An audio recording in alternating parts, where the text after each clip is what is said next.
Unwise Child by Randel Garret. Chapter 1.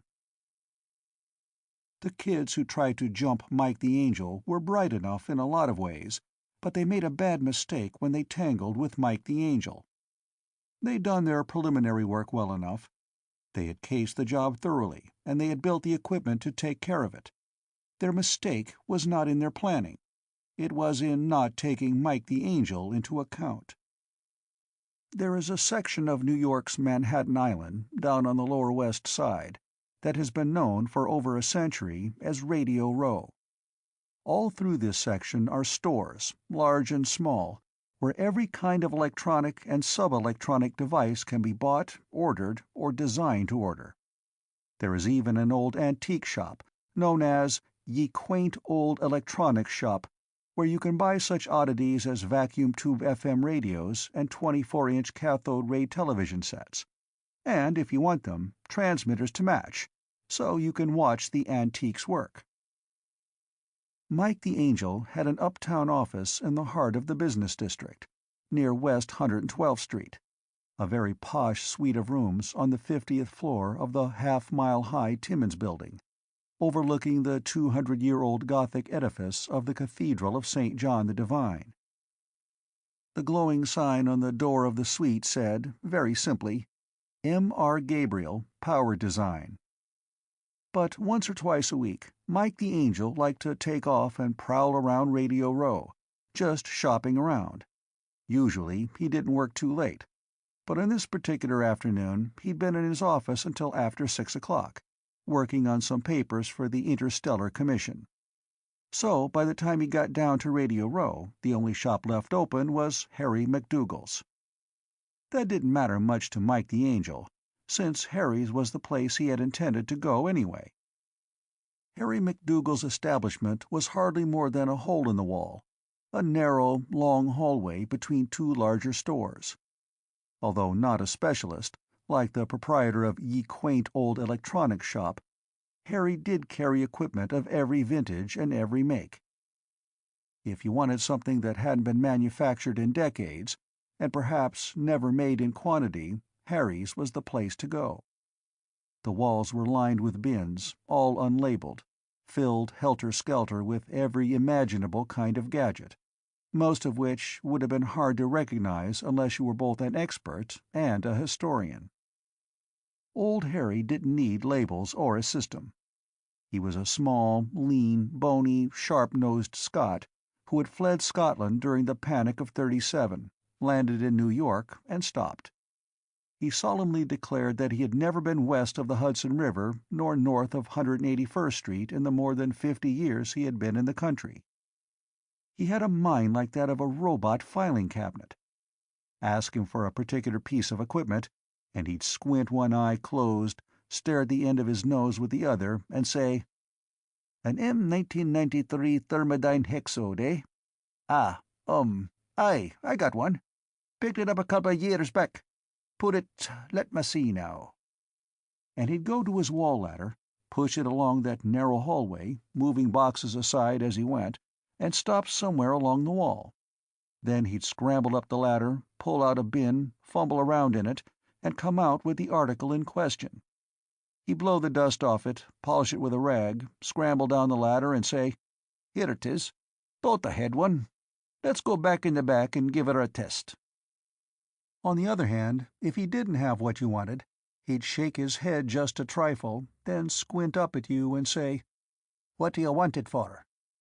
And if you could tell him what you planned to do with the piece you wanted, 9 times out of 10 he would come up with something else that would do the job as well or better. In either case, he always insisted that the piece be tested. He refused either to buy or sell something that didn't work. So you'd follow him down that long hallway to the lab in the rear, where all the testing equipment was. The lab, too, was cluttered, but in a different way. Out front, the stuff was dead. Back here, there was power coursing through the ionic veins and metallic nerves of the half-living machines. Things were labeled in neat, accurate script, not for old Harry's benefit, but for the edification of his customers, so they wouldn't put their fingers in the wrong places. He never had to worry about whether his customers knew enough to fend for themselves.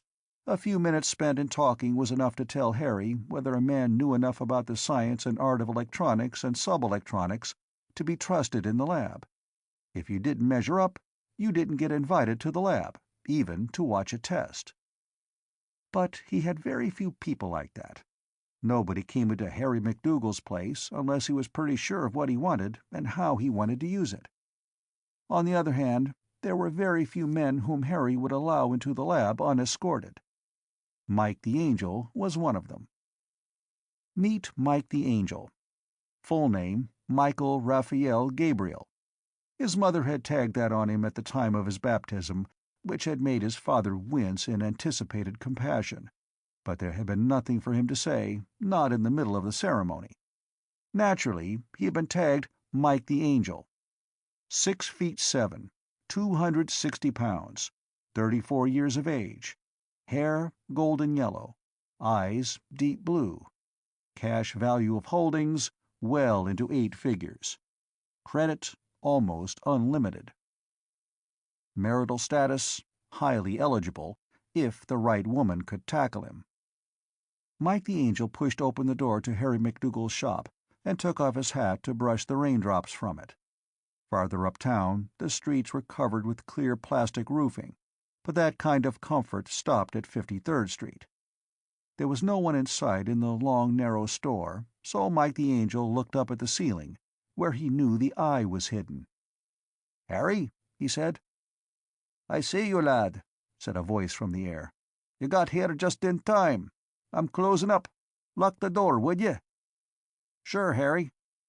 Mike turned around, pressed the locking switch, and heard it snap satisfactorily. "Okay, Mike," said Harry MacDougal's voice. "Come on back. I hope you brought that bottle of scotch I asked for." Mike the Angel made his way back between the towering tiers of bins as he answered. "Sure did, Harry. When did I ever forget you?" And, as he moved toward the rear of the store, Mike the Angel casually reached into his coat pocket and triggered the switch of a small but fantastically powerful mechanism that he always carried when he walked the streets of New York at night. He was headed straight into trouble, and he knew it. And he hoped he was ready for it. Chapter 2.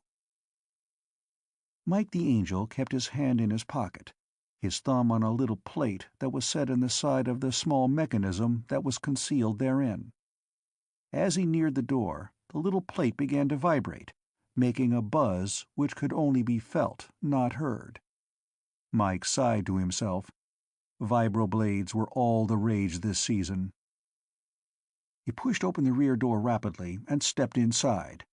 It was just what he'd expected. His eyes saw, and his brain recorded the whole scene in the fraction of a second before he moved. In that fraction of a second, he took in the situation, appraised it, planned his strategy, and launched into his plan of action. Harry MacDougal was sitting at his workbench, near the controls of the eye that watched the shop when he was in the lab. He was hunched over a little, his small bright eyes peering steadily at Mike the Angel from beneath shaggy, silvered brows. There was no pleading in those eyes, only confidence. Next to old Harry was a kid, 16, maybe 17. He had the J.D. stamp on his face, a look of cold, hard arrogance that barely concealed the uncertainty and fear beneath. One hand was at Harry's back, and Mike knew that the kid was holding a vibroblade at the old man's spine. At the same time, the buzzing against his thumb told Mike the Angel something else. There was a vibroblade much nearer his body than the one in the kid's hand. That meant that there was another young punk behind him. All this took Mike the Angel about 1/4 of a second to assimilate. Then he jumped. Had the intruders been adults, Mike would have handled the entire situation in a completely different way. Adults, unless they are mentally or emotionally retarded, do not usually react or behave like children. Adolescents can, do, and must, for the very simple reason that they have not yet had time to learn to react as adults. Had the intruders been adults, and had Mike the Angel behaved the way he did, he might conceivably have died that night. As it was, the kids never had a chance. Mike didn't even bother to acknowledge the existence of the punk behind him. He leapt, instead, straight for the kid in the dead black suede zip-suit who was holding the vibroblade against Harry MacDougal's spine. And the kid reacted exactly as Mike the Angel had hoped, prayed, and predicted he would. The kid defended himself. An adult, in a situation where he has one known enemy at his mercy and is being attacked by a second, would quickly put the first out of the way in order to leave himself free to deal with the second. There is no sense in leaving your flank wide open just to oppose a frontal attack. If the kid had been an adult, Harry MacDougal would have died there and then. An adult would simply have slashed his vibroblade through the old man's spine and brought it to bear on Mike the Angel. But not the kid. He jumped back, eyes widening, to face his oncoming opponent in an open space. He was no coward, that kid, and he knew how to handle a vibroblade. In his own unwise, suicidal way, he was perfectly capable of proving himself.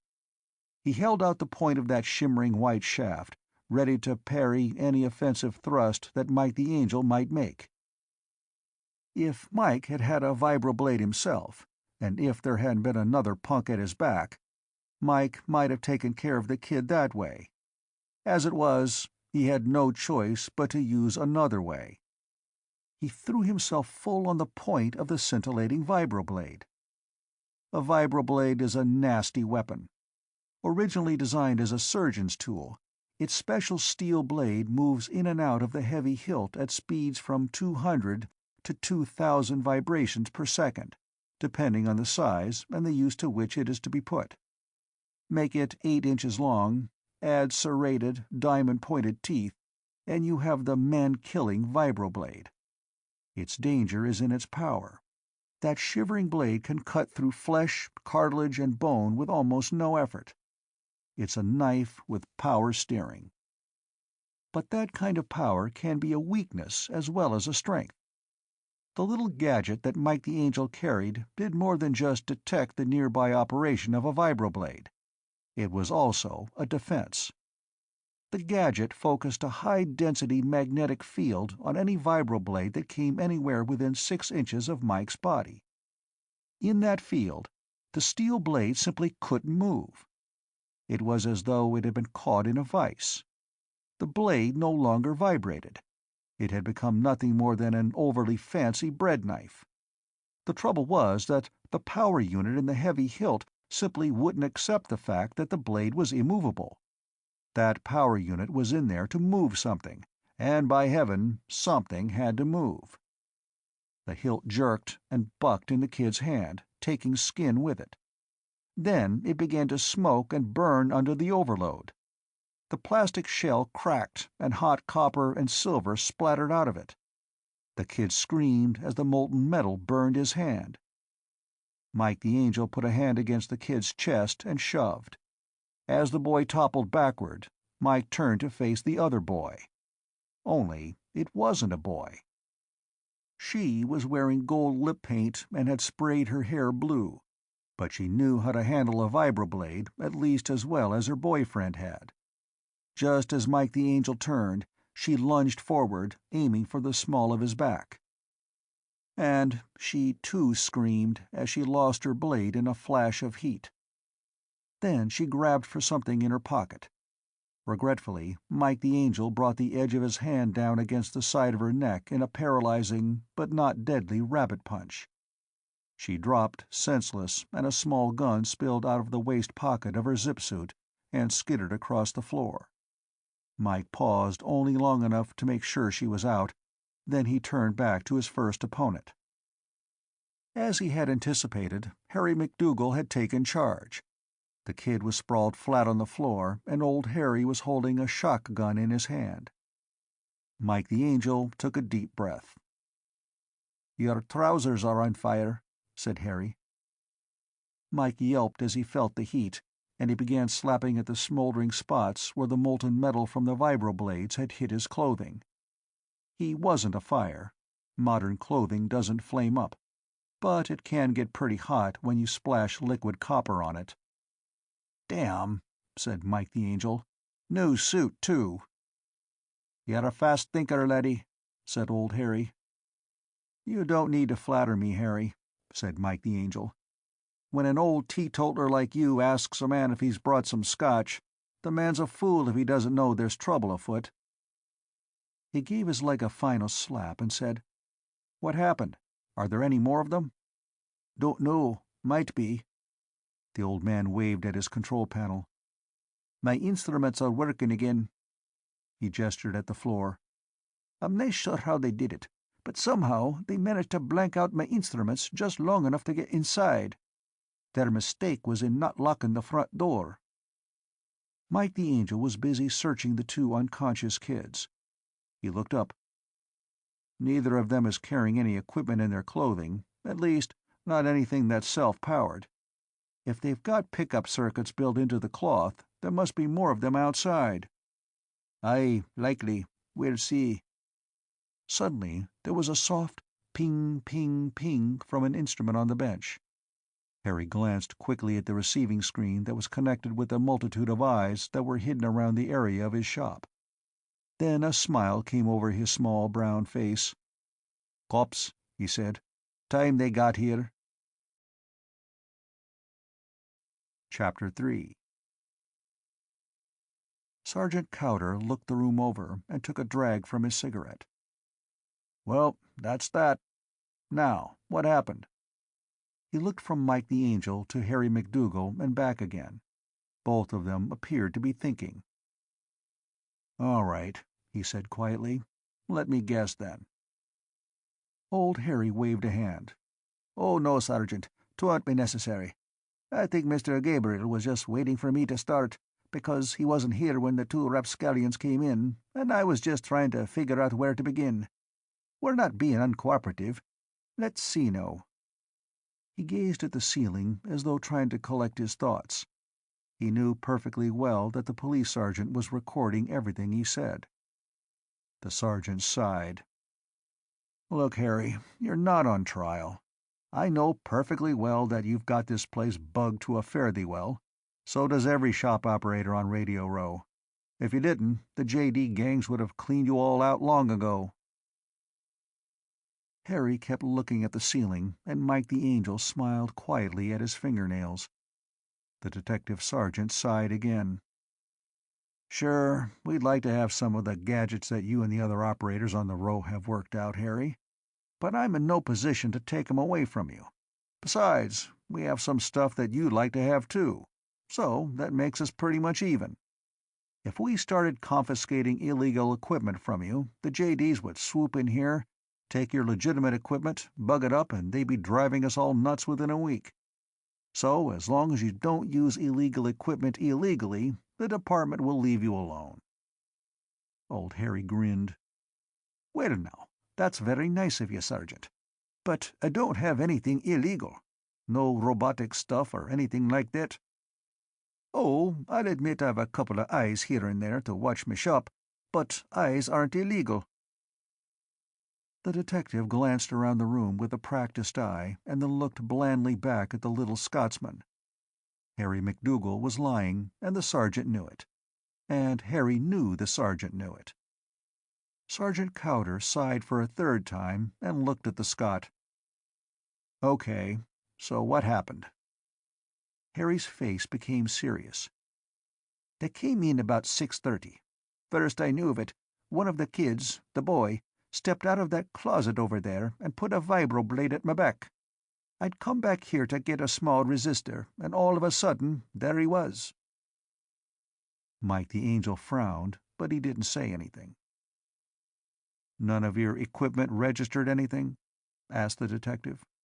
"Not a thing, Sergeant," said Harry. "They've got something new, all right. The kid must have come in through the back door there. And I'd have been willing to bet my life that no human being could have walked in here without my knowing it before he got within 10 feet of that door. Look." He got up, walked over to the back door, and opened it. It opened into what looked at first to be a totally dark room. Then the sergeant saw that there was a dead black wall a few feet from the open door. "That's a light trap," said Harry. "Same as they have in photographic darkrooms. To get from this door to the outer door that leads into the alley, you got to turn 2 corners and walk about 30 feet. Even I myself couldn't walk through it without setting off half a dozen alarms. Any kind of light would set off the bugs. So would the heat radiation from the human body." "How about the front?" Sergeant Cowder asked. "Anyone could get in from the front." Harry's grin became grim. "Not unless I go with 'em. And not even then if I don't want 'em to." "It was kind of you to let us in," said the detective mildly. "A pleasure," said Harry. "But I wish I knew how that kid got in." "Well, he did, somehow," Cowder said. "What happened after he came out of the closet?" "He maybe let the girl in.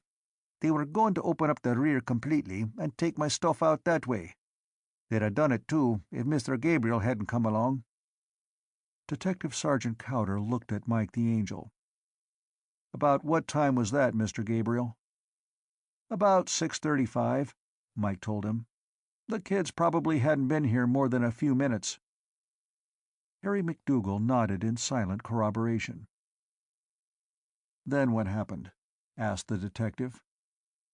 Mike told him a carefully edited version of what had occurred, leaving out the existence of the little gadget he was carrying in his pocket. The sergeant listened patiently and unbelievingly through the whole recital. Mike the Angel grinned to himself. He knew what part of the story seemed queer to the cop. He was right. Cowder said, "Now, wait a minute. What caused those vibroblades to burn up that way?"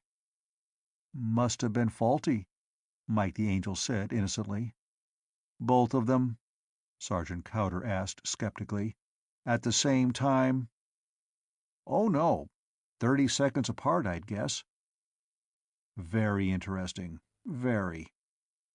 He started to say something else, but a uniformed officer stuck his head in through the doorway that led to the front of the shop. "We combed the whole area, Sergeant. Not a soul around. But from the looks of the alley, there must have been a small truck parked in there not too long ago." Cowder nodded. "Makes sense. Those JDs wouldn't have tried this unless they intended to take everything they could put their hands on, and they certainly couldn't have put all this in their pockets." He rubbed one big finger over the tip of his nose. "Okay, Barton, that's all. Take those 2 kids to the hospital and book 'em in the detention ward. I want to talk to them when they wake up." The cop nodded and left. Sergeant Cowder looked back at Harry. "Your alarm to the precinct station went off at 6:36. I figure that whoever was on the outside, in that truck, knew something had gone wrong as soon as the fight started in here. He, or they, shut off whatever they were using to suppress the alarm system and took off before we got here. They sure must have moved fast." "Must have," agreed Harry. "Is there anything else, Sergeant?" Cowder shook his head. "Not right now. I'll get in touch with you later if I need you." Harry and Mike the Angel followed him through the front of the shop to the front door. At the door, Cowder turned. "Well, good night. Thanks for your assistance, Mr. Gabriel. I wish some of our cops had had your luck." "How so?" asked Mike the Angel. "If more vibroblades would blow up at opportune moments, we'd have fewer butchered policemen." Mike the Angel shook his head. "Not really. If their vibros started burning out every time they came near a cop, the JDs would just start using something else. You can't win in this game." Cowder nodded glumly. "It's a losing proposition any way you look at it. Well, good night again." He stepped out, and old Harry closed and locked the door behind him. Mike the Angel said, "Come on, Harry, I want to find something." He began walking back down the long, narrow shop toward the rear again. Harry followed, looking mystified. Mike the Angel stopped, sniffing. Smell that?" Harry sniffed. "Aye, burnt insulation. So?" "You know which one of these bins is nearest to your main control cable. Start looking. See if you find anything queer." Old Harry walked over to a nearby bin, pulled it open, and looked inside. He closed it, pulled open another. He found the gadget on the third try. It was a plastic case, 6 by 6 by 8, and it still smelled of hot insulation, although the case itself was barely warm. "What is it?" Harry asked in wonder. "It's the gizmo that turned your equipment off. When I passed by it, my own gadget must have blown it. I knew the police couldn't have made it here between the time of the fight and the time they showed up. They must have had at least an extra minute. Besides, I didn't think anyone could build an instrument that would blank out everything at long range. It had to be something near your main cable. I think you'll find a metallic oscillator in there. Analyze it. Might be useful." Harry turned the box over in his hands. "Probably has a timer in it to start it. Well, that helps." "What do you mean?" "I've got a pretty good idea who put it here. Older kid, 19, maybe 20. Seemed like a nice lad, too. Didn't take him for a JD. Can't trust anyone these days. Thanks, Mike. If I find anything new in here, I'll let you know." "Do that," said Mike the Angel. "And, as a personal favor, I'll show you how to build my own super-duper, extra-special anti-vibroblade defensive unit." Old Harry grinned, crinkling up his wizened face in a mass of fine wrinkles. "You'd better think of a shorter name than that for it, laddie. I could probably build one in less time than it takes you to say it." "Want a bet?" "I'll bet you 20 I can do it in 24 hours. 20 it is, Harry. I'll sell you mine this time tomorrow for $20. Harry shook his head. "I'll trade you mine for yours, plus 20. Then his eyes twinkled. "And speaking of money, didn't you come down here to buy something?" Mike the Angel laughed. "You're not gonna like it. I came down to get a dozen plastic core resistors." "What size?" Mike told him, and old Harry went over to the proper bin, pulled them out, all properly boxed, and handed them to him. "That'll be $4, he said. Mike the Angel paid up with a smile. "You don't happen to have a 100,000-unit microcryotron stack, do you?" "Ain't supposed to," said Harry McDougal. "If I did, I wouldn't sell it to you. But, as a matter of cold fact, I do happen to have one. Use it for a paperweight. I'll give it to you for nothing, because it don't work anyhow." "Maybe I can fix it," said Mike the Angel.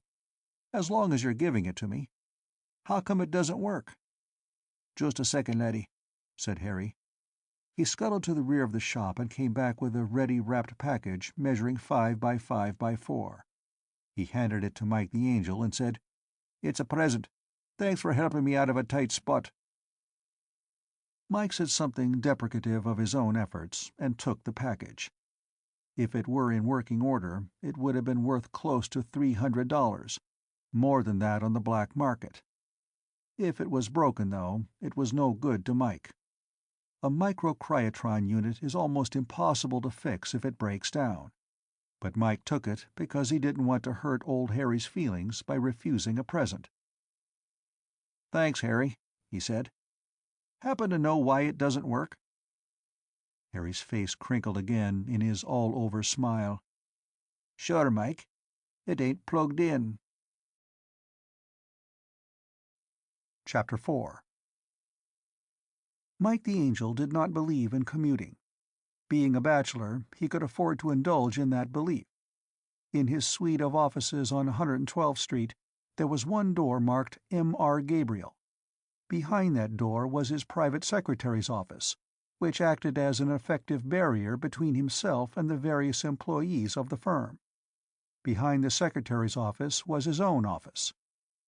There was still another door in his inner office, a plain, unmarked door that looked as though it might conceal a closet. It didn't. It was the door to a very, very expensive apartment, with equally expensive appointments. One wall, 30 feet long and 10 feet high, was a nearly invisible, dust-proof slab of polished, optically flat glass that gave the observer the feeling that there was nothing between him and the city street 500 feet below. The lights of the city coming through the wall gave the room plenty of illumination after sunset, but the simple flick of a switch could polarize it black, allowing perfect privacy. The furniture was massive, heavily braced, and well upholstered. It had to be. Mike the Angel liked to flop into chairs, and his 260 pounds gave chairs a lot of punishment. On one of the opaque walls was Dolly's original Eucharist, with its muffled, robed figures looking oddly luminous in the queer combination of city lights and interior illumination. Farther back, a Valois gleamed metallically above the shadowed bas-reliefs of its depths. It was the kind of apartment Mike the Angel liked. He could sleep, if necessary, on a park bench or in a trench, but he didn't see any reason for doing so if he could sleep on a $500 floater. As he passed through each door, he had checked them carefully. His electro-key had a special circuit that lighted up a tiny glow lamp in the key handle if the lock had been tampered with. None of them had. He opened the final door, went into his apartment, and locked the door behind him, as he had locked the others. Then he turned on the lights, peeled off his raincoat, and plopped himself into a chair to unwrap the microcryotron stack he had picked up at Harry's. Theoretically, Harry wasn't supposed to sell the things. They were still difficult to make, and they were supposed to be used only by persons who were authorized to build robot brains, since that's what the stack was, a part of a robot brain. Mike could have put his hands on one legally, provided he'd wanted to wait for 6 or 8 months to clear up the red tape. Actually, the big robotics companies didn't want amateurs fooling around with robots. They'd much rather build the robots themselves and rent them out. They couldn't make do-it-yourself projects impossible, but they could make them difficult. In a way, there was some good done. So far, the JDs hadn't gone into big-scale robotics. Self-controlled bombs could be rather nasty. Adult criminals, of course, already had them. But an adult criminal who had the money to invest in robotic components, or went to the trouble to steal them, had something more lucrative in mind than street fights or robbing barrooms. To crack a bank, for instance, took a cleverly constructed, well-designed robot and plenty of ingenuity on the part of the operator. Mike the Angel didn't want to make bombs or automatic bank robbers. He just wanted to fiddle with the stack, see what it could do. He turned it over in his hands a couple of times, then shrugged, got up, went over to his closet and put the thing away. There wasn't anything he could do with it until he'd bought a cryostat, a liquid helium refrigerator. A cryotron functions only at temperatures near absolute zero. The phone chimed. Mike went over to it, punched the switch, and said, "Gabriel speaking." No image formed on the screen. A voice said, "Sorry, wrong number." There was a slight click, and the phone went dead. Mike shrugged and punched the cutoff. Sounded like a woman. He vaguely wished he could have seen her face. Mike got up and walked back to his easy chair. He had no sooner sat down than the phone chimed again. Damn. Up again, back to the phone. "Gabriel speaking." Again, no image formed. "Look, lady," Mike said, "why don't you look up the number you want instead of bothering me?" Suddenly, there was an image. It was the face of an elderly man with a mild reddish face, white hair, and a cold look in his pale blue eyes. It was Basil Wallingford, the Minister for Spatial Affairs. He said, "Mike, I wasn't aware that your position was such that you could afford to be rude to a portfolio of the Earth government." His voice was flat, without either anger or humor. "I'm not sure it is myself," admitted Mike the Angel, "but I do the best I can with the tools I have to work with. I didn't know it was you, Wally. I just had some wrong number trouble. Sorry." "Humph. Well, I called to tell you that the Branchelle is ready for your final inspection, or will be, that is, in a week. My final inspection? Mike the Angel arched his heavy golden blonde eyebrows. Hell, Wally, Sergei Pavlovich is on the job down there, isn't he? You don't need my okay. If Sergei says it's ready to go, it's ready to go. Or is there some kind of trouble you haven't mentioned yet? No, no trouble, said Wallingford.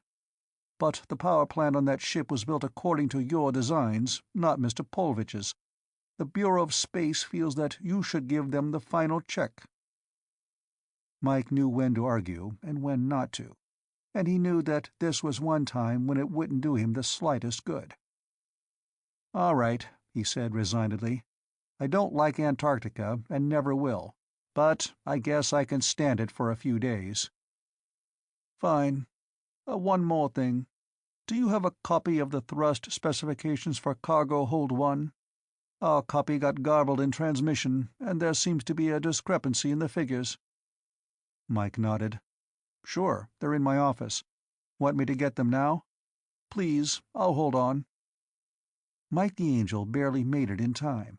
He went to the door that led to his office, opened it, stepped through, and closed it behind him, just as the blast went off.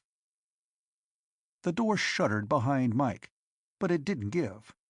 Mike's apartment was reasonably soundproof, but it wasn't built to take the kind of explosion that would shake the door that Mike the Angel had just closed. It was a 2-inch thick slab of armor steel on heavy precision-bearing hinges. So was every other door in the suite. It wasn't quite a bank vault door, but it would do. Any explosion that could shake it was a real doozy. Mike the Angel spun around and looked at the door. It was just a trifle warped, and faint tendrils of vapor were curling around the edge where the seal had been broken. Mike sniffed, then turned and ran. He opened a drawer in his desk and took out a big roll of electrostatic tape. Then he took a deep breath, went back to the door, and slapped on a strip of the 1-inch tape, running it all around the edge of the door. Then he went into the outer office while the air conditioners cleaned out his private office. He went over to one of the phones near the autofile and punched for the operator. I had a long-distance call coming in here from the Right Excellent Basil Wallingford, Minister for Spatial Affairs, Capital City. We were cut off. One moment, please. A slight pause. His Excellency is here, Mr. Gabriel. Wallingford's face came back on the screen. It had lost some of its ruddiness. What happened? He asked. You tell me, Wally, Mike snapped. Did you see anything at all? All I saw was that big pane of glass break. It fell into 1,000 pieces, then something exploded and the phone went dead. The glass broke first? That's right. Mike sighed. Good. I was afraid that maybe someone had planted that bomb, rather than fired it in. I'd hate to think anyone could get into my place without my knowing it. Who's gunning for you? I wish I knew. Look, Wally, can you wait until tomorrow for those specs? I want to get hold of the police. Certainly, nothing urgent. It can wait. I'll call you again tomorrow evening. The screen blanked. Mike glanced at the wall clock and then punched a number on the phone. A pretty girl in a blue uniform came on the screen. Police Central, she said. May I help you? I'd like to speak to Detective Sergeant William Cowder, please, Mike said. Just tell him that Mr. Gabriel has more problems. She looked puzzled, but she nodded, and pretty soon her image blanked out. The screen stayed blank, but Sergeant Cowder's voice came over the speaker. What is it, Mr. Gabriel? He was evidently speaking from a pocket phone. Attempted murder, said Mike the Angel. A few minutes ago, a bomb set off in my apartment. I think it was a rocket, and I know it was heavily laced with hydrogen cyanide. That Suite 5000, Timmins Building, up on 112th Street. I called you because I have a hunch it's connected with the incident at Harry's earlier this evening. Timmins Building, eh? I'll be right up. Cowder cut off with a sharp click, and Mike the Angel looked quizzically at the dead screen. Was he imagining things, or was there a peculiar note in Cowder's voice? 2 minutes later, he got his answer. Chapter 5. Mike the Angel was sitting behind his desk in his private office when the announcer chimed. Mike narrowed his eyes and turned on his door screen, which connected with an eye in the outer door of the suite. Who could it be this time? It was Sergeant Cowder. "You got here fast," said Mike, thumbing the unlocker. "Come on back to my office." The sergeant came through the outer office while Mike watched him on the screen. Not until the officer finally pushed open the door to Mike's own office did Mike the Angel look up from the screen. "I repeat," said Mike, "you got here fast." "I wasn't far away," said Cowder. "Where's the damage?" Mike jerked a thumb toward the door to his apartment, still sealed with tape.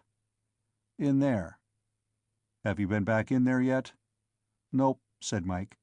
"I didn't want to disturb anything. I figured maybe your lab boys could tell where the rocket came from." "What happened?" the cop asked.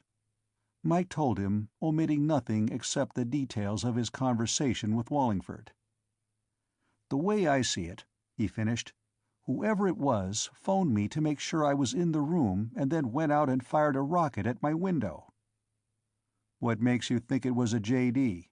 Cowder asked. "Well, Sergeant, if I were going to do the job, I'd put my launcher in some place where I could see that my victim was inside without having to call him. But if I couldn't do that, I'd aim the launcher and set it to fire by remote control. Then I'd go to the phone, call him, and fire the rocket while he was on the phone. I'd be sure of getting him that way. The way it was done smacks of a kid's trick." Cowder looked at the door. "Think we can go in there now? The HCN ought to have cleared out by now." Mike stood up from behind his desk. "I imagine it's pretty clear. I checked the air conditioners, they're still working, and the filters are efficient enough to take care of an awful lot of hydrogen cyanide. Besides, the window is open. But shouldn't we wait for the lab men?" Cowder shook his head. "Not necessary. They'll be up in a few minutes, but they'll probably just confirm what we already know.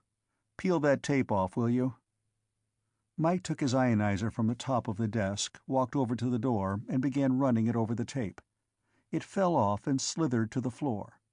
As he worked, he said, "You think you know where the rocket was fired from?" "Almost positive," said Cowder. "We got a call a few minutes back from the Cathedral of St. John the Divine." The last of the tape fell off, and Mike opened the door. It didn't work easily, but it did open. The odor of bitter almonds was so faint that it might actually have been imagination. Cowder pointed out the shattered window at the gray spire of the cathedral. "There's your launching site. We don't know how they got up there, but they managed." "They?" "Two of them. When they tried to leave, a couple of priests and 2 officers of the cathedral police spotted them. The kids dropped their launcher and 2 unfired rockets, and then tried to run for it. Result, 1 dead kid, 1 getaway. One of the cops got a bad gash on his arm from a vibroblade, and one of the priests got it in the abdomen. He'll live, but he's in bad shape." Mike said something under his breath that might have been an oath, except that it avoided all mention of the deity. Then he added that name in a different tone of voice. "I agree," said Cowder. "You think you know why they did it?" Mike looked around at his apartment. At first glance it appeared to be a total loss, but closer inspection showed that most of the damage had been restricted to glass and ceramics. The furniture had been tumbled around, but not badly damaged. The warhead of the rocket had evidently been of the concussion and gas type, without much fragmentation. "I think I know why, yes," Mike said, turning back to the sergeant. "I had a funny feeling all the way home from Harry's. Nothing I could lay my finger on, really. I tried to see if I was being followed, but I didn't spot anyone. There were plenty of kids on the subway. It's my guess that the kids knew who I was. If they cased Harry's as thoroughly as it seems they did, they must have seen me go in and out several times. They know that it was my fault that 2 of their members got picked up, so they decided to teach me a lesson. One of them must have come up here even before I left Harry's. The other followed me just to make sure I was really coming home. Since he knew where I was going, he didn't have to stick too close, so I didn't spot him in the crowd. He might even have gone up to 116th Street so that I wouldn't see him get off at 110th. Sounds reasonable, Cowder agreed. We know who the kids are. The uniformed squads are rounding up the whole bunch for questioning.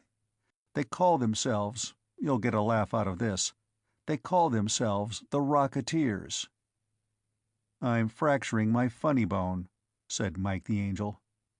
The thing that gets me is this revenge business, though. Kids don't usually go that far out for fellow gang members. Not usually, the sergeant said. But this is a little different. The girl you caught and the boy who got killed over at the cathedral are brother and sister. That explains it, Mike said. Rough family, eh? Sergeant Cowder shook his head. Not really. The parents are respectable and fairly well off. Larchmont's the name. The kids are Susan and Herbert. Sue and Bert to you. Bert's 16, Sue's 17. They were pretty thick, I gather. Real brother and sister team. Good family, bad kids, Mike muttered. He had wandered over to the wall to look at his dolly. It had fallen to the floor, but it wasn't hurt. The Valois was bent, but it could be fixed up easily enough. I wonder, Mike said, picking up the head of a smashed figurine and looking at it. I wonder if the so-called sociologists have any explanation for it. Sure, Cowder said. Same one they've been giving for more decades than I'd care to think of. The mother was married before, divorced her husband, married Larchmont, but she had a boy by her first husband. Broken home and sibling rivalry? Phooey. And if it wasn't for that, the sociologists would find another excuse, Mike said angrily. Funny thing is that the older half-brother was a perfectly respectable kid. Made good grades in school, joined the space service, has a perfectly clean record. And yet he was the product of the broken home, not the two younger kids. Mike laughed dryly. That ought to be food for high sociological thought. The door announcer chimed again, and Cowder said, That's probably the lab boys. I told them to come over here as soon as they could finish up at the cathedral. Mike checked his screen, and when Cowder identified the men at the door, Mike let them in. The short, chubby man in the lead, who was introduced as Perkins, spoke to Sergeant Cowder first. We checked one of those rockets, almost a professional job. TNT warhead, surrounded by a jacket filled with liquid HCN and a phosphate inhibitor to prevent polymerization. Nasty things. He swung round to Mike. You're lucky you weren't in the room, or you'd just be part of the wreckage, Mr. Gabriel. I know, said Mike the Angel. Well, the room's all yours. It probably won't tell you much. Probably not, said Perkins, but we'll see. Come on, boys. Mike the Angel tapped Cowder on the shoulder. I'd like to talk to you for a minute. Cowder nodded, and Mike led the way back into his private office. He opened his desk drawer and took out the little pack that housed the workings of the vibroblade shield. That accident you were talking about, Sergeant, the one that made those vibroblades blow, remember? I got to thinking that maybe this could have caused it. I think that with a little more power, it might even vaporize a high-speed bullet. But I'd advise you to wear asbestos clothing. Cowder took the thing and looked at it. Thanks, Mr. Gabriel, he said honestly. Maybe the kids will go on to using something else if vibroblades don't work, but I think I prefer a rocket in the head to being carved by a vibro. To be honest, Mike said, I think the vibro is just a fad among the JDs now anyway. You know, if you're one of the real biggies, you carry a vibro. A year from now, it might be shotguns. But right now, you're chicken if you carry anything but a vibroblade. Cowder dropped the shield generator into his coat pocket. Thanks again, Mr. Gabriel. We'll do you a favor sometime. Chapter 6. The firm of M.R. Gabriel, Power Design, was not a giant corporation, but it did pretty well for a one-man show. The outer office was a gauntlet that Mike the Angel had to run when he came in the next morning after having spent the night at a hotel. There was a mixed and ragged chorus of "Good morning, Mr. Gabriel," as he passed through. Mike gave the nod to each of them and was stopped 4 times for small details before he finally made his way to his own office. His secretary was waiting for him. She was short, bony, and plain of face. She had a figure like an ironing board and the soul of a Ramsden calculator. Mike the Angel liked her that way. It avoided complications. "Good morning, Mr. Gabriel," she said. "What the hell happened here?"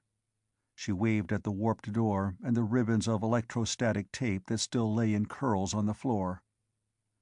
Mike told her, and she listened to his recitation without any change of expression. "I'm very glad you weren't hurt," she said when he had finished. "What are you going to do about the apartment?" Mike opened the heavy door and looked at the wreckage inside. Through the gaping hole of the shattered window he could see the towering spires of the 200-year-old Cathedral of St. John the Divine. "Get Larry Beasley on the phone, Helen. I've forgotten his number, but you'll find him listed under Interior Decorators. He has the original plans and designs on file. Tell him to get them out. I want this place fixed up just like it was." "But what if someone else—" She gestured toward the broken window and the cathedral spires beyond. "When you're through talking to Beasley," Mike went on, "see if you can get Bishop Brennan on the phone and switch him to my desk." "Yes, sir," she said. Within 2 hours, workmen were busily cleaning up the wreckage in Mike the Angel's apartment, and the round, plump figure of Larry Beasley was walking around pompously while his artistic but businesslike brain made estimates. Mike had also reached an agreement with the bishop, whereby special vault-like doors would be fitted into the stairwells leading up to the towers at Mike's expense. They were to have facings of bronze so that they could be decorated to blend with the Gothic decor of the church, but the bronze would be backed by heavy steel. Nobody would blow those down in a hurry. Since the wrecked living room was a flurry of activity and his office had become a thoroughfare, Mike the Angel retired to his bedroom to think. He took with him the microcryotron stack he had picked up at Old Harry's the night before. "For something that doesn't look like much," he said aloud to the stack, "you have caused me a hell of a lot of trouble." Old Harry, he knew, wouldn't be caught dead selling the things. In the first place, it was strictly illegal to deal in the components of robotic brains. In the second place, they were so difficult to get, even on the black market, that the few that came into Old Harry's hands went into the defenses of his own shop. Mike the Angel had only wanted to borrow one to take a good look at it. He had read up on all the literature about microcryotrons, but he'd never actually seen one before. He had reason to be curious about microcryotrons. There was something definitely screwy going on in Antarctica. Nearly 2 years before, the UN government, in the person of Minister Wallingford himself, had asked Mike's firm, which meant Mike the Angel himself, to design the power drive and the thrust converters for a spaceship. On the face of it, there was nothing at all unusual in that. Such jobs were routine for M.R. Gabriel. But when the specifications arrived, Mike the Angel had begun to wonder what the devil was going on. The spaceship William Branchell was to be built on the surface of Earth, and yet it was to be a much larger ship than any that had ever before been built on the ground. Usually, an interstellar vessel that large was built in orbit around Earth, where the designers didn't have to worry about gravitational pull. Such a ship never landed, any more than an ocean liner was ever beached. Not on purpose, anyway. The passengers and cargo were taken up by smaller vessels and brought down the same way when the liner arrived at her destination. Aside from the tremendous energy required to lift such a vessel free of a planet's surface, there was also the magnetic field of the planet to consider.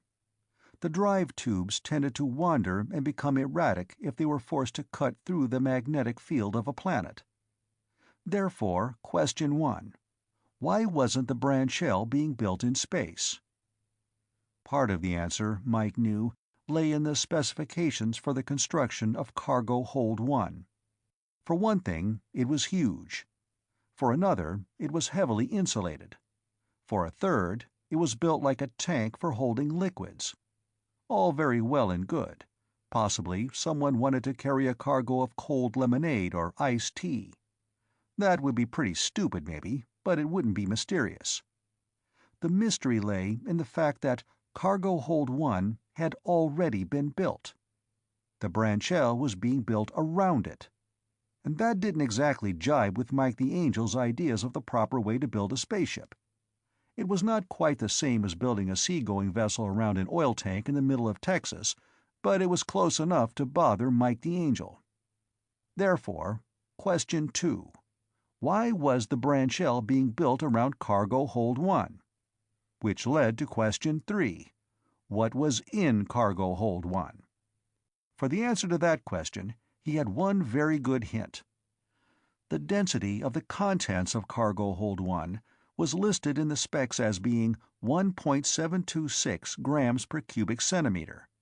And that, Mike happened to know, was the density of a cryotronic brain, which is 90% liquid helium and 10% tantalum and niobium by volume. He looked at the microcryotron stack in his hand. It was a 100 kilounit stack. The possible connections within it were factorial 100,000.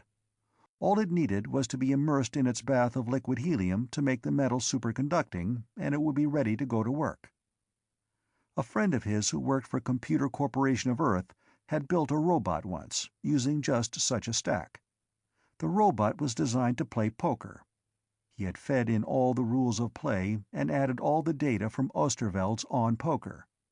It took Mike the Angel exactly 1 hour to figure out how to beat it. As long as Mike played rationally, the machine had a slight edge, since it had a perfect memory and could compute faster than Mike could. But it could not learn how to bluff. As soon as Mike started bluffing, the robot went into a tizzy. It wouldn't have been so bad if the robot had known nothing whatever about bluffing. That would have made it easy for Mike. All he'd have to do was to keep on feeding in chips until the robot folded. But the robot did know about bluffing.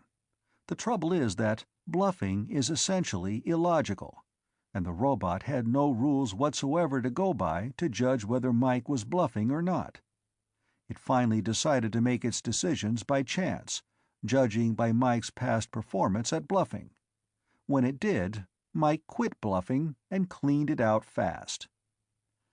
That caused such utter confusion in the random circuits that Mike's friend had had to spend a week cleaning up the robot's little mind. But what would be the purpose of building a brain as gigantic as the one in Cargo Hold 1? And why build a spaceship around it? Like a pig roasting on an automatic spit, the problem kept turning over and over in Mike's mind. And, like the roasting pig, the time eventually came when it was done. Once it is set in operation, a properly operating robot brain can neither be shut off nor dismantled. Not, that is, unless you want to lose all of the data and processes you fed into it. Now, suppose the Computer Corporation of Earth had built a giant-sized brain. Never mind why, just suppose. And suppose they wanted to take it off Earth, but didn't want to lose all the data that had been pumped into it. Again, never mind why, just suppose. Very well then.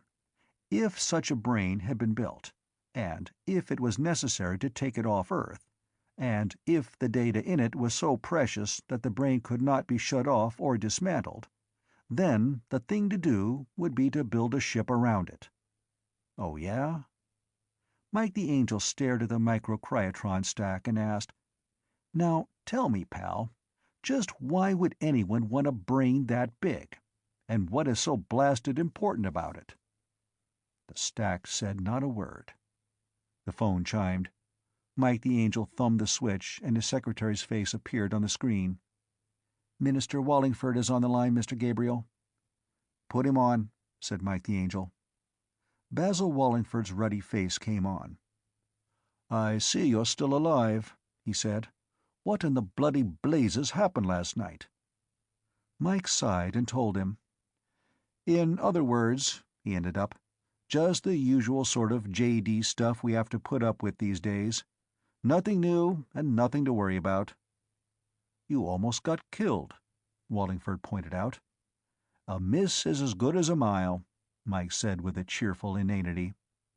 "Thanks to your phone call, I was as safe as I'd been in my own home," he added with utter illogic. "You can afford to laugh," Wallingford said grimly. "I can't. I've already lost one man." Mike's grin vanished. "What do you mean? Who?" "Oh, nobody's killed," Wallingford said quickly. "I didn't mean that. But Jack Wong turned his car over yesterday at 170 miles an hour, and he's laid up with a fractured leg and a badly dislocated arm." "Too bad," said Mike. "One of these days that fool will kill himself racing." He knew Wong and liked him. They had served together in the space service when Mike was on active duty. "I hope not," Wallingford said. "Anyway, the matter I called you on last night. Can you get those specs for me?" "Sure, Wally. Hold on." He punched the hold button and rang for his secretary as Wallingford's face vanished. When the girl's face came on, he said, "Helen, get me the cargo specs on the William Branchell, Section 12, pages 66 to 74. The discussion, after Helen had brought the papers, lasted less than 5 minutes. It was merely a matter of straightening out some cost estimates, but since it had to do with the Branchell, and specifically with hold number 1, Mike decided he'd ask a question. "Wally, tell me, what in the hell is going on down there at Chilblain's base?"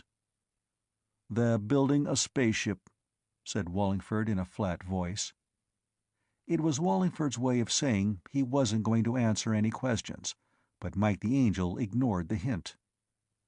"I'd sort of gathered that," he said dryly.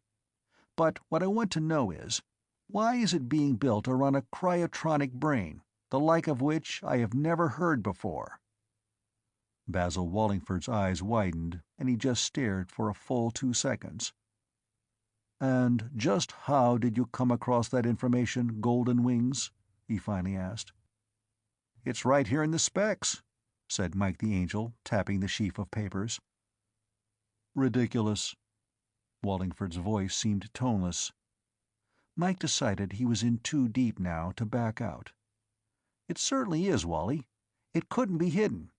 To compute the thrust stresses, I had to know the density of the contents of cargo hold 1. And here it is, 1.726 grams per cubic centimeter. Nothing else that I know of has that exact density." Wallingford pursed his lips. "Dear me," he said after a moment. "I keep forgetting you're too bright for your own good." Then a slow smile spread over his face. "Would you really like to know?" "I wouldn't have asked otherwise," Mike said. "Fine, because you're just the man we need."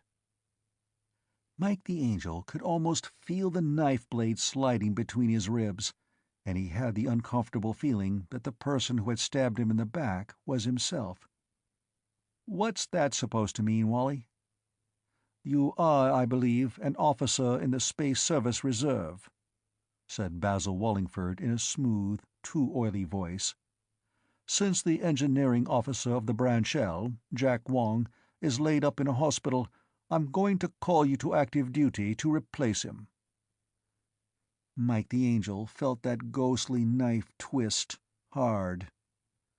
"That's silly," he said. "I haven't been a ship's officer for 5 years." "You're the man who designed the power plant," Wallingford said sweetly. "If you don't know how to run her, nobody does."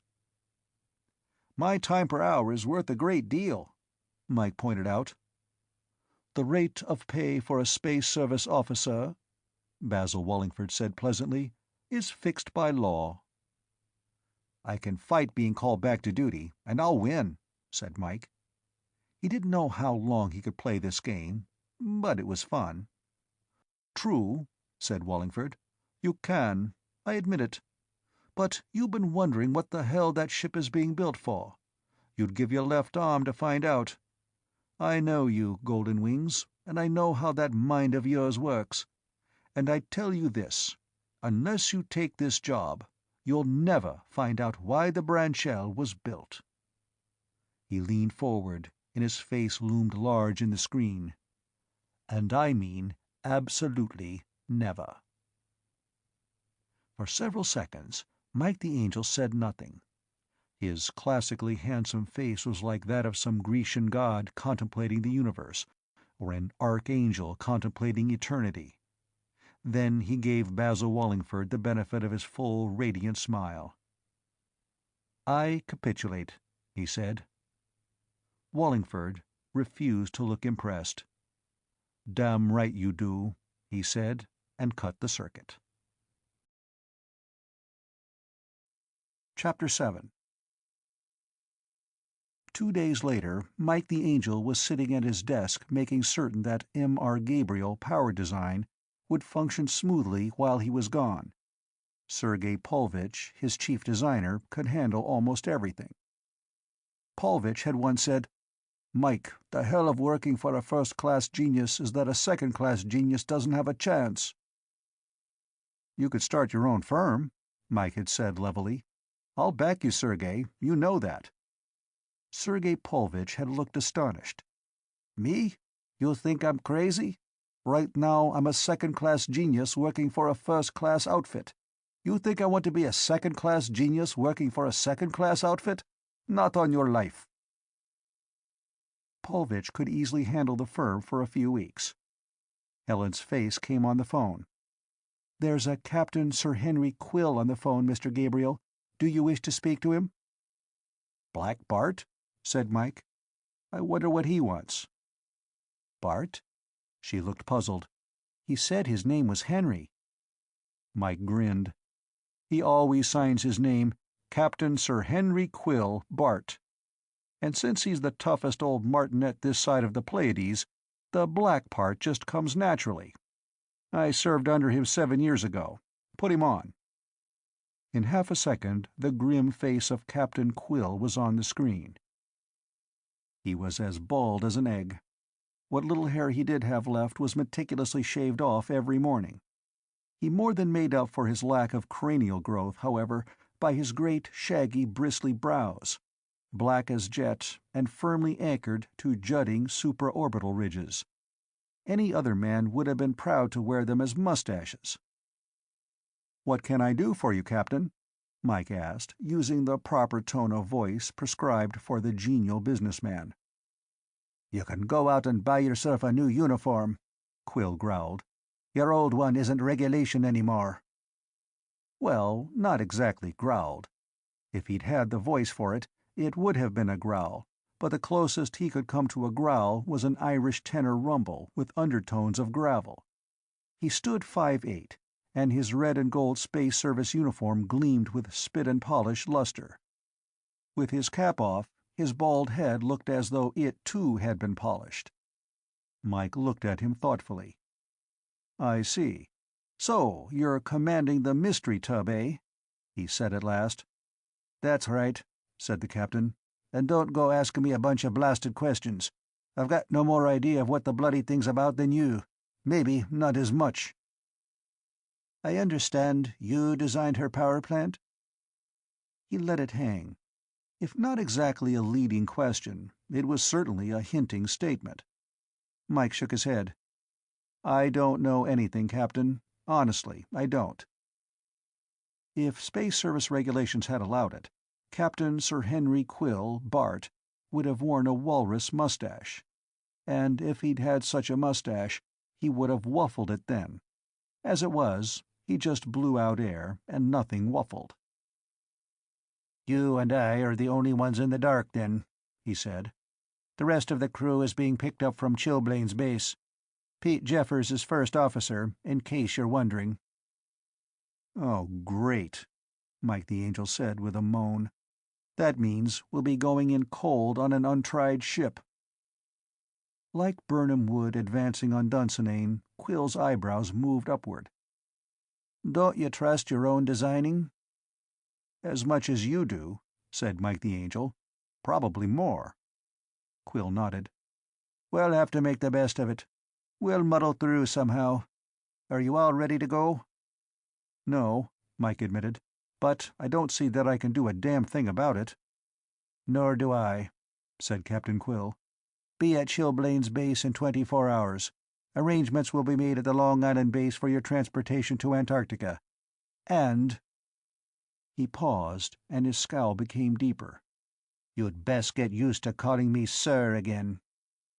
"Yes, sir, Sir Henry, sir."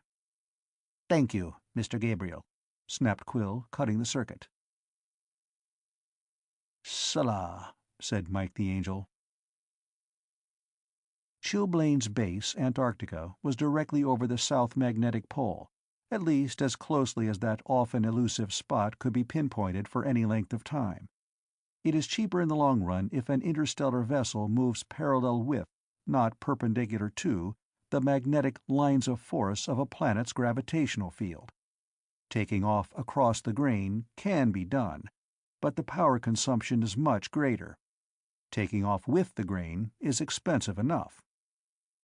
An ion rocket doesn't much care where it lifts or sets down, since its method of propulsion isn't trying to work against the fabric of space itself. For that reason, an interstellar vessel is normally built in space and stays there, using ion rockets for loading and unloading its passengers. It's cheaper by far. The Computer Corporation of Earth had also been thinking of expenses when it built its #1 research station near Chilblains Base, although the corporation was not aware at the time just how much money it was eventually going to save them. The original reason had simply been lower power costs. A cryotron unit has to be immersed at all times in a bath of liquid helium at a temperature of 4.2 degrees absolute. It is obviously much easier, and much cheaper, to keep several thousand gallons of helium at that temperature if the surrounding temperature is at 233 absolute, than if it is up around 290 or 300. That may not seem like much percentage-wise, but it comes out to a substantial saving in the long run. But power consumption or no, when CC of E found that Snookums either had to be moved or destroyed, it was mightily pleased that it had built Prime Station near Chilblains Base. Since a great deal of expense also, of necessity, devolved upon Earth government, the government was, to say it modestly, equally pleased. There was enough expense as it was. The scenery at Chilblains Base, so named by a wiseacre American Navy man back in the 20th century, was nothing to brag about. Thousands of square miles of powdered ice that has had nothing to do but blow around for 20 million years is not at all inspiring after the first few minutes, unless one is obsessed by the morbid beauty of cold death. Mike the Angel was not so obsessed. To him, the area surrounding Chilblains Base was just so much white hell, and his analysis was perfectly correct. Mike wished that it had been January, midsummer in the Antarctic, so there would have been at least a little dim sunshine. Mike the Angel did not particularly relish having to visit the South Pole in midwinter. The rocket that had lifted Mike the Angel from Long Island Base settled itself into the snow-covered landing stage of Chilblains Base, dissipating the crystalline whiteness into steam as it did so. The steam, blown away by the chill winds, moved all of 30 yards before it became ice again. Mike the Angel was not in the best of moods.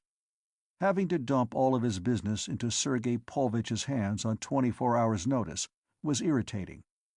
He knew Pulvich could handle the job, but it wasn't fair to him to make him take over so suddenly. In addition, Mike did not like the way the whole Branch L business was being handled. It seemed slipshod and hurried. And worse, it was entirely too mysterious and melodramatic. "Of all the times to have to come to Antarctica," he grumped as the door of the rocket opened, "why did I have to get July?" The pilot, a young man in his early 20s, said smugly, "July is bad, but January isn't good, just not so worse." Mike the Angel glowered. "Sonny, I was a cadet here when you were learning arithmetic. It hasn't changed since, summer or winter." "Sorry, sir," said the pilot stiffly. "So am I," said Mike the Angel cryptically. "Thanks for the ride." He pushed open the outer door, pulled his electro-parka closer around him, and stalked off across the walk, through the lashing of the sleety wind. He didn't have far to walk, 100 yards or so, but it was a good thing that the walk was protected and well within the boundary of Chilblain's base, instead of being out on the wastelands. Here there were lights, and the hotbed equipment of the walk warmed the swirling ice particles into a sleety rain. On the wastelands, the utter blackness and the wind-driven snow would have swallowed him permanently within 10 paces. He stepped across a curtain of hot air that blew up from a narrow slit in the deck, and found himself in the main foyer of Chilblain's base. The entrance looked like the entrance to a theater. A big metal and plastic opening, like a huge room open on one side, with only that sheet of hot air to protect it from the storm raging outside. The lights and the small doors leading into the building added to the impression that this was a theater, not a military base. But the man who was standing near one of the doors was not by a long shot dressed as an usher. He wore a sergeant's stripes on his regulation Space Service parka, which muffled him to the nose, and he came over to Mike the Angel and said, "Commander Gabriel?" Mike the Angel nodded as he shook icy drops from his gloved hands, then fished in his belt pocket for his newly printed ID card. He handed it to the sergeant, who looked it over, peered at Mike's face, and saluted. As Mike returned the salute, the sergeant said, "Okay, sir, you can go in. The security office is past the double door, first corridor on your right." Mike the Angel tried his best not to look surprised. Security office? Is there a war on or something? What does Chilblains need with a security office? The sergeant shrugged. "Don't ask me, Commander. I just slave away here. Maybe Lieutenant Nariaki knows something, but I sure don't." "Thanks, Sergeant."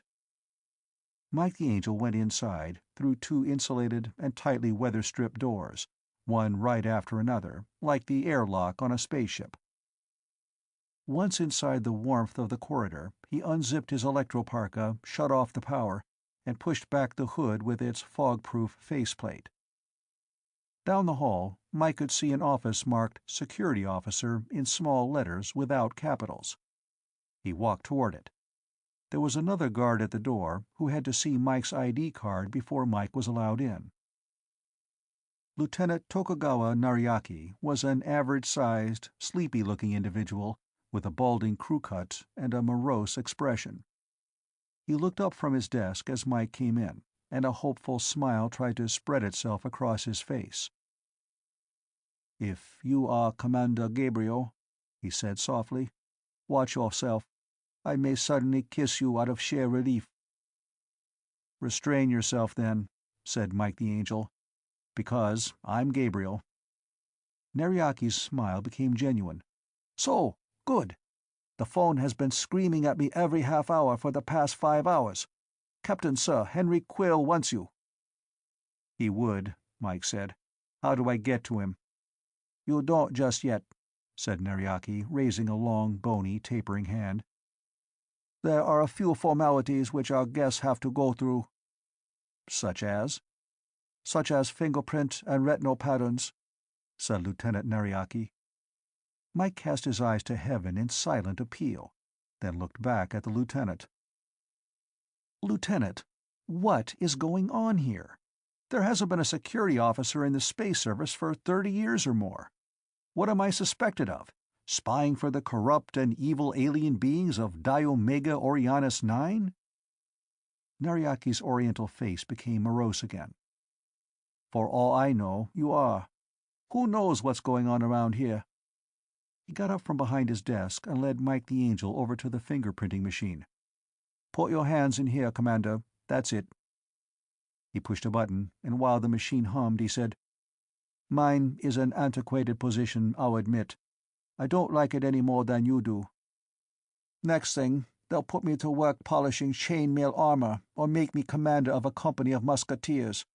Or maybe they'll send me to the 18th Outer Mongolian Yak Artillery." Mike looked at him with narrowed eyes.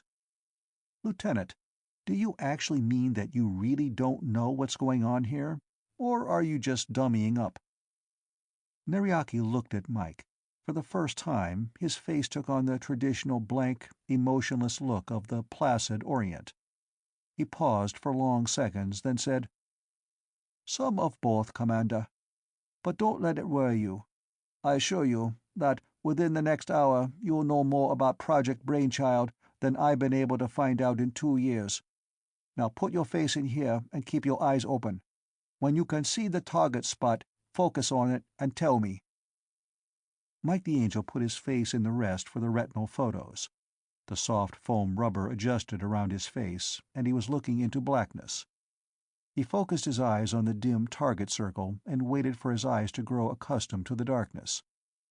The security officer's voice continued. "All I do is make sure that no unauthorized person comes into Chilbrain's pace. Other than that, I have nothing but personal guesses and little trickles of confusing information, neither of which am I at liberty to discuss." Mike's irises had dilated to the point that he could see the dim dot in the center of the target circle, glowing like a dimly visible star. "Shoot," he said. There was a dazzling glare of light. Mike pulled his face out of the padded opening and blinked away the colored after-images. Lieutenant Nariaki was comparing the fresh fingerprints with the set he had had on file. "Well," he said, "you have Commander Gabriel's hands anyway. If you have his eyes, I'll have to concede that the rest of the body belongs to him too." "How about my soul?" Mike asked dryly. "Not my province, Commander," Nariaki said as he pulled the retinal photos out of the machine. "Maybe one of the chaplains would know." "If this sort of thing is going on all over Chilblains," said Mike the Angel, "I imagine the Office of Chaplains is doing a booming business in TS cards." The lieutenant put the retinal photos in the comparator, took a good look, and nodded. "You're you," he said. "Give me your ID card." Mike handed it over, and Nariaki fed it through a printer which stamped a complex seal in the upper left-hand corner of the card. The lieutenant signed his name across the seal and handed the card back to Mike. "That's it," he said. "You can—" He was interrupted by the chiming of the phone. "Just a second, Commander," he said as he thumbed the phone switch. Mike was out of range of the TV pickup, and he couldn't see the face on the screen, but the voice was so easy to recognize that he didn't need to see the man. "Hasn't that triply bedamned rocket landed yet, Lieutenant? Where is Commander Gabriel?" Mike knew that Black Bart had already checked on the landing of the latest rocket. The question was rhetorical. Mike grinned. "Tell the old tyrant," he said firmly, "that I'll be along as soon as the security officer is through with me." Nariaki's expression didn't change. "You're through now, Commander, and—" "Tell that imitation Apollo to hop it over here fast," said Quill sharply. "I'll give him a lesson in tyranny." There was a click as the intercom shut off. Nariaki looked at Mike the Angel and shook his head slowly. "Either you're working your way toward a court-martial, or else you know where Black Bart has the body buried."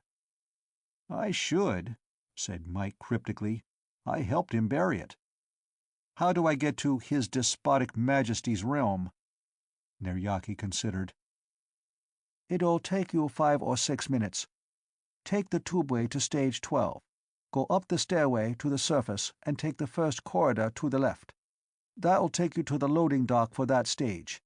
It's an open foyer like the one at the landing field, so you'll have to put your parka back on. Go down the stairs on the other side, and you'll be in Area K. One of the guards will tell you where to go from there. Of course, you could go by tube, but it would take longer because of the bypass." "Good enough. I'll take the shortcut. See you, and thanks." Chapter 8. The underground tubeway shot Mike the Angel across 5 miles of track at high speed. Mike left the car at stage 12 and headed up the stairway and down the corridor to a heavy double door marked freight loading. He put on his parka and went through the door. The foyer was empty, and, like the one at the rocket landing, protected from the Antarctic blast only by a curtain of hot air. Outside that curtain, the light seemed to lose itself in the darkness of the bleak, snow-filled wastelands. Mike ignored the snowscape and headed across the empty foyer to the door marked entrance. With a small E, Mike muttered to himself, I wonder if the sign painter ran out of full caps. He was 5 feet from the door when he heard the yell. "Help!"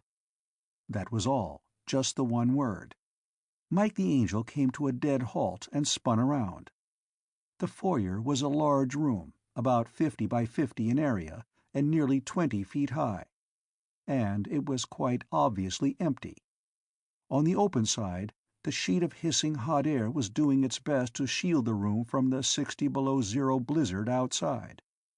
Opposite the air curtain was a huge sliding door, closed at the moment, which probably led to a freight elevator. There were only 2 other doors leading from the foyer, and both of them were closed.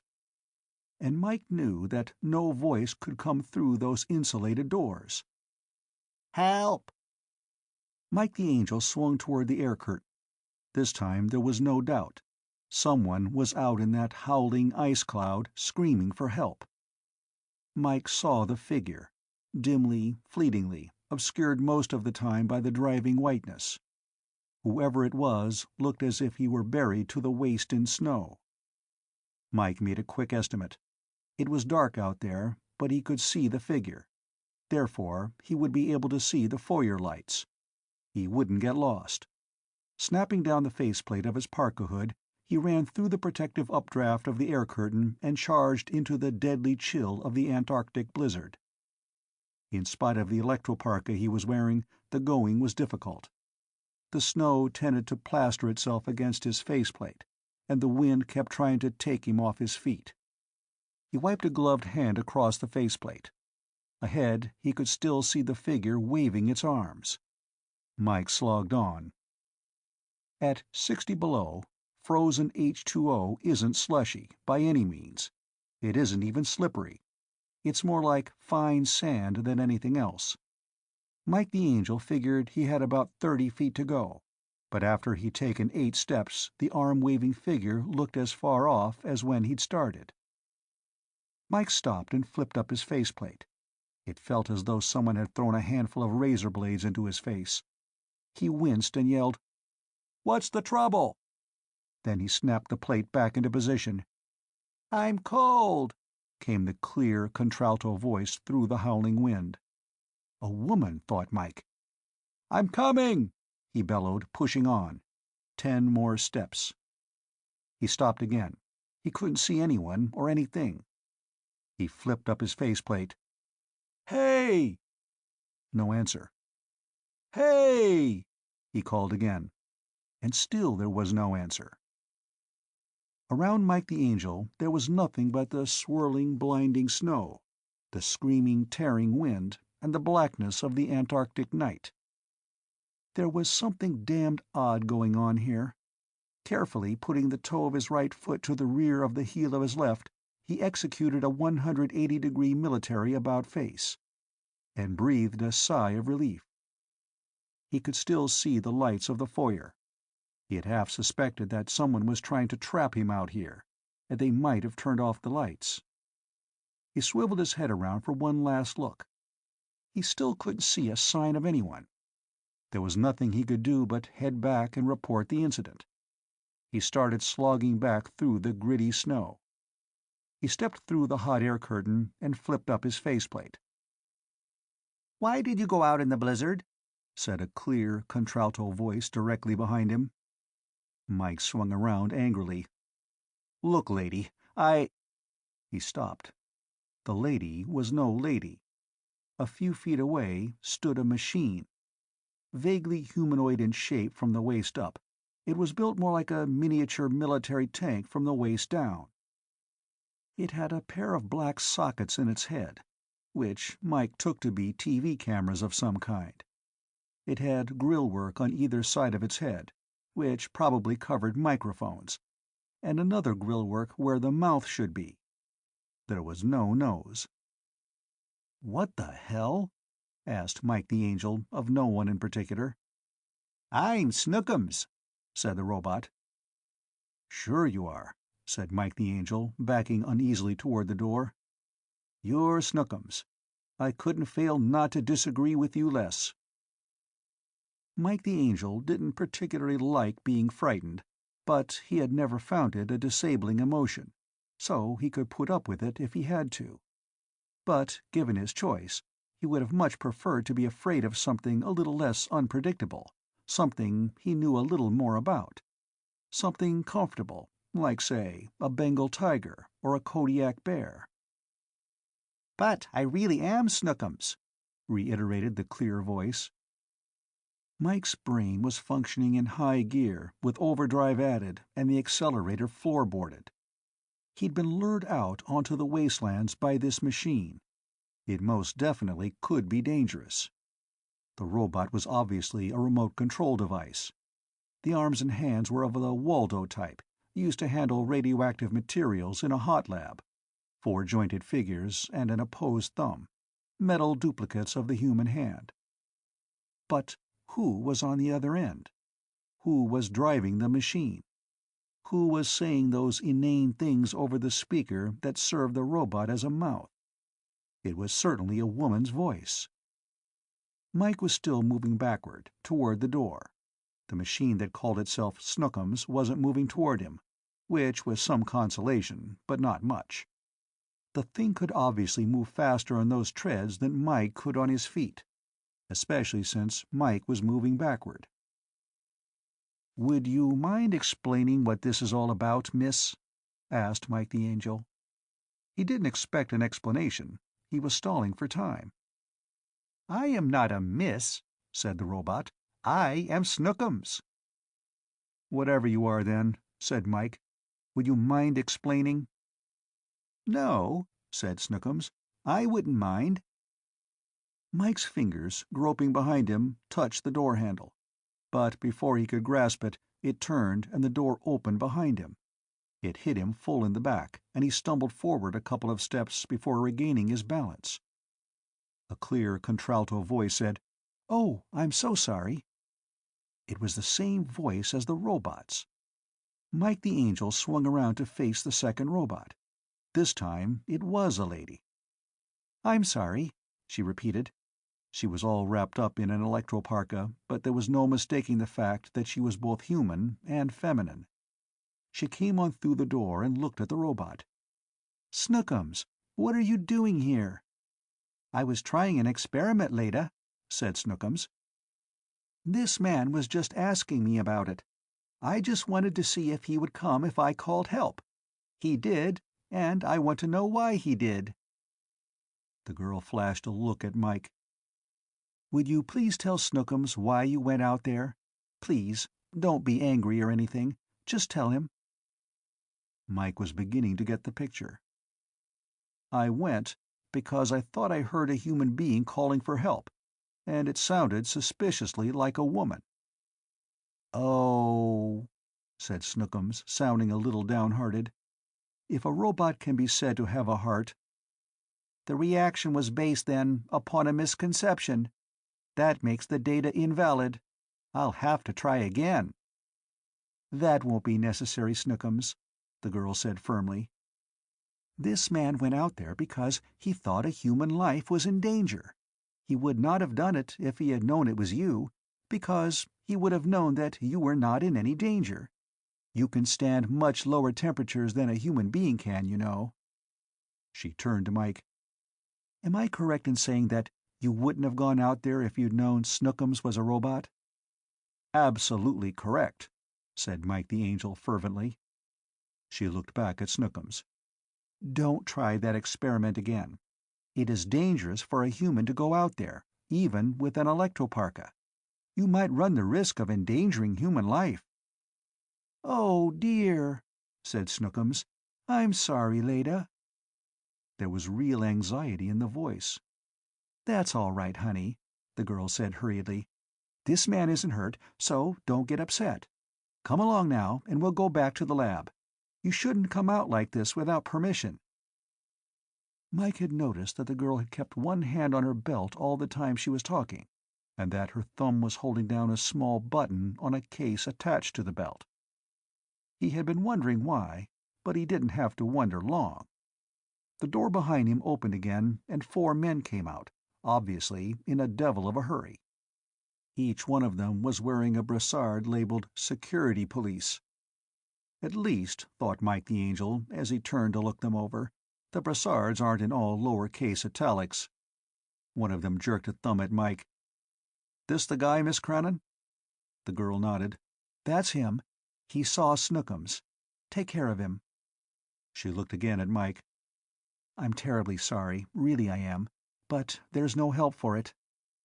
Then, without another word, she opened the door and went back inside, and the robot rolled in after her. As the door closed behind her, the SP man nearest Mike, a tough-looking bozo wearing an ensign's insignia, said, "Let's see your identification." Mike realized that his own parka had no insignia of rank on it, but he didn't like the SP man's tone. "Come on," snapped the ensign. "Who are you?" Mike the Angel pulled out his ID card and handed it to the security cop. "It tells right there who I am," he said. "That is, if you can read." The man glared and jerked the card out of Mike's hand, but when he saw the emblem that Lieutenant Nariaki had stamped on it, his eyes widened. He looked up at Mike. "I'm sorry, sir. I didn't mean—" "That tears it," interrupted Mike. "That absolutely tears it. In the past 3 minutes, I have been apologized to by a woman, a robot, and a cop. The next thing, a penguin will walk in here, tip his top hat, and abase himself while he mutters obsequiously in penguinese. Just what the devil is going on around this place?" The 4 SP men were trying hard not to fidget. "Just security precautions, sir," said the ensign uncomfortably. "Nobody but those connected with Project Brainchild are supposed to know about Snookums. If anyone else finds out, we're supposed to take them into protective custody." "I'll bet you're widely loved for that," said Mike. "I suppose the gadget at Miss What's-Her-Name's belt was an alarm to warn you of impending disaster?" "Miss Crannon. Yes, sir. Everybody on the project carries those around. Also, Miss Crannon carries a detector for following Snookums around. She sort of is keeper, you know." "No," said Mike the Angel. "I do not know. But I intend to find out. I'm looking for Captain Quill. Where is he?" The 4 men looked at each other, then looked back at Mike. "I don't know, Commander," said the ensign. "I understand that several new men have come in today, but I don't know all of them. You'd better talk to Dr. Fitzhugh." "Such are the beauties of security," said Mike the Angel. "Where can I find this Dr. Fitzhugh?" The security man looked at his wristwatch. "He's down in the cafeteria now, sir. It's coffee time, and Doc Fitzhugh is as regular as a satellite orbit." "I'm glad you didn't say clockwork," Mike told him. "I've had enough dealings with machines today. Where is this coffee haven?" The ensign gave directions for reaching the cafeteria, and Mike pushed open the door marked Entrance. He had to pass through another inner door, guarded by another pair of SP men who checked his ID card again. Then he had to ramble through hallways that went off at queer angles to each other. But he finally found the cafeteria. He nabbed the first passerby and asked him to point out Dr. Fitzhugh. The passerby was obliging. He indicated a smallish, elderly man who was sitting by himself at one of the tables. Mike made his way through the tray-carrying hordes that were milling about, and finally ended up at the table where the smallish man was sitting. "Dr. Fitzhugh?" Mike offered his hand. "I'm Commander Gabriel. Minister Wallingford appointed me engineering officer of the Branch L." Dr. Fitzhugh shook Mike's hand with apparent pleasure. "Oh, yes. Sit down, Commander. What can I do for you?" Mike had already peeled off his electro-parka. He hung it over the back of a chair and said, "Mind if I grab a cup of coffee, Doctor? I've just come from topside, and I think the cold has made its way clean to my bones." He paused. "Would you like another cup?" Dr. Fitzhugh looked at his watch. "I have time for one more, thanks." By the time Mike had returned with the cups, he had recalled where he had heard the name Fitzhugh before. "It just occurred to me," he said as he sat down. "You must be Dr. Morris Fitzhugh." Fitzhugh nodded. "That's right." He wore a perpetually worried look, which made his face look more wrinkled than his 50 years of age would normally have accounted for. Mike was privately of the opinion that if Fitzhugh ever really tried to look worried, his ears would meet over the bridge of his long nose. "I've read a couple of your articles in the journal," Mike explained, "but I didn't connect the name until I saw you. I recognized you from your picture." Fitzhugh smiled, which merely served to wrinkle his face even more. Mike the Angel spent the next several minutes feeling the man out. Then he went on to explain what had happened with Snookums out in the foyer, which launched Dr. Fitzhugh into an explanation. "He didn't want help, of course. He was merely conducting an experiment. There are many areas of knowledge in which he is as naive as a child." Mike nodded. "It figures. At first, I thought he was just a remote control tool, but I finally saw that he was a real, honest-to-goodness robot. Who gave him the idea to make such an experiment as that?" "No one at all," said Dr. Fitzhugh. "He's built to make up his own experiments." Mike the Angel's classic face regarded the wrinkled one of Dr. Fitzhugh. His own experiments? But a robot? Fitzhugh held up a bony hand, gesturing for attention and silence. He got it from Mike. "Snookums," he said, "is no ordinary robot, Commander." Mike waited for more. When none came, he said, "So I gather." He sipped at his black coffee. "That machine I saw is actually a remote control tool, isn't it? Snookum's actual brain is in cargo hold 1 of the William Branch L." "That's right." Dr. Fitzhugh began reaching into various pockets about his person. He extracted a tobacco pouch, a briar pipe, and a jet flame lighter. Then he began speaking as he went through the pipe smoker's ritual of filling, tamping, and lighting. "Snookums," he began, "is a self-activating, problem-seeking computer with input and output sensory and action mechanisms analogous to those of a human being." He pushed more tobacco into the bowl of his pipe with a bony forefinger. "He's as close to being a living creature as anything man has yet devised." "What about the synth cells they're making at Boston Med?" Mike asked, looking innocent. Fitzhugh's contour map face wrinkled up even more. "I should have said living intelligence," he corrected himself. "He's a true robot, in the old original sense of the word. An artificial entity that displays almost every function of a living, intelligent creature. And, at the same time, he has the accuracy and speed that is normal to a cryotron computer." Mike the Angel said nothing while Fitzhugh fired up his lighter and directed the jet of flame into the bowl and puffed up gray clouds of smoke, which obscured his face. While the roboticist puffed, Mike let his gaze wander idly over the other people in the cafeteria. He was wondering how much longer he could talk to Fitzhugh before Captain Quill began. And then he saw the redhead. There is never much point in describing a really beautiful girl. Each man has his own ideas of what it takes for a girl to be pretty, or fascinating, or lovely, or almost any other adjective that can be applied to the noun girl. But beautiful is a cultural concept, at least as far as females are concerned, and there is no point in describing a cultural concept. It's one of those things that everybody knows, and descriptions merely become repetitious and monotonous. This particular example filled, in every respect, the definition of beautiful according to the culture of the white Americo-European subclass of the human race of Anno Domini 2087. The elements and proportions and symmetry fit almost perfectly into the ideal mold.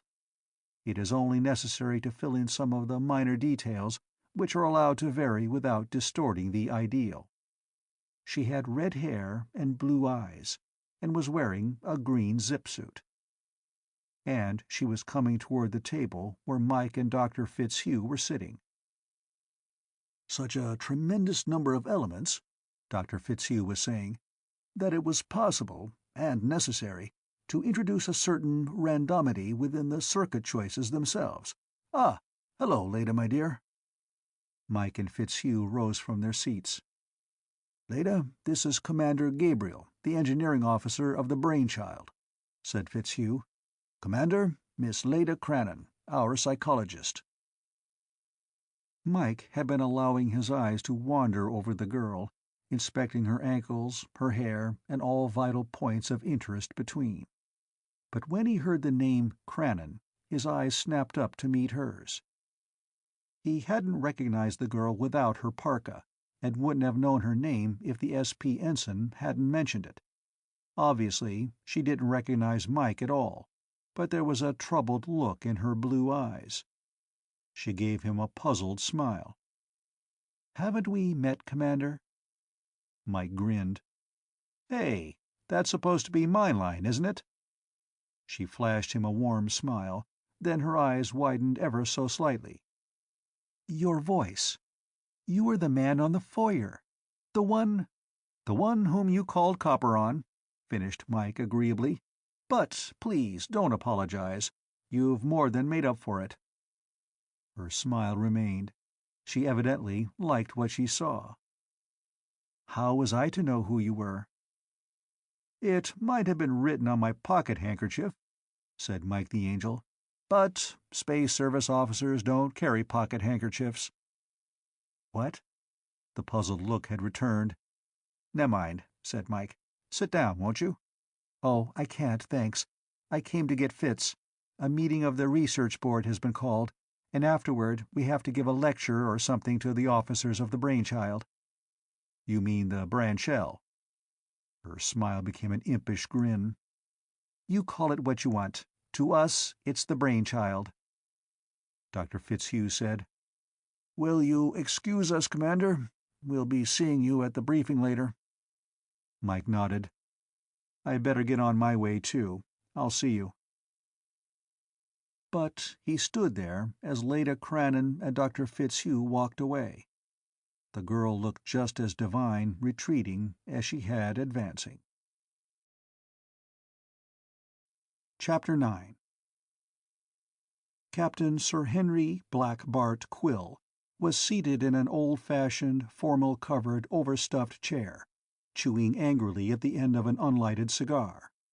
His bald head gleamed like a pink billiard ball, almost matching the shining glory of his golden insignia against his scarlet tunic. Mike the Angel had finally found his way through the maze of underground passageways to the door marked Wardroom 9 and had pushed it open gingerly, halfway hoping that he wouldn't be seen coming in late, but not really believing it would happen. He was right. Black Bart was staring directly at the door when it slid open. Mike shrugged inwardly and stepped boldly into the room, flicking a glance over the faces of the other officers present. "Well, well, well, Mr. Gabriel," said Black Bart. His voice was oily, but the oil was oil of vitriol.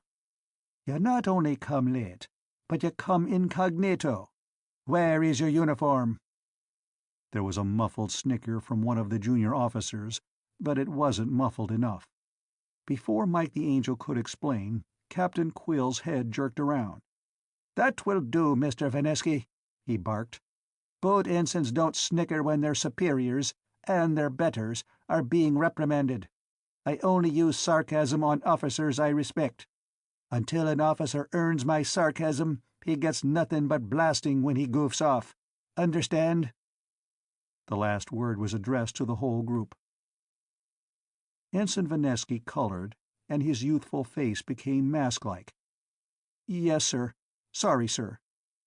Quill didn't even bother to answer. He looked back at Mike the Angel, who was still standing at attention. Quill's voice resumed its caustic saccharinity. "But don't let that go to your head, Mr. Gabriel. I repeat, where is your pretty red spaceman suit?" "If the captain will recall," said Mike, "I had only 24 hours' notice. I couldn't get a new wardrobe in that time. It'll be in on the next rocket." Captain Quill was silent for a moment, then he simply said, "Very well," thus dismissing the whole subject. He waved Mike the Angel to a seat. Mike sat. "We'll dispense with the formal introductions," said Quill. "Commander Gabriel is our engineering officer. The rest of these boys all know each other, Commander. You and I are the only ones who don't come from Chilblain's base. You know Commander Jeffers, of course." Mike nodded and grinned at Peter Jeffers, a lean, bony character who had a tendency to collapse into chairs, as though he had come unhinged. Jeffers grinned and winked back. "This is Lieutenant Commander von Liegnitz, Navigation Officer. Lieutenant Keku, Supply. Lieutenant Mellon, Medical Officer.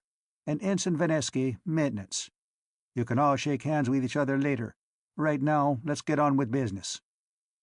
He frowned, overshadowing his eyes with those great, bushy brows. "What was I saying just before Commander Gabriel came in?" Pete Jeffers shifted slightly in his seat. "You was saying, sir, that this is the stupidest damn assignment anybody ever got, or words to that effect." Jeffers had born in Georgia and had moved to the south of England at the age of 10. Consequently, his accent was far from standard. "I think, Mr. Jeffers," said Quill, "that I phrased it a bit more delicately, but that was the essence of it. The Brainchild, as she has been nicknamed, has been built at great expense for the purpose of making a single trip. We are to take her, and her cargo, to a destination known only to myself and von Liegnitz. We will be followed there by another service ship, which will bring us back as passengers." He allowed himself a half-smile. "At least, we'll get to loaf around on the way back." The others grinned. "The Brainchild will be left there and presumably dismantled." He took the unlighted cigar out of his mouth, looked at it, and absently reached in his pocket for a lighter. The deeply tanned young man who had been introduced as Lieutenant Keku had just lighted a cigarette, so he proffered his own flame to the captain.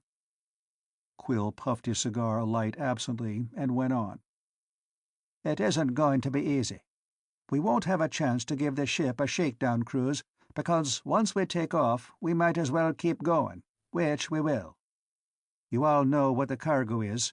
Cargo Hold 1 contains the greatest single robotic brain ever built. Our job is to make sure it gets to our destination in perfect condition." "Question, sir," said Mike the Angel. Without moving his head, Captain Quill lifted one huge eyebrow and glanced in Mike's direction. "Yes?" "Why didn't CC build the brain on whatever planet we're going to in the first place?" "We're supposed to be told that in the briefing over at the CC labs in—" he glanced at his watch, "half an hour. But I think we can all get a little advance information. Most of you men have been around here long enough to have some idea of what's going on, but I understand that Mr. Vanesky knows somewhat more about robotics than most of us. Do you have any light to shed on this, Mr. Vanesky?" Mike grinned to himself without letting it show on his face. The skipper was letting the boot ensign redeem himself after the faux pas he'd made. Vanesky started to stand up, but Quill made a slight motion with his hand, and the boy relaxed. "It's only a guess, sir," he said, "but I think it's because the robot knows too much." Quill and the others looked blank, but Mike narrowed his eyes imperceptibly. Vanesky was practically echoing Mike's own deductions. "I mean, well, look, sir," Vanesky went on, a little flustered. "They started to build that thing 10 years ago. 8 years ago they started teaching it. Evidently, they didn't see any reason for building it off Earth then. What I mean is, something must have happened since then to make them decide to take it off Earth.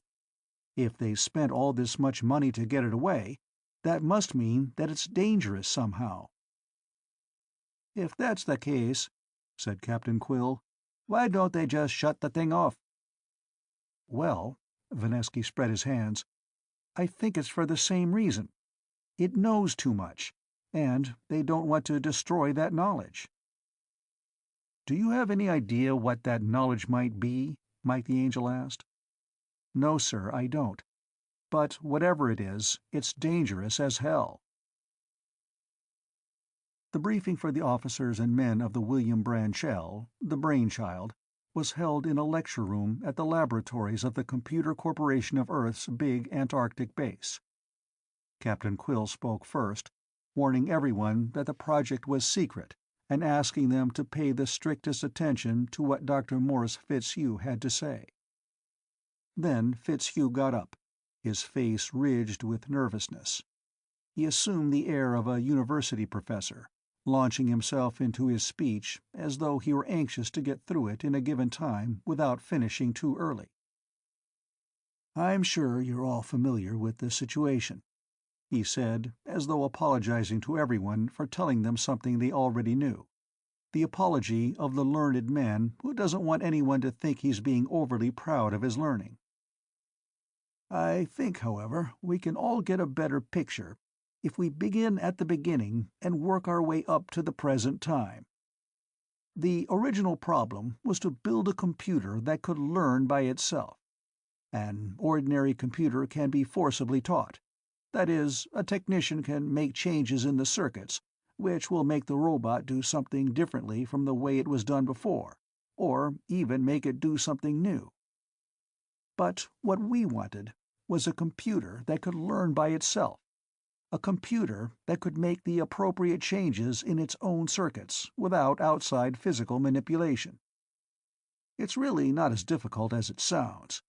You've all seen autoscribers, which can translate spoken words into printed symbols. An autoscriber is simply a machine which does what you tell it to, literally.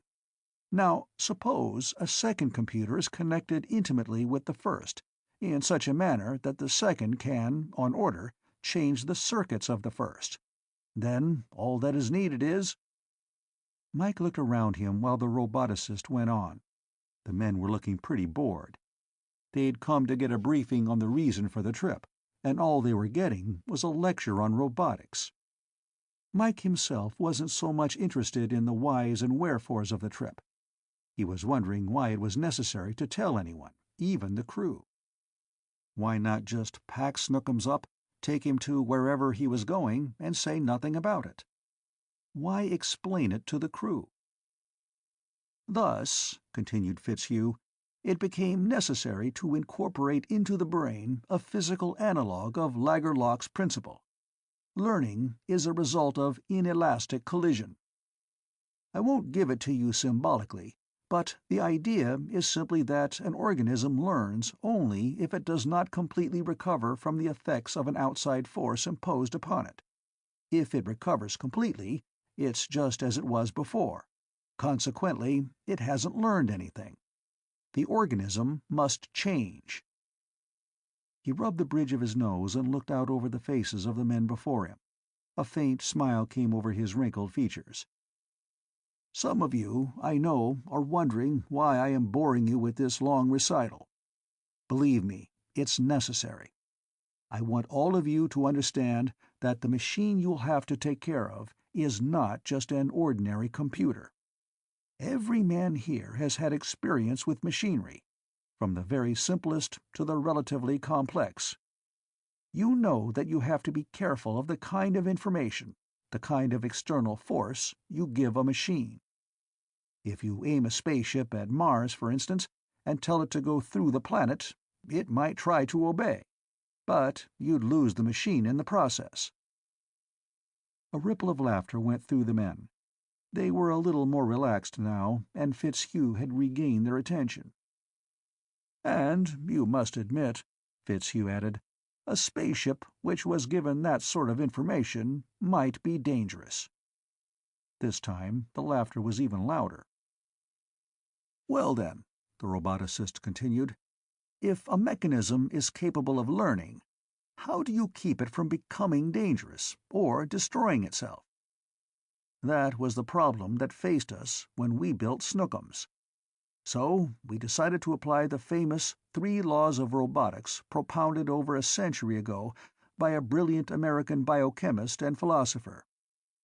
Here they are. 1. A robot may not injure a human being, nor through inaction allow a human being to come to harm. 2.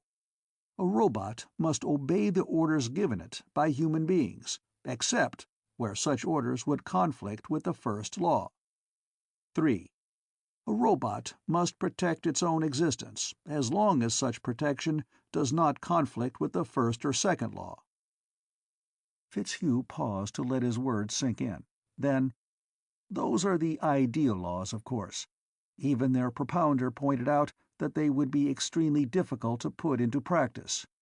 A robot is a logical machine, but it becomes somewhat of a problem even to define a human being. Is a 5-year-old competent to give orders to a robot? If you define him as a human being, then he can give orders that might wreck an expensive machine. On the other hand, if you don't define the 5-year-old as human, then the robot is under no compulsion to refrain from harming the child." He began delving into his pockets for smoking materials as he went on. "We took the easy way out. We solved that problem by keeping Snookums isolated. He has never met any animal except adult human beings. It would take an awful lot of explaining to make him understand the difference between, say, a chimpanzee and a man. Why should a hairy pelt and a relatively low intelligence make a chimp non-human? After all, some men are pretty hairy, and some are moronic. Present company excepted." More laughter. Mike's opinion of Fitzhugh was beginning to go up. The man knew when to break pedantry with humor. "Finally," Fitzhugh said, when the laughter had subsided, "we must ask what is meant by protecting his own existence. Frankly, we've been driven frantic by that one. The little humanoid, caterpillar-track mechanism that we all tend to think of as Snookums isn't really Snookums, any more than a human being is a hand or an eye. Snookums wouldn't actually be threatening his own existence unless his brain, now in the hold of the William Branchell, is destroyed." As Dr. Fitzhugh continued, Mike the Angel listened with about half an ear. His attention, and the attention of every man in the place, had been distracted by the entrance of Leda Crannon. She stepped in through a side door, walked over to Dr. Fitzhugh, and whispered something in his ear. He nodded, and she left again. Fitzhugh, when he resumed his speech, was rather more hurried in his delivery. "The whole thing can be summed up rather quickly. Point 1. Snookum's brain contains the information that 8 years of hard work have laboriously put into it. That information is more valuable than the whole cost of the William Branchell. It's worth billions. So the robot can't be disassembled, or the information would be lost. Point 2. Snookum's mind is a strictly logical one, but it is operating in a more than logical universe. Consequently, it is unstable. Point 3. Snookums was built to conduct his own experiments. To forbid him to do that would be similar to beating a child for acting like a child. It would do serious harm to the mind. In Snookum's case, the randomity of the brain would exceed optimum, and the robot would become insane. Point 4. Emotion is not logical. Snookums can't handle it, except in a very limited way." Fitzhugh had been making his points by tapping them off on his fingers with the stem of his unlighted pipe. Now he shoved the pipe back in his pocket and clasped his hands behind his back. "It all adds up to this. Snookums must be allowed the freedom of the ship. At the same time, every one of us must be careful not to push the wrong buttons, as it were. So here are a few don'ts. Don't get angry with Snookums. That would be as silly as getting sore at a phonograph because it was playing music you didn't happen to like. Don't lie to Snookums. If your lies don't fit in with what he knows to be true, and they won't, believe me, he will reject the data. But it would confuse him, because he knows that humans don't lie. If Snookums asks you for data, qualify it, even if you know it to be true. Say, "There may be an error in my knowledge of this data, but to the best of my knowledge." Then go ahead and tell him. But if you absolutely don't know the answer, tell him so. Say, "I don't have that data, Snookums." Don't unless you are— He went on, but it was obvious that the officers and crew of the William Branchell weren't paying the attention they should. Every one of them was thinking dark gray thoughts. It was bad enough that they had to take out a ship like the Brainchild, untested and jerry-built as she was. Was it necessary to have an 800-pound, moron-genius child machine running loose too? Evidently it was. "To wind it up," Fitzhugh said, "I imagine you are wondering why it's necessary to take Snookums off Earth. I can only tell you this. Snookums knows too much about nuclear energy." Mike the Angel smiled grimly to himself. Ensign Vanesky had been right. Snookums was dangerous, not only to individuals, but to the whole planet. Snookums, too, was a juvenile delinquent. Chapter 10. The Brainchild lifted from Antarctica at exactly 2100 hours Greenwich time. For 3 days, the officers and men of the ship had worked as though they were the robots instead of their passenger, or cargo, depending on your point of view. Supplies were loaded, and the great engine generators checked and rechecked. The ship was ready to go less than 2 hours before takeoff time. The last passenger aboard was Snookums, although, in a more proper sense, he had always been aboard. The little robot rolled up to the elevator on his treads and was lifted into the body of the ship. Miss Crannon was waiting for him at the airlock, and Mike the Angel was standing by. Not that he had any particular interest in watching Snookums come aboard, but he did have a definite interest in Leda Crannon. "Hello, honey," said Miss Crannon as Snookums rolled into the airlock. "Ready for your ride?" "Yes, Leda," said Snookums in his contralto voice.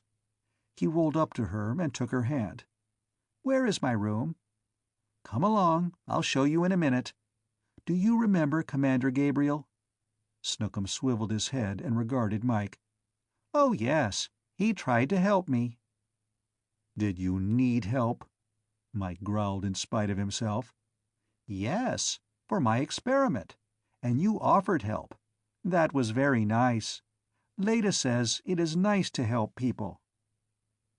Mike the Angel carefully refrained from asking Snookums if he thought he was people. For all Mike knew, he did. Mike followed Snookums and Leda Crannon down the companionway. "What did you do today, honey?" asked Leda.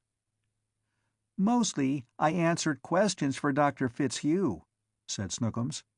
"He asked me 38 questions. He said I was a great help.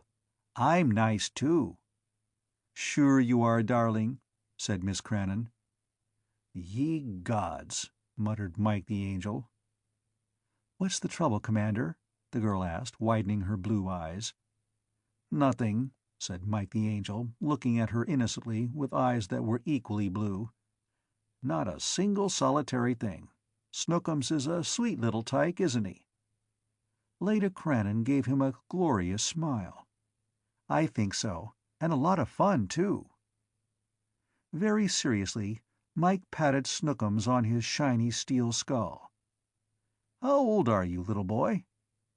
Leda Crannon's eyes narrowed, but Mike pretended not to notice while Snookums said, 8 years, 2 months, 1 day, 7 hours, 33 minutes, and 10 seconds. But I am not a little boy. I am a robot." Mike suppressed an impulse to ask him if he had informed Leda Crannon of that fact. Mike had been watching the girl for the past 3 days, at least when he'd had the time to watch, and he'd been bothered by the girl's maternal attitude toward Snookums. She seemed to have wrapped herself up entirely in the little robot. Of course, that might simply be her method of avoiding Mike the Angel, but Mike didn't quite believe that. "Come along to your room, dear," said Leda. Then she looked again at Mike. "If you'll wait just a moment, Commander," she said rather stiffly, "I'd like to talk to you." Mike the Angel touched his forehead in a gentlemanly salute. "Later, perhaps, Miss Crannon. Right now, I have to go to the power section to prepare for takeoff. We're really going to have fun lifting this brute against a full Earth G without rockets."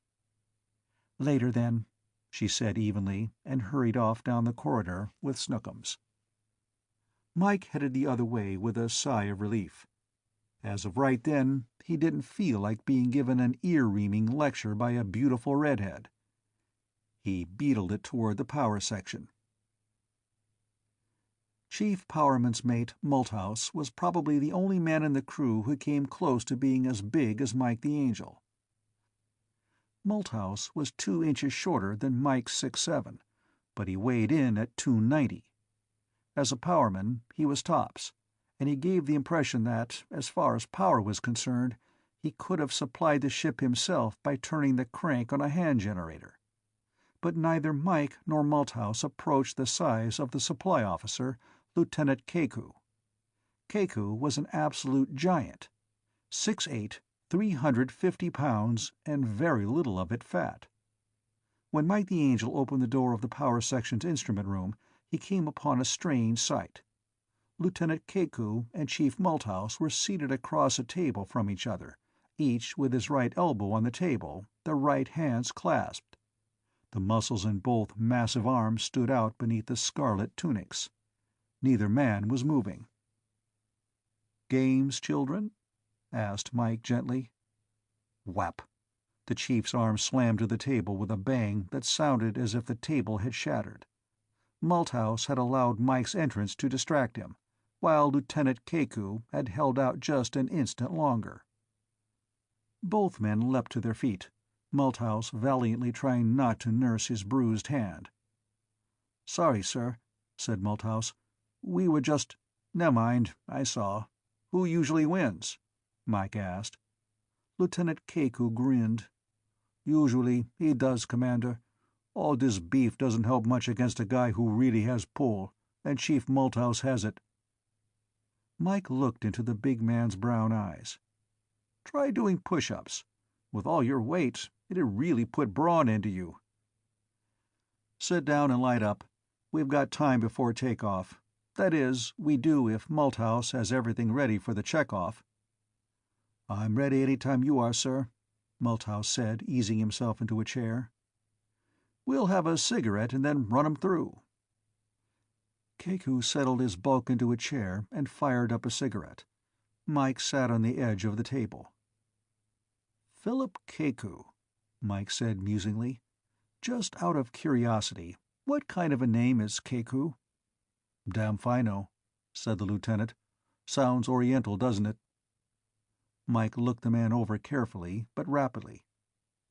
"But you're not Oriental, or at least not much. You look Polynesian to me."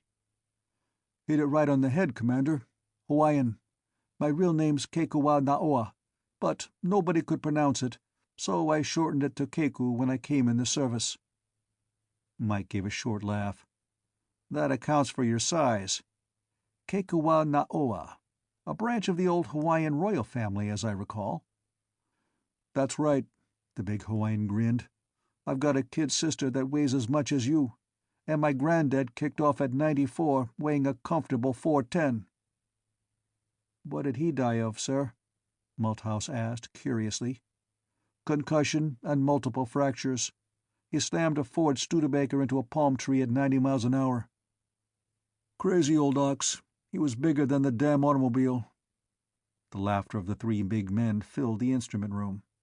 After a few more minutes of bull-throwing, Keku ground out his cigarette and stood up. "I'd better get to my post. Black Bart will be calling down any minute." At that instant the PA system came alive. Now hear this. Now hear this. Take off in 15 minutes. Take off in 15 minutes." Keku grinned, saluted Mike the Angel, and walked out the door. Malthouse gazed after him, looking at the closed door. "A blinking prophet, Commander," he said. "A blinking prophet." The takeoff of the Brainchild was not so easy as it might have appeared to anyone who watched it from the outside. As far as the exterior observers were concerned, it seemed to lift into the air with a loud thrumming noise, like a huge elevator rising in an invisible shaft. It had been built in a deep pit in the polar ice, built around the huge cryotronic stack that was Snookum's brain. As it rose, electric motors slid back the roof that covered the pit, and the howling Antarctic winds roared around it. Unperturbed, it went on rising. Inside, Mike the Angel and Chief Malthouse watched worriedly as the meters wiggled their needles dangerously close to the overload mark. The thrumming of the ship as it fought its way up against the pull of Earth's gravity and through the Earth's magnetic field, using the fabric of space itself as the fulcrum against which it applied its power, was like the vibration of a note struck somewhere near the bottom of a piano keyboard, or the rumble of a contrabassoon. As the intensity of the gravitational field decreased, the velocity of the ship increased, not linearly, but logarithmically. She shrieked through the upper atmosphere, quivering like a live thing, and emerged at last into relatively empty space. When she reached a velocity of a little over 30 miles per second, relative to the sun and perpendicular to the solar ecliptic, Mike the Angel ordered her engines cut back to the lowest power possible, which would still retain the 1g interior gravity of the ship and keep the anti-acceleration fields intact. "How does she look, Malthouse?" he asked. Both of the men were checking the readings of the instruments. A computerman second class was punching the readings into the small table calculator as Malthouse read off the numbers. "I think she's weathered it, sir," the chief said cautiously. "But she sure took a devil of a beating. And look at the power factor readings. We were tossing away energy as though we were S. Doradus or something." They worked for nearly an hour to check through all the circuits to find what damage, if any, had been done by the strain of Earth's gravitational and magnetic fields. All in all, the Brainchild was in pretty good shape. A few circuits needed retuning, but no replacements were necessary. Malthouse, who had been understandably pessimistic about the ship's ability to lift herself from the surface of even a moderate-sized planet like Earth, looked with new respect upon the man who had designed the power plant that had done the job. Mike the Angel called the bridge and informed Captain Quill that the ship was ready for full acceleration. Under control from the bridge, the huge ship yawed until her nose, and thus the line of thrust along her longitudinal axis, was pointed toward her destination. "Full acceleration, Mr. Gabriel," said Captain Quill over the intercom. Mike the Angel watched the meters climb again as the ship speared away from the sun at an ever-increasing velocity. Although the apparent internal acceleration remained at a cozy 1g, the acceleration in relation to the sun was something fantastic. When the ship reached the velocity of light, she simply disappeared, as far as external observers were concerned. But she still kept adding velocity with her tremendous acceleration. Finally, her engines reached their performance peak. They could drive the Brainchild no faster. They simply settled down to a steady growl and pushed the ship at a steady velocity through what the mathematicians termed null space. The Brainchild was on her way. Chapter 11. "What I want to know," said Lieutenant Keku, "is what kind of ship is this?" Mike the Angel chuckled, and Lieutenant Mellon, the medical officer, grinned rather shyly. But young Ensign Vanesky looked puzzled. "What do you mean, sir?" he asked the huge Hawaiian. They were sitting over coffee in the officers' wardroom. Captain Quill, First Officer Jeffers, and Lieutenant Commander von Liegnitz were on the bridge, and Dr. Fitzhugh and Leda Crannon were down below, giving Snookums lessons. Mike looked at Lieutenant Keku, waiting for him to answer Vanesky's question. "What do I mean? Just what I said, Mr. Vanesky. I want to know what kind of ship this is. It is obviously not a warship, so we can forget that classification. It is not an expeditionary ship. We're not outfitted for exploratory work. Is it a passenger vessel, then? No, because Dr. Fitzhugh and Miss Crannon are listed as civilian technical advisors, and are therefore legally part of the crew. I'm wondering if it might be a cargo vessel, though." "Sure it is," said Ensign Vanesky. "That brain in Cargo Hold 1 is cargo, isn't it?" "I'm not certain," Keku said thoughtfully, looking up at the overhead, as if the answer might be etched there in the metal. "Since it is built in as an intrinsic part of the ship, I don't know if it can be counted as cargo or not." He brought his gaze down to focus on Mike. "What do you think, Commander?" Before Mike the Angel could answer, Ensign Vanesky broke in with, "But the brain is going to be removed when we get to our destination, isn't it? That makes this a cargo ship." There was a note of triumph in his voice. Lieutenant Keku's gaze didn't waver from Mike's face, nor did he say a word. For a boot ensign to interrupt like that was an impoliteness that Keku chose to ignore. He was waiting for Mike's answer as though Vanesky had said nothing. But Mike the Angel decided he might as well play along with Keku's gag and still answer Vanesky. As a full commander, he could overlook Vanesky's impoliteness to his superiors without ignoring it as Keku was doing. "Ah, but the brain won't be unloaded, Mr. Vanesky," he said mildly. "The ship will be dismantled, which is an entirely different thing. I'm afraid you can't call it a cargo ship on those grounds." Vanesky didn't say anything. His face had gone red and then white, as though he'd suddenly realized he'd committed a faux pas. He nodded his head a little to show he understood, but he couldn't seem to find his voice. To cover up Vanesky's emotional dilemma, Mike addressed the medical officer. "What do you think, Mr. Mellon?" Mellon cleared his throat. Well, it seems to me," he said in a dry, serious tone, "that this is really a medical ship." Mike blinked. Keku raised his eyebrows. Vanesky swallowed and jerked his eyes away from Mike's face to look at Mellon, but still he didn't say anything. "Elucidate, my dear doctor," said Mike with interest. "I diagnose it as a physician," Mellon said in the same dry, earnest tone. "Snookums, we have been told, is too dangerous to be permitted to remain on Earth. I take this to mean that he is potentially capable of doing something that would either harm the planet itself or a majority, if not all, of the people on it." He picked up his cup of coffee and took a sip. Nobody interrupted him. "Snookums has, therefore," he continued, "been removed from Earth in order to protect the health of that planet, just as one would remove a potentially malignant tumor from a human body. This is a medical ship, QED." And only then did he smile. "Aw, now," Vanesky began. Then he shut his mouth again. With an inward smile, Mike realized that Ensign Vanesky had been taking seriously an argument that was strictly a joke. "Mr. Mellon," Mike said, "you win." He hadn't realized that Mellon's mind could work on that level. "Hold," said Lieutenant Keku, raising a hand. "I yield to no one in my admiration for the analysis given by our good doctor. Indeed, my admiration knows no bounds. But I insist we hear from Commander Gabriel before we adjourn."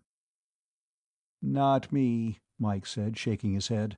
"I know when I'm beaten." He'd been going to suggest that the Brainchild was a training ship, from Snookum's learning periods, but that seemed rather obvious and puerile now. He glanced at his watch, saw the time, and stood up. "Excuse me, gentlemen. I have things to do." He had an appointment to talk to Leda Crannon, but he had no intention of broadcasting it.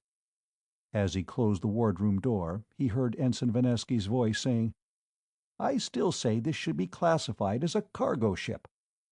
Mike sighed as he strode on down the companionway. The ensign was, of course, absolutely correct, which was the sad part about it, really.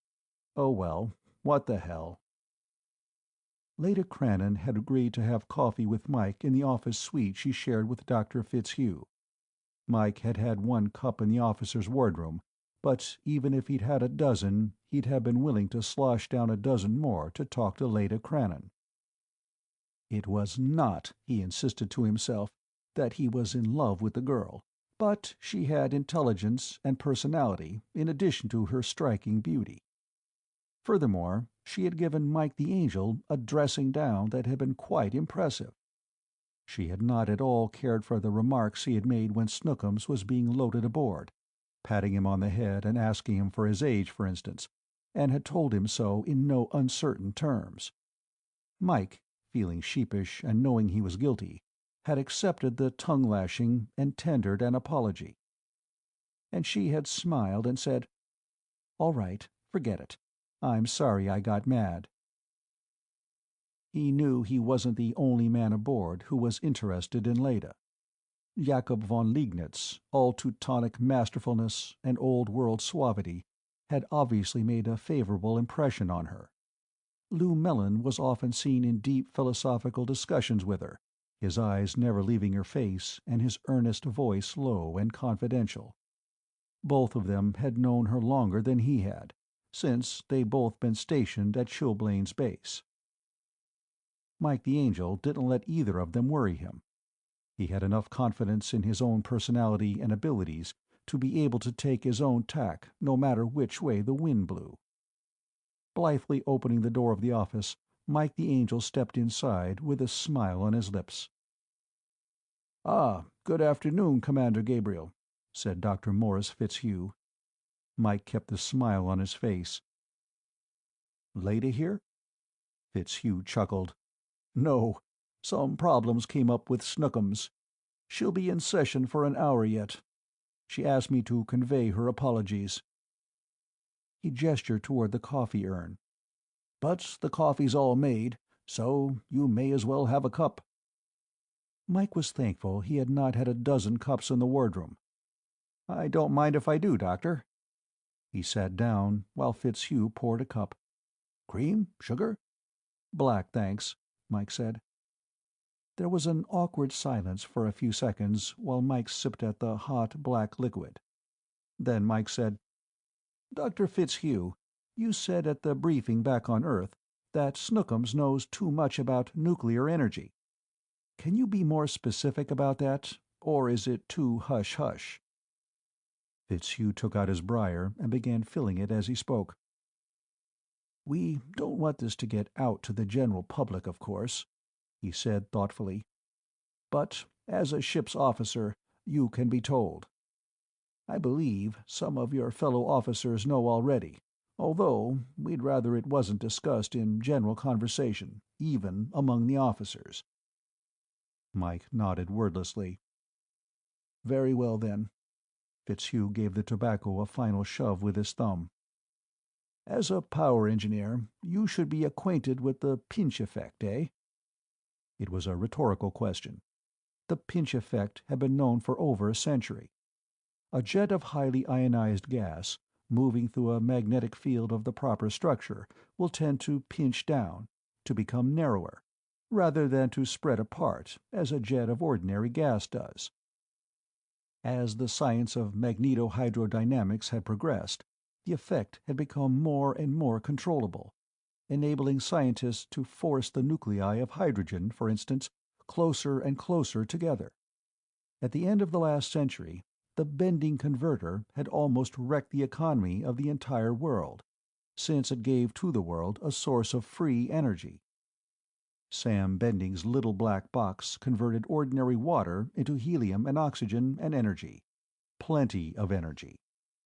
a bending converter could be built relatively cheaply and for small power uses, such as powering a ship or automobile or manufacturing plant, could literally run on air, since the moisture content of ordinary air was enough to power the converter itself, with plenty of power left over. Overnight, all previous forms of power generation had become obsolete. Who would buy electric power when he could generate his own for next to nothing? Billions upon billions of dollars worth of generating equipment were rendered valueless. The great hydroelectric dams, the hundreds of steam turbines, the heavy metal atomic reactors, all useless for power purposes. The value of the stock in those companies dropped to zero and stayed there. The value of copper metal fell like a bomb, with almost equally devastating results, for there was no longer any need for the millions of miles of copper cable that linked the power plants with the consumer.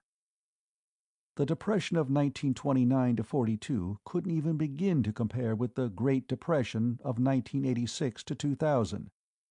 Every civilized nation on Earth had been hit and hit hard. The resulting governmental collapses would have made the disaster even more complete had not the then Secretary-General of the UN, Perot of Monaco, grabbed the reins of government. Like the Americans Franklin Roosevelt and Abraham Lincoln, he had forced through unconstitutional bills and taken extra-constitutional powers. And, like those Americans, he had not done it for personal gain, but to preserve the society. He had not succeeded in preserving the old society, of course, but he had built, almost single-handedly, a world government, a new society on the foundations of the old. All these thoughts ran through Mike the Angel's mind. He wondered if Snookums had discovered something that would be as much a disaster to the world economy as the bending converter had been. Fitzhugh got out his miniature flamethrower and puffed his pipe alight. "Snookums," he said, "has discovered a method of applying the pinch effect to lithium hydride. It's a batch reaction rather than a flow reaction, such as the bending converter uses. But it's as simple to build as a bending converter." "Jesus," said Mike the Angel softly. Lithium hydride, LiH. An atom of hydrogen to every atom of lithium. If a hydrogen nucleus is driven into the lithium nucleus with sufficient force, the results are simple. Li to the 7th power plus H to the 1st is greater than 2 helium to the 4th plus energy. An atom of lithium-7 plus an atom of hydrogen-1 yields 2 atoms of helium-4 and plenty of energy. 1 gram of lithium hydride would give nearly 58 kilowatt-hours of energy in one blast. A pound of the stuff would be the equivalent of nearly 7 tons of TNT. In addition, it was a nice, clean bomb. Nothing but helium, radiation, and heat. In the early 1950s, such a bomb had been constructed by surrounding the LiH with a fission bomb, the so-called implosion technique. But all the heavy metal around the central reaction created all kinds of radioactive residues which had a tendency to scatter death for hundreds of miles around. Now, suppose a man had a pair of tweezers small enough to pick up a single molecule of lithium hydride and pinch the two nuclei together. Of course, the idea is ridiculous. That is, the tweezer part is. But if the pinch could be done in some other way, Snookums had done it. "Homemade atomic bombs in your backyard or basement lab," said Mike the Angel. Fitzhugh nodded emphatically. "Exactly. We can't let that technique out until we've found a way to keep people from doing just that. The UN government has inspection techniques that prevent anyone from building the conventional types of thermonuclear bombs, but not the pinch bomb." Mike the Angel thought over what Dr. Fitzhugh had said. Then he said, "That's not all of it. Antarctica is isolated enough to keep that knowledge secret for a long time, at least until safeguards could be set up. Why take Snookums off Earth?" Snookums himself is dangerous, Fitzhugh said. He has a built-in urge to experiment, to get data. We can keep him from making experiments that we know will be dangerous by giving him the data, so that the urge doesn't operate. But if he's on the track of something totally new, well, you can see what we're up against. He thoughtfully blew a cloud of smoke. We think he may be on the track of the total annihilation of matter. A dead silence hung in the air. The ultimate superatomic bomb.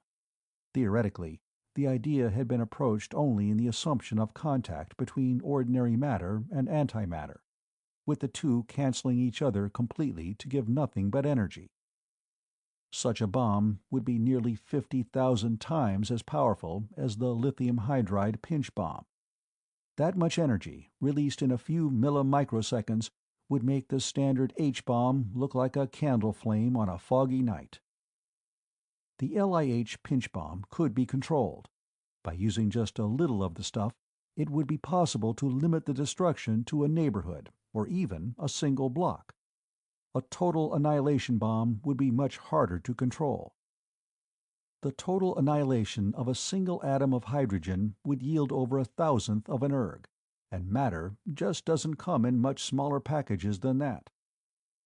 "You see," said Fitzhugh, "we had to get him off Earth."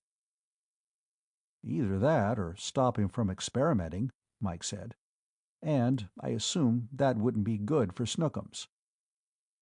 "To frustrate Snookums would be to destroy all the work we have put into him. His circuits would tend to exceed optimum randomity, and that would mean, in human terms, that he would be insane, and therefore worthless. As a machine, Snookums is worth $18 billion. The information we have given him, plus the deductions and computations he has made from that information, is worth—" He shrugged his shoulders. "Who knows? How can a price be put on knowledge?" Chapter 12. The William Branchell, dubbed Brainchild, fled Earth at ultralight velocity, while officers, crew, and technical advisors settled down to routine. The only thing that disturbed that routine was one particular restless part of the ship's cargo. Snookums was a snoop. Cut off from the laboratories which had been provided for his special work at Chilblains, he proceeded to interest himself in the affairs of the human beings which surrounded him. Until his 7th year, he had been confined to the company of only a small handful of human beings. Even while the William Branchell was being built, he hadn't been allowed any more freedom than was absolutely necessary to keep him from being frustrated. Even so, he had developed an interest in humans. Now he was being allowed full rein in his data-seeking circuits, and he chose to investigate, not the physical sciences, but the study of mankind. Since the proper study of mankind is man, Snookums proceeded to study the people on the ship. Within 3 days the officers had evolved a method of Snookums evasion. Lieutenant Commander Jakob von Liegnitz sat in the officers' wardroom of the Brainchild and shuffled a deck of cards with expert fingers. He was a medium-sized man, 5'11" or so, with a barrel chest, broad shoulders, and a narrow waist and lean hips. His light brown hair was worn rather long, and its straight strands seemed to cling tightly to his skull. His gray eyes had a perpetual half-squint that made him look either sleepy or angry, depending on what the rest of his broad face was doing. He dealt himself out a board of 4 cards up, and had gone through about half the pack when Mike the Angel came in with Lieutenant Keku. "Hello, Jake," said Keku. "What's to do?" "Get out 2 more decks," said Mike the Angel, "and we can all play solitaire." Von Liegnitz looked up sleepily. "I could probably think of duller things, Mike, but not just immediately. How about bridge?" "We'll need a 4th," said Keku. "How about Pete?" Mike the Angel shook his head. "Black Bart is sleeping, taking his beauty nap. So Pete has the duty. How about young Vanesky? He's not a bad partner." "He's out too," said von Liegnitz. "He also is on duty." Mike the Angel lifted an inquisitive eyebrow. "Something busted? Why should the maintenance officer be on duty right now?" "He is maintaining," said von Liegnitz with deliberate dignity, "peace and order around here. He is now performing the duty of answerman-in-chief. He is very good at it." Mike grinned. "Snookums?" Von Liegnitz scooped the cards off the table and began shuffling them. "Exactly. As long as Snookums gets his questions answered, he keeps himself busy. Our young boot ensign has been assigned to the duty of keeping that mechanical peeping Tom out of our hair for an hour. By then, it will be lunchtime." He cleared his throat. "We still need a fourth." "If you ask me," said Lieutenant Kiku, "we need a fifth. Let's play poker instead." Jakob von Liegnitz nodded and offered the cards for a cut. "Deal 'em," said Mike the Angel. A few minutes less than an hour later, Ensign Vinesky slid open the door to the wardroom and was greeted by a triune chorus of hellos. "Sirs," said Vinesky with pseudo-formality, "I have done my duty, exhausting as it was. I demand satisfaction." Lieutenant Keku, upon seeing Mike the Angel dealt a second 8, flipped over his up cards and folded. "Satisfaction?" he asked the ensign. Vinesky nodded. "One hand of showdown for 5 clams. I have been playing encyclopedia for that hunk of animated machinery for an hour. That's above and beyond the call of duty."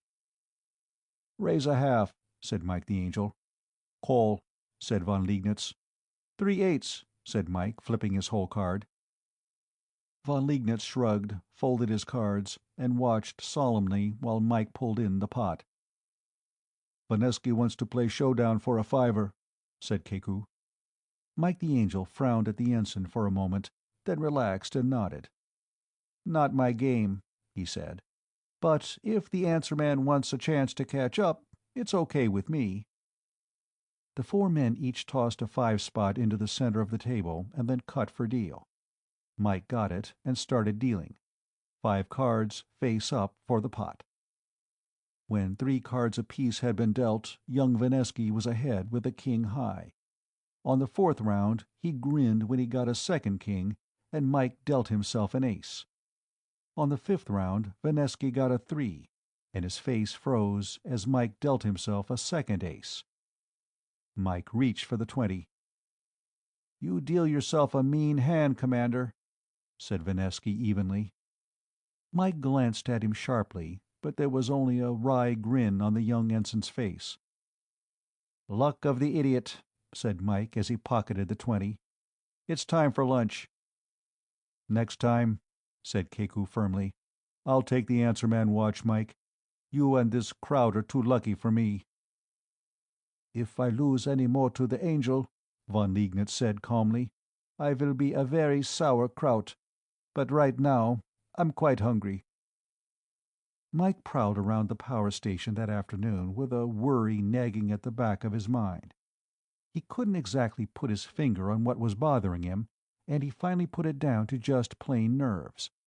And then he began to feel something, physically. Within 30 seconds after it began, long before most of the others had noticed it, Mike the Angel recognized it for what it was. Half a minute after that, everyone aboard could feel it. A 2-cycle-per-second beat note is inaudible to the human ear. If the human tympanum can't wiggle any faster than that, the auditory nerves refuse to transmit the message. The wiggle has to be 3 or 4 octaves above that before the nerves will have anything to do with it. But if the beat note has enough energy in it, a man doesn't have to hear it, he can feel it. The bugs weren't all out of the brainchild by any means, and the men knew it. She had taken a devil of a strain on the takeoff, and something was about due to weaken. It was the external field around the hull that had decided to goof off this time. It developed a nice, unpleasant 2-cycle throb that threatened to shake the ship apart. It built up rapidly and then leveled off, giving everyone aboard the feeling that his lunch and his stomach would soon part company. The crew was used to it. They'd been on shakedown cruises before, and they knew that on an interstellar vessel the word shakedown can have a very literal meaning. The beat note wasn't dangerous, but it wasn't pleasant either. Within 5 minutes, everybody aboard had the galloping collywobbles and the twittering jitters.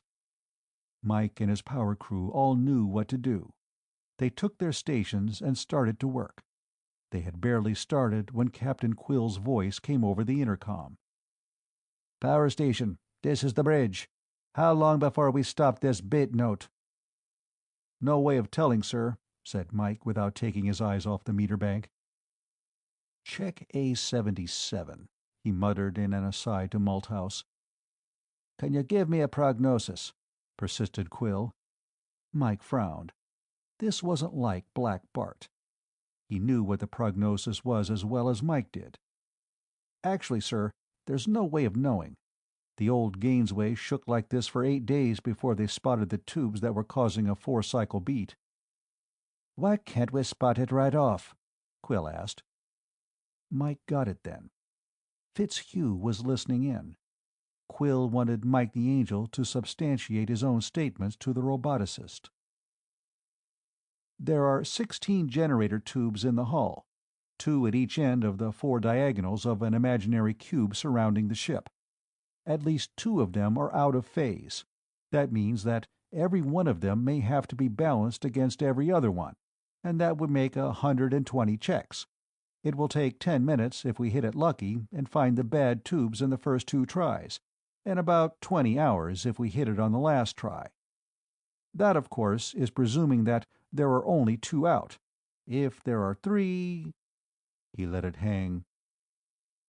Mike grinned as Dr. Morris Fitzhugh's voice came over the intercom, confirming his diagnosis of the situation. "Isn't there any other way?" asked Fitzhugh worriedly. "Can't we stop the ship and check them so that we won't be subjected to this?" "Afraid not," answered Mike. "In the first place, cutting the external field would be dangerous, if not deadly. The abrupt deceleration wouldn't be good for us, even with the internal field operating. In the second place, we couldn't check the field tubes if they weren't operating. You can't tell a bad tube just by looking at it. They'd still have to be balanced against each other, and that would take the same amount of time as it is going to take anyway, and with the same effects on the ship. I'm sorry, but we'll just have to put up with it." "Well, for heaven's sake, do the best you can," Fitzhugh said in a worried voice. "This beat is shaking Snookums' brain. God knows what damage it may do unless it's stopped within a very few minutes." "I'll do the best I can," said Mike the Angel carefully. "So will every man in my crew. But about all anyone can do is wish us luck and let us work." "Yes," said Dr. Fitzhugh slowly. "Yes, I understand. Thank you, Commander." Mike the Angel nodded curtly and went back to work. Things weren't bad enough as they were. They had to get worse. The brainchild had been built too fast, and in too unorthodox a manner. The steady 2-cycle throb did more damage than it would normally have done aboard a non-experimental ship. 12 minutes after the throb started, a feeder valve in the pre-induction energy chamber developed a positive feedback oscillation that threatened to blow out the whole pre-induction stage unless it was damped. The search for the out-of-phase external field tubes had to be dropped while the more dangerous fall was tackled. Malthouse plugged in an emergency board and began to compensate by hand while the others searched frantically for the trouble. Hand compensation of feeder valve oscillation is pure intuition. If you wait until the meter showed that damping is necessary, it may be too late. You have to second-guess the machine and figure out what's coming before it happens and compensate then. You not only have to judge time, but magnitude. Overcompensation is ruinous, too. Malthouse, the chief powerman's mate, sat behind the emergency board, a vernier dial in each hand and both eyes on an oscilloscope screen. His red, beefy face was corded and knotted with tension, and his skin glistened with oily perspiration. He didn't say a word, and his fingers barely moved as he held a green line reasonably steady on that screen. Mike the Angel, using unangelic language in a steady, muttering stream, worked to find the circuit that held the secret of the ruinous feedback tendency, while other powermen plugged and unplugged meter jacks, flipped switches, and juggled tools. In the midst of all this, in rolled Snookums. Whether Snookums knew that his own existence was in danger is problematical. Like the human brain, his own had no pain or sensory circuits within it. In addition, his knowledge of robotics was small. He didn't even know that his brain was in cargo hold 1. He thought it was in his head, if he thought about it at all. Nonetheless, he knew something was wrong, and as soon as his curiosity circuits were activated, he set out in search of the trouble, his little treads rolling at high speed. Leda Crannon saw him heading down a companionway and called after him. "Where are you going, Snookums?" "Looking for data," answered Snookums, slowing a little. "Wait, I'll come with you." Leda Crannon knew perfectly well what effect the throb might have on Snookum's brain, and when something cracked, she wanted to see what effect it might have on the behavior of the little robot. Like a hound after a fox, she followed him through the corridors of the ship. Up companionways and down, in and out of storerooms, staterooms, control rooms, and washrooms, Snookums scurried, oblivious to the consternation that sometimes erupted at his sudden appearance. At certain selected spots, Snookums would stop, put his metal arms on floors and walls, pause, and then go zooming off in another direction with Leda Crannon only paces behind him, trying to explain to crewmen as best she could. If Snookums had been capable of emotion, and Leda Crannon was not as sure as the roboticists that he wasn't, she would have sworn that he was having the time of his life. 17 minutes after the throb had begun, Snookums rolled into power section and came to a halt. Something else was wrong. At first, he just stopped by the door and soaked in data. Mike's muttering, the clipped staccato conversation of the power crew, the noises of the tools, the deep throb of the ship itself, the underlying oddness of the engine vibrations, all these were fed into his microphonic ears. The scene itself was transmitted to his brain and recorded. The cryotronic maze in the depths of the ship chewed the whole thing over. Snookums acted. Leda Crannon, who had lost ground in trying to keep up with Snookum's whirling treads, came to the door of power section too late to stop the robot's entrance. She didn't dare call out, because she knew that to do so would interrupt the men's vital work. All she could do was lean against the door jamb and try to catch her breath. Snookums rolled over to the board where Malthouse was sitting and watched over his shoulder for perhaps 30 seconds. The crewmen eyed him, but they were much too busy to do anything. Besides, they were used to his presence by this time. Then, in one quick tour of the room, Snookums glanced at every meter in the place. Not just at the regular operating meters, but also at the meters in the testing equipment that the power crew had jack-plugged in. Mike the Angel looked around as he heard the soft purring of the caterpillar treads. His glance took in both Snookums and Leda Crannon, who was still gasping at the door. He watched Leda for the space of 3 deep breaths, tore his eyes away, looked at what Snookums was doing, then said, "Get him out of here," in a stage whisper to Leda. Snookums was looking over the notations on the meter readings for the previous few minutes. He had simply picked them up from the desk where one of the computer men was working, and scanned them rapidly before handing them back. Before Leda could say anything, Snookums rolled over to Mike the Angel and said, "Check the lead between the 391JF and the big DK-37. I think you'll find that the piping is in phase with the 2-cycle note, and it's become warped and stretched. It's about half a millimeter off, plus or minus a tenth. The pulse is reaching the DK-37 about 4 degrees off, and the gate is closing before it all gets through. That's forcing the regulator circuit to overcompensate. And Mike didn't listen to any more. He didn't know whether Snookums knew what he was talking about or not, but he did know that the thing the robot had mentioned would have had just such an effect. Mike strode rapidly across the room and flipped up the shield housing the assembly Snookums had mentioned. The lead was definitely askew. Mike the Angel snapped orders, and the power crewman descended on the scene of the trouble. Snookums went right on delivering his interpretation of the data, but everyone ignored him while they worked. Being ignored didn't bother Snookums in the least. "And that, in turn, is making the feeder valve field oscillate," he finished up nearly 5 minutes later. Mike was glad that Snookums had pinpointed the trouble first, and then had gone on to show why the defect was causing the observed result. He could just as easily have started with the offending oscillation and reached the bit about the faulty lead at the end of his speech, except that he had been built to do it the other way around. Snookums made the deduction in his superfast mind, and then reeled it off backward, as it were, going from conclusion to premises. Otherwise, he might have been too late. The repair didn't take long, once Snookums had found just what needed repairing. When the job was over, Mike the Angel wiped his hands on a rag and stood up. "Thanks, Snookums," he said honestly. "You've been a great help."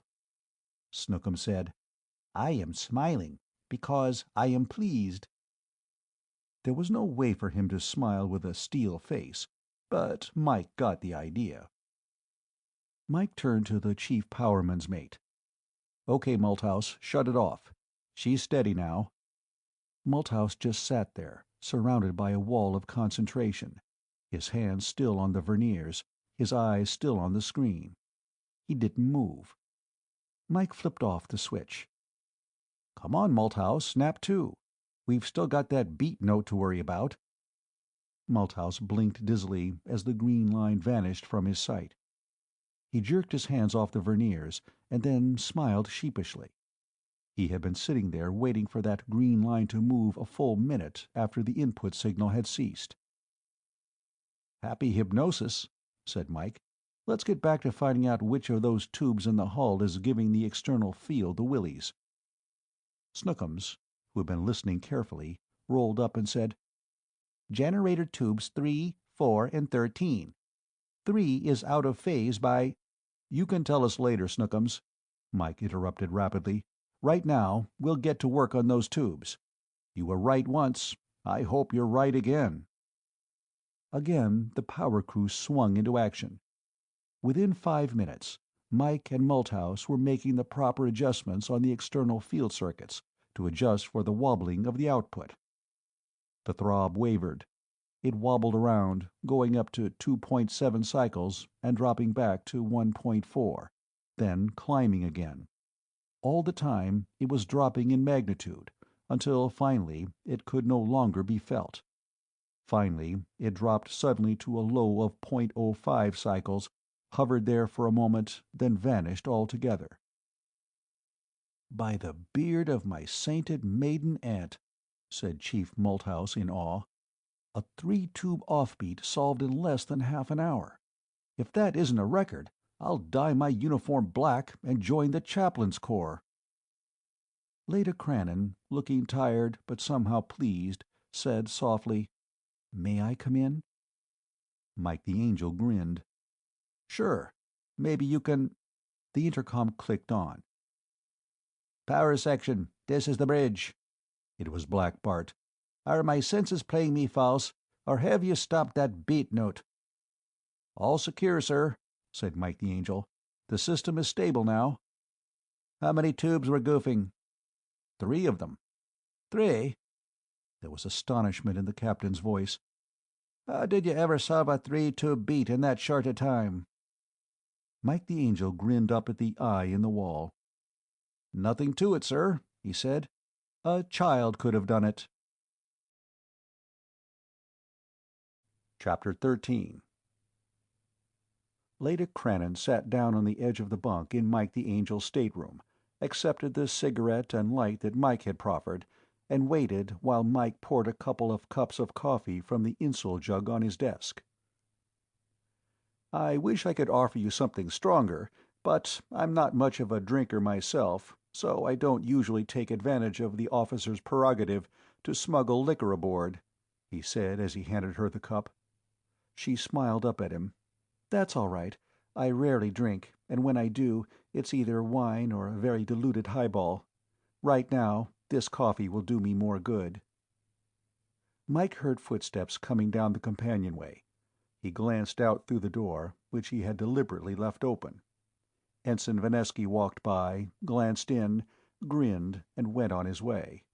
The kid had good sense, Mike thought. He hoped any other passers-by would stay out while he talked to Leda. "Does a thing like that happen often?" the girl asked. "Not the fast solution. I mean the beat note." "No," said Mike the Angel. "Once the system is stabilized, the tubes tend to keep each other in line. But because of that very tendency, an offbeat tube won't show itself for a while.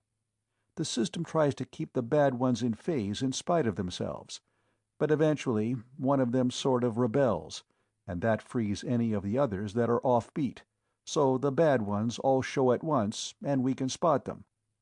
When we get all the bad ones adjusted, the system remains stable for the operating life of the system." "And that's the purpose of a shakedown cruise?" "One of the reasons," agreed Mike. "If the tubes are going to act up, they'll do it in the first 500 operating hours, except in unusual cases.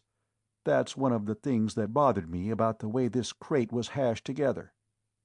Her blue eyes widened. "I thought this was a well-built ship." "Oh, it is, all things considered. It isn't dangerous, if that's what you're worried about, but it sure as the devil is expensively wasteful." She nodded and sipped at her coffee. "I know that, but I don't see any other way it could have been done." "Neither do I, right off the bat," Mike admitted. He took a good swallow of the hot liquid in his cup and said, "I wanted to ask you 2 questions. First, what was it that Snookums was doing just before he came into the power section? Black Bart said he'd been galloping all over the ship, with you at his heels." Her infectious smile came back. "He was playing seismograph. He was simply checking the intensity of the vibrations at different points in the ship. That gave him part of the data he needed to tell you which of the tubes were acting up." "I'm beginning to think," said Mike, "that we'll have to start building a big brain aboard every ship. That is, if we can learn enough about such monsters from Snookums." "What was the other question?" Leda asked. "Oh, well, I was wondering just why you are connected with this project. What does a psychologist have to do with robots, if you'll pardon my ignorance?" This time she laughed softly, and Mike thought dizzily of the gay chiming of silver bells. He clamped down firmly on the romantic wanderings of his mind as she started her explanation. "I'm a specialist in child psychology, Mike. Actually, I was hired as an experiment, or rather, as the result of a wild guess that happened to work. You see, the first 2 times Snookums' brain was activated, the circuits became disoriented."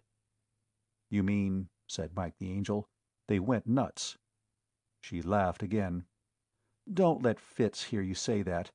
He'll tell you that the circuits exceeded their optimum randomity limit."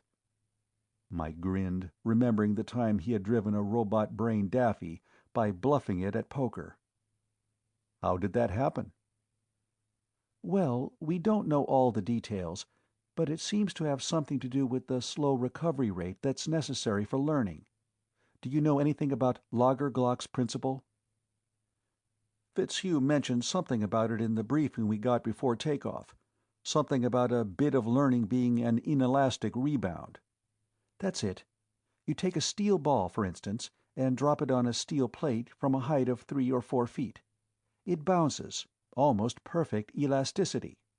The next time you drop it, it does the same thing. It hasn't learned anything.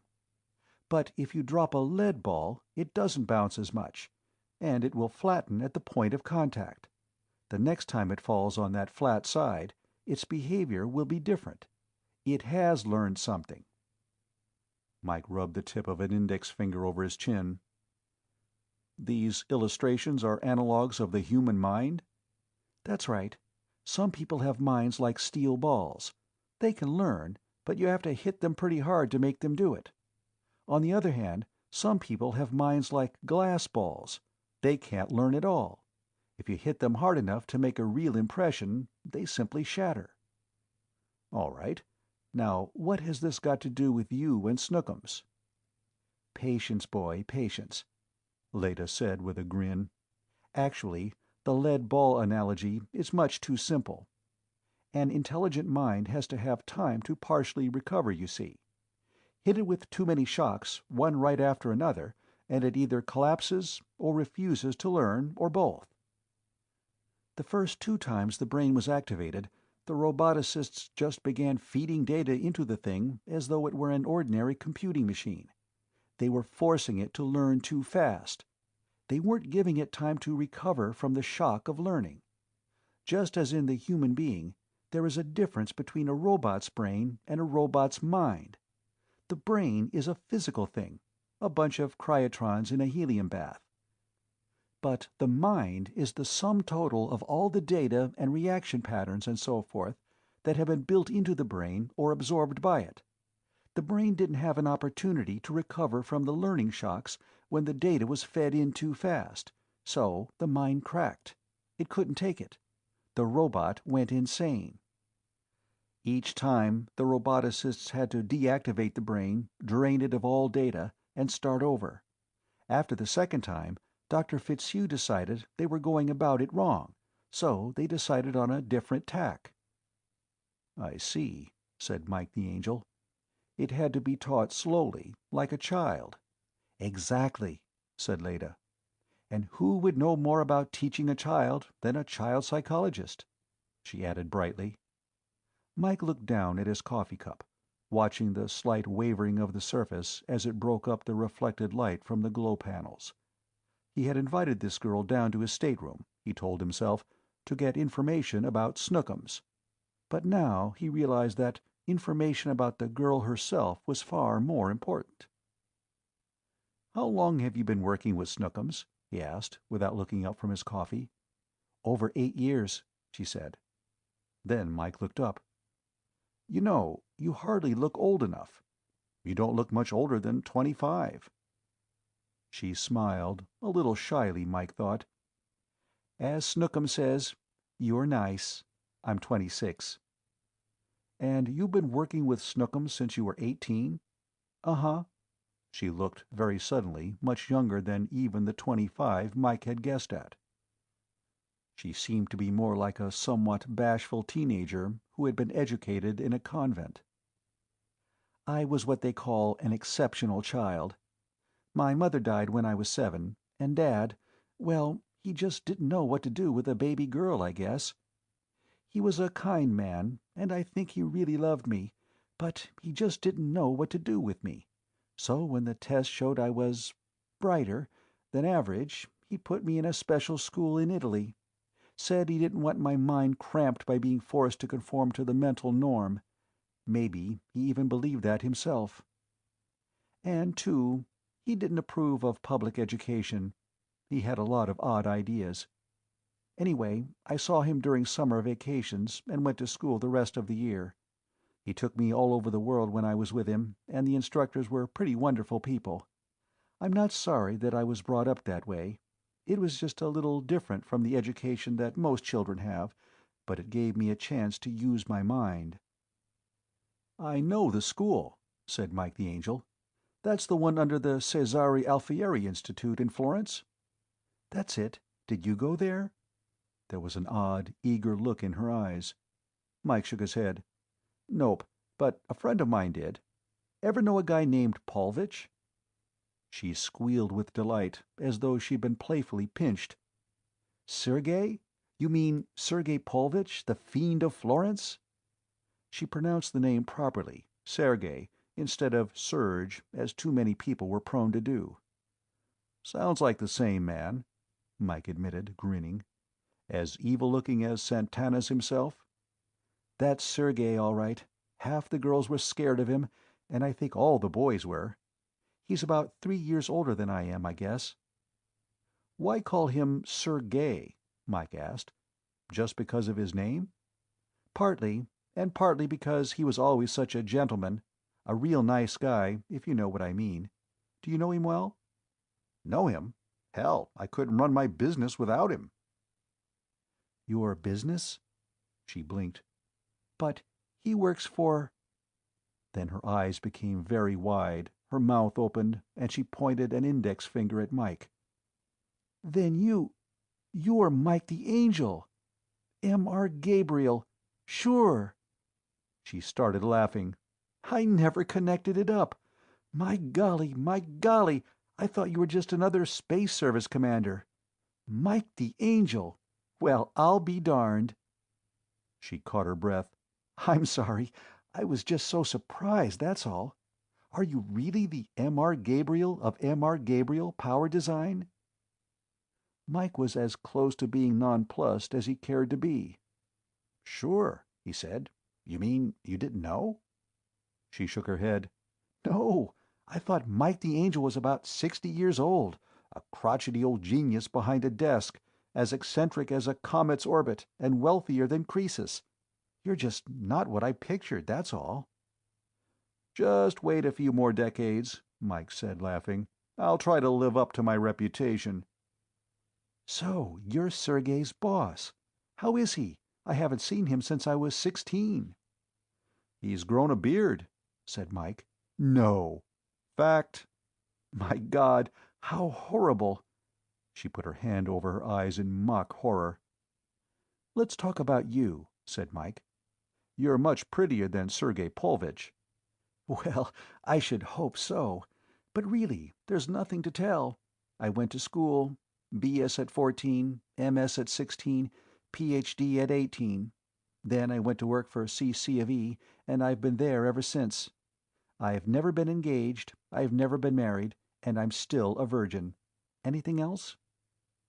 "No runs, no hits, no errors," said Mike the Angel.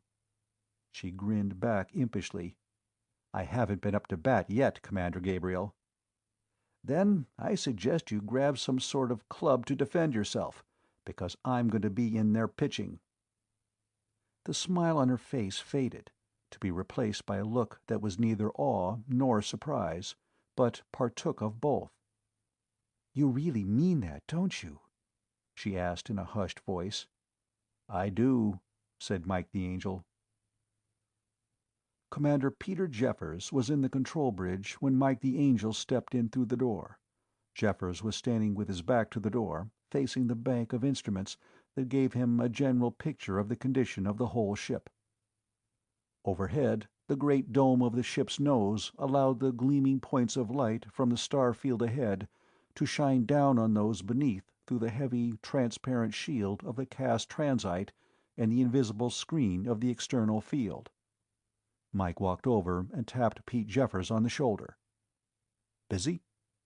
Jeffers turned around slowly and grinned. "Hello, old soul. No, I ain't busy. Nothing outside but stars, and we don't figure on getting too close to 'em right off the bat. What's the beef?" "I have," said Mike the Angel succinctly, "goofed." Jeffers' keen eyes swept analytically over Mike the Angel's face. "You want a drink? I snuck a spot of brandy aboard, and just by purty old coincidence, there's a bottle right over there in the speaker housing." Without waiting for an answer, he turned away from Mike and walked toward the cabinet that held the intercom speaker. Meantime, he went right on talking. "Great stuff, brandy. French call it eau de vie, and that, in case you don't know it, means water of life. You want a little, old buddy? Sure you do." By this time he'd come back with the bottle and a pair of glasses and was pouring a good dose into each one. "On the other hand, the Irish gave us our name for whiskey. Comes from Wisgabetha, and by some bloody peculiar coincidence, that also means water of life. So you just set yourself right down here and get some life into you." Mike sat down at the computer table and Jeffers sat down across from him. Now you just drink on up, buddy, and then tell your old Uncle Pete what the bloody hell the trouble is." Mike looked at the brandy for a full half-minute. Then, with one quick flip of his wrist and a sudden spasmodic movement of his gullet, he downed it. Then he took a deep breath and said, "Do I look as bad as all that?" "Worse," said Jeffers complacently, meanwhile refilling Mike's glass.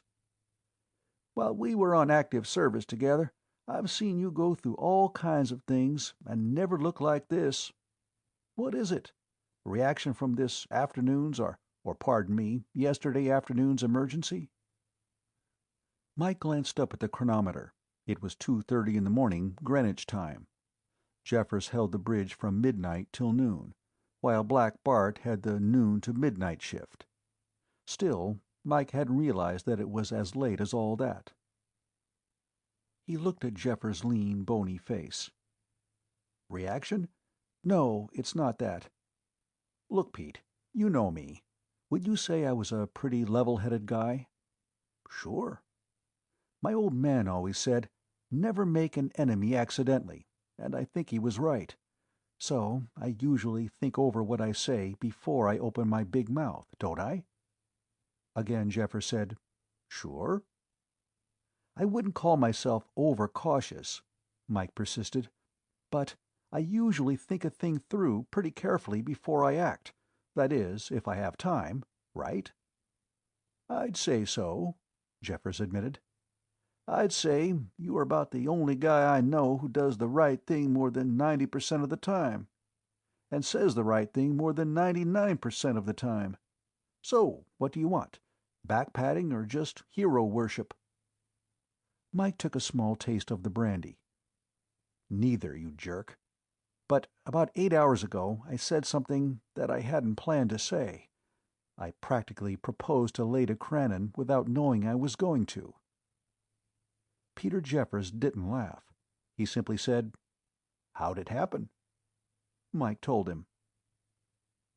When Mike had finished, one drink later, Peter Jeffers filled the glasses for the third time and leaned back in his chair.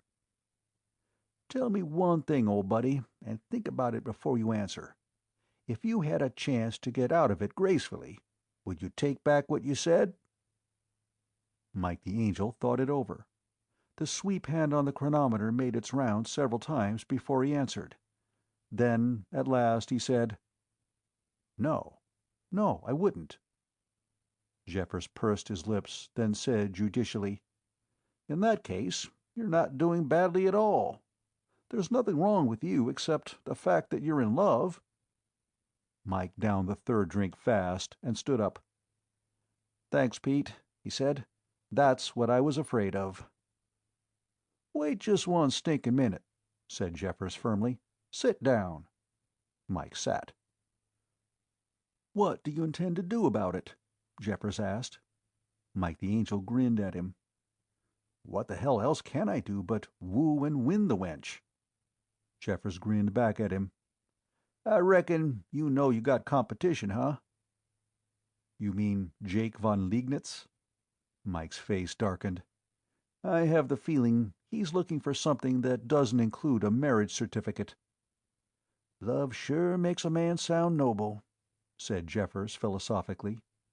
"If you mean that all he wants is to get Leda into the sack, you're probably right. Normal reaction, I'd say. Can't blame Jake for that." "I don't," said Mike. "But that doesn't mean I can't spike his guns." "Course not. Again, a normal reaction." "What about Lou Mellon?" Mike asked. "Lou?" Jeffers raised his eyebrows. "I dunno. I think he likes to talk to her, is all. But if he is interested, he's bloody well serious. He's a strict Anglo-Catholic, like yourself." "I'm not as strict as I ought to be," Mike thought. "I thought he had a rather monkish air about him," he said aloud. Jeffers chuckled. "Yeah, but I don't think he's so ascetic that he wouldn't marry." His grin broadened. "Now, if we were still at old Chilblains, you'd really have competition. After all, you can't expect that a gal who's stacked, pardon me, who has the magnificent physical and physiognomical topography of Leda Crannon to spend her life being ignored, now can you?" "Nope," said Mike the Angel. "Now, I figure," Jeffers said, "that you can pretty much forget about Lou Mellon. But Jacob von Liegnitz is a chromatically variant equine indeed." Mike shook his head vigorously, as if to clear away the fog. "Phooey, let's change the subject. My heretofore nimble mind has been coagulated by a pair of innocent blue eyes. I need my skull stirred up." "I have a limerick," said Jeffers lightly. "It's about a young spaceman named Mike, who said, 'I can do as I like.' And to prove his bright quip, he took a round trip, clear to Sirius B on a bike." Or, the tale of the pirate Black Bart, whose head was as hard as his heart. When he found— "Enough!" Mike the Angel held up a hand. "That distillate of fine old grape has made us both silly. Good night. I'm going to get some sleep." He stood up and winked at Jeffers. "And thanks for listening, while I bent your ear." "Any time at all, old amoeba. And if you ever feel you need some advice from an old married man, why, you just trot right round, and I'll give you plenty of bad advice." "At least you're honest," Mike said. "Night." Mike the Angel left the bridge as Commander Jeffers was putting the brandy back in its hiding place. Mike went to his quarters, hit the sack, and spent less than 5 minutes getting to sleep. There was nothing worrying him now. He didn't know how long he'd been asleep when he heard a noise in the darkness of his room that made him sit up in bed, instantly awake. The floater under him churned a little, but there was no noise. The room was silent. In the utter blackness of the room, Mike the Angel could see nothing, and he could hear nothing but the all-pervading hum of the ship's engines. But he could still feel and smell. He searched back in his memory, trying to place the sound that had awakened him. It hadn't been loud, merely unusual. It had been a noise that shouldn't have been made in the stateroom. It had been a quiet sound, really, but for the life of him, Mike couldn't remember what it had sounded like. But the evidence of his nerves told him there was someone else in the room besides himself. Somewhere near him, something was radiating heat. It was definitely perceptible in the air-conditioned coolness of his room. And, too, there was the definite smell of warm oil, machine oil. It was faint, but it was unmistakable. And then he knew what the noise had been. The soft purr of caterpillar treads against the floor. Casually, Mike the Angel moved his hand to the wall plaque and touched it lightly. The lights came on, dim and subdued. "Hello, Snookums," said Mike the Angel gently. "What are you here for?" The little robot just stood there for a second or two, unmoving, his Waldo hands clasped firmly in front of his chest. Mike suddenly wished to heaven that the metallic face could show something that Mike could read. "I came for data," said Snookums at last, in the contralto voice that so resembled the voice of the woman who had trained him. Mike started to say, "At this time of night?" Then he glanced at his wrist. It was after 7:30 in the morning, Greenwich time, which was also ship time. "What is it you want?" Mike asked. "Can you dance?" asked Snookums. "Yes," said Mike dazedly. "I can dance." For a moment, he had the wild idea that Snookums was going to ask him to do a few turns about the floor. "Thank you," said Snookums. His treads whirred. He turned as though on a pivot, whizzed to the door, opened it, and was gone. Mike the Angel stared at the door as though trying to see through it, into the depths of the robot's brain itself. Now just what was that all about? He asked aloud. In the padded silence of the stateroom, there wasn't even an echo to answer him. Chapter 14. Mike the Angel spent the next 3 days in a pale blue funk, which he struggled valiantly against, at least to prevent it from becoming a deep blue. There was something wrong aboard the Brainchild, and Mike simply couldn't quite figure what it was. He found that he wasn't the only one who had been asked peculiar questions by Snookums. The little robot seemed to have developed a sudden penchant for asking seemingly inane questions. Lieutenant Keku reported with a grin that Snookums had asked him if he knew who Commander Gabriel really was. "What did you say?" Mike had asked. Keku had spread his hands and said, "I gave him the usual formula about not being positive of my data. Then I told him that you were known as Mike the Angel and were well known in the power field." Malthouse reported that Snookums had wanted to know what their destination was. The chief's only possible answer, of course, had been, "I don't have that data, Snookums." Dr. Morse Fitzhugh had become more worried-looking than usual, and had confided to Mike that he, too, wondered why Snookums was asking such peculiar questions. "All he'll tell me," the roboticist had reported, wrinkling up his face, "was that he was collecting data. But he flatly refused, even when ordered, to tell me what he needed the data for." Mike stayed away from Leda Crannon as much as possible. Shipboard was no place to try to conduct a romance. Not that he deliberately avoided her in such a manner as to give offense, but he tried to appear busy at all times. She was busy too. Keeping herd on Snookums was becoming something of a problem. She had never attempted to watch him all the time. In the first place, it was physically impossible. In the second place, she didn't think Snookums would develop properly if he were to be kept under constant supervision. But now, for the first time, she didn't have the foggiest notion of what was going on inside the robot's mind, and she couldn't find out. It puzzled and worried her, and between herself and Dr. Fitzhugh, there were several long conferences on Snookums' peculiar behavior. Mike the Angel found himself waiting for something to happen. He hadn't the slightest notion what it was that he was waiting for, but he was as certain of its coming as he was of the fact that the Earth was an oblate spheroid. But he certainly didn't expect it to begin the way it did. A quiet evening bridge game is hardly the place for a riot to start. Pete Jeffers was pounding the pillow in his stateroom. Captain Quill was on the bridge, checking through the log. In the officer's wardroom, Mike the Angel was looking down at 2 hands of cards, wondering whether he'd make his contract. His own hand held the ace, 9, 7 of spades, the 10, 6, 2 of hearts, the jack, 10, 9, 4, 3, and deuce of diamonds, and the 8 of clubs. Vanesky, his partner, had bid a club. Keku had answered with a take-out double.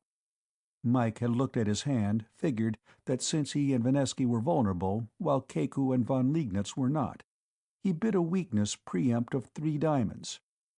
Von Liegnitz passed, and Vanesky had answered back with 5 diamonds. Keku and Mike had both passed, and von Liegnitz had doubled. Now Mike was looking at Vanesky's dummy hand. No spades. The ace, queen, 5, and 4 of hearts. The queen, 8, 7, and 6 of diamonds, and the ace, king, 7, 4, and 3 of clubs. And von Liegnitz had led the 3 of hearts. It didn't look good. His opponent had the ace and king of trumps, and with von Liegnitz's heart lead, it looked as though he might try to finesse on the king of hearts. Still, there might be another way out. Mike threw in the ace from the dummy.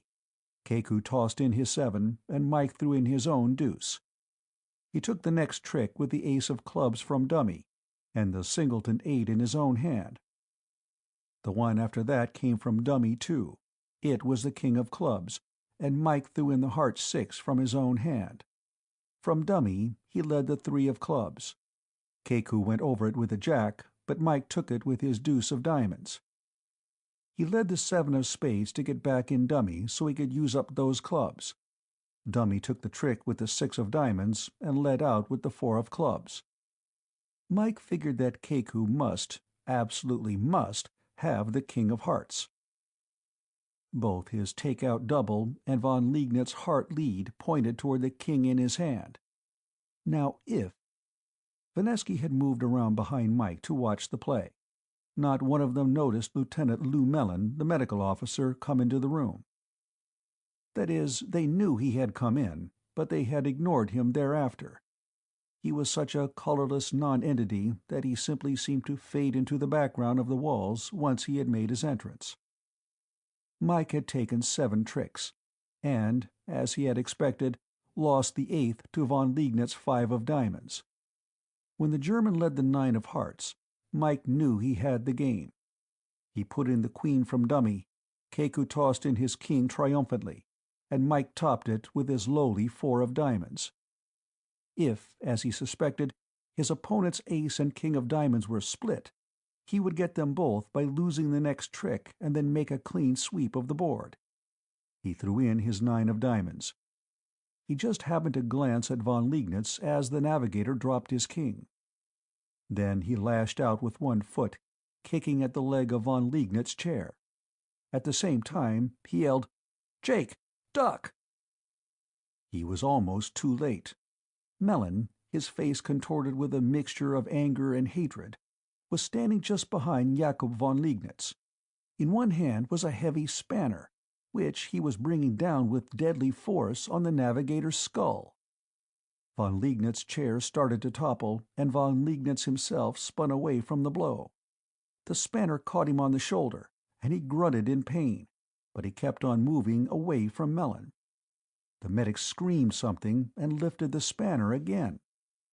By this time, Keku too was on his feet, moving toward Mellon.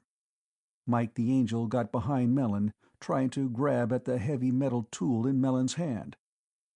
Mellon seemed to sense him, for he jumped sideways, out of Mike's way, and kicked backward at the same time, catching Mike on the shin with his heel. Von Liegnitz had made it to his feet by this time and was blocking the downward swing of Mellon's arm with his own forearm. His other fist pistoned out toward Mellon's face. It connected, sending Mellon staggering backward into Mike the Angel's arms. Von Liegnitz grabbed the spanner out of Mellon's hand and swung it toward the medic's jaw. It was only inches away when Keku's hand grasped the navigator's wrist.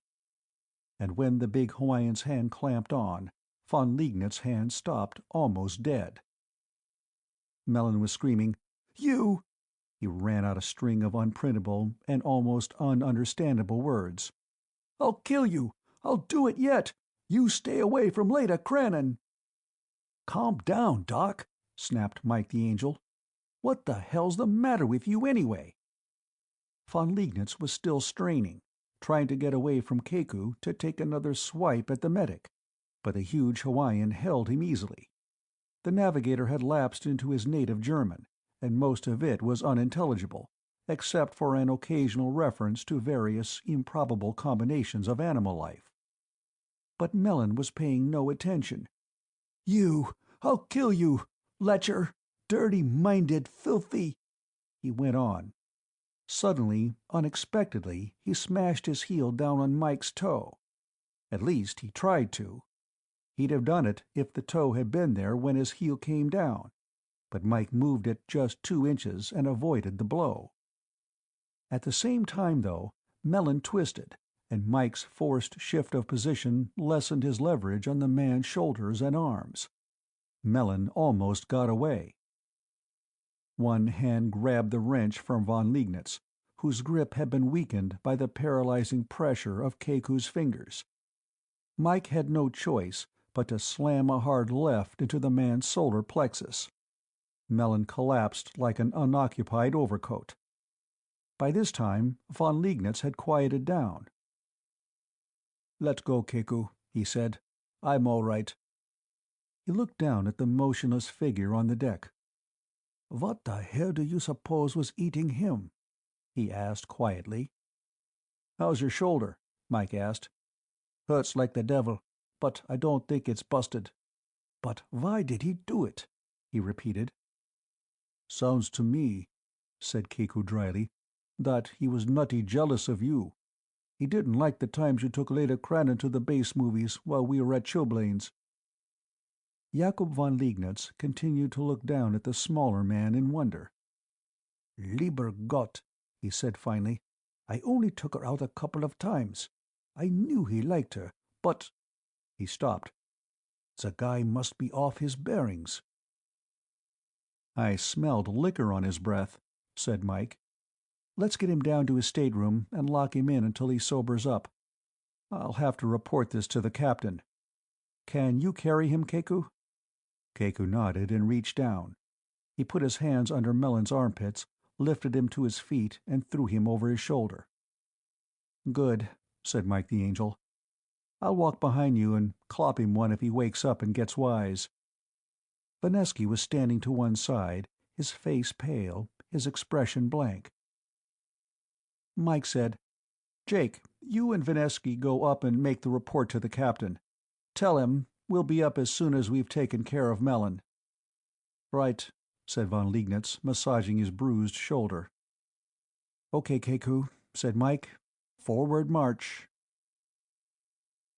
Lieutenant Keku thumbed the opener to Melon's stateroom, shoved the door aside, stepped in, and slapped at the switch plaque.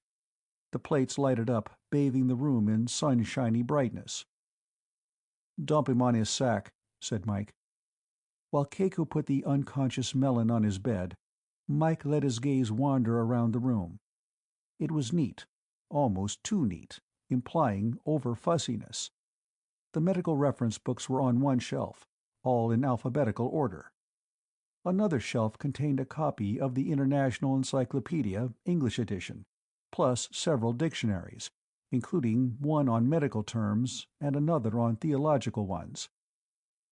On the desk lay a copy of the Bible, York translation, open to the Book of Tobit.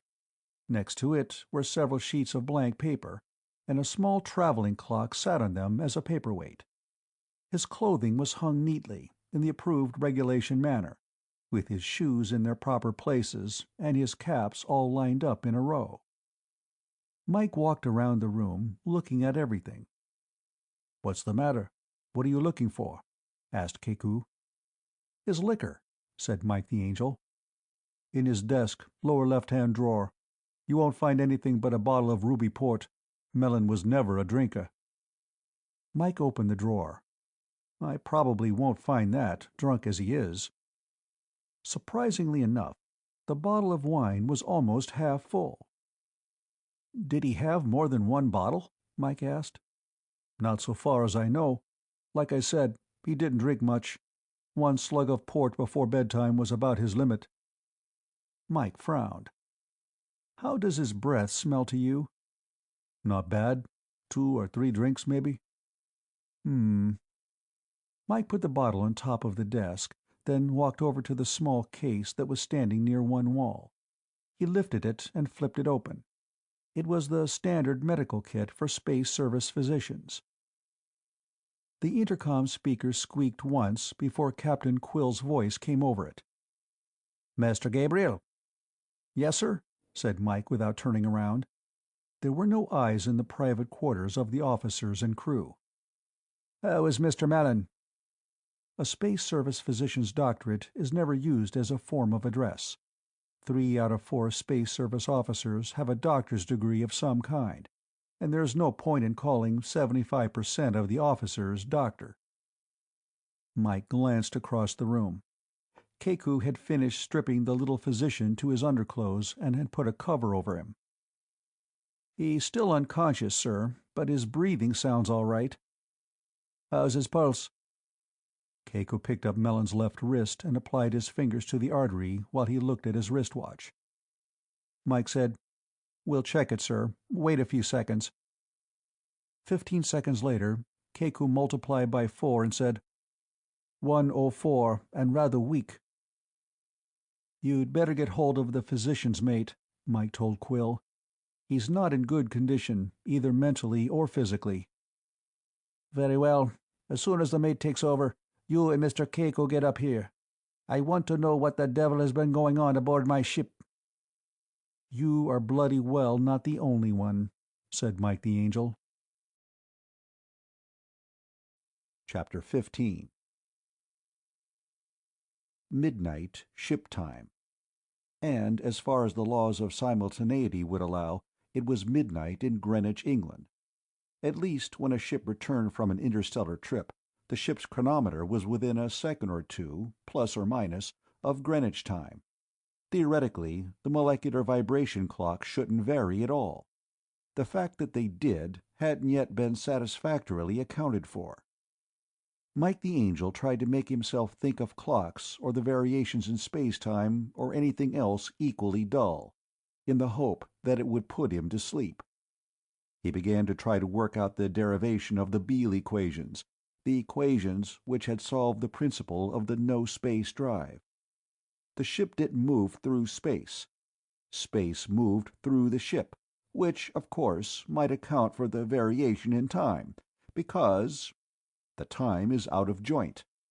The time is out of joint. Oh, cursed spite, that ever I was born to set it right. Hamlet, thought Mike. Act 1, the end of Scene 5. But why had he been born to set it right? Besides, exactly what was wrong? There was something wrong, all right. And why from the end of the act? Another act to come? Something more to happen? The clock will go round till another time comes. Watch the clock, the absolutely cuckoo clock, which ticked as things happened that made almost no sense, and yet had sense hidden in their works. The good old cuckoo clock. Somewhere is Ikumen in Lewdly Sing Keku. The melon is ripe and climbing Jacob's ladder, and both of them playing Follow the Leda. And where were they heading? Toward some destination in the general direction of the constellation Cygnus. The transformation equations work fine on an interstellar ship. Would they work on a man? Wouldn't it be nice to be able to transform yourself into a swan? Cygnus the swan. And we'll all play Follow the Leda. Somewhere in there, Mike the Angel managed to doze off. He awoke suddenly, and his dream of being a huge black swan vanished, shattered into nothingness. This time it had not been a sound that had awakened him. It had been something else, something more like a cessation of sound, a dying sigh. He reached out and touched the switch plaque. Nothing happened. The room remained dark. The room was strangely silent. The almost soundless vibration of the engines was still there, but the air conditioners. The air in the stateroom was unmoving, static. There was none of the faint breeze of moving air. Something had gone wrong with the low-power circuits. Now, how the hell could that happen? Not by accident, unless the accident were a big one.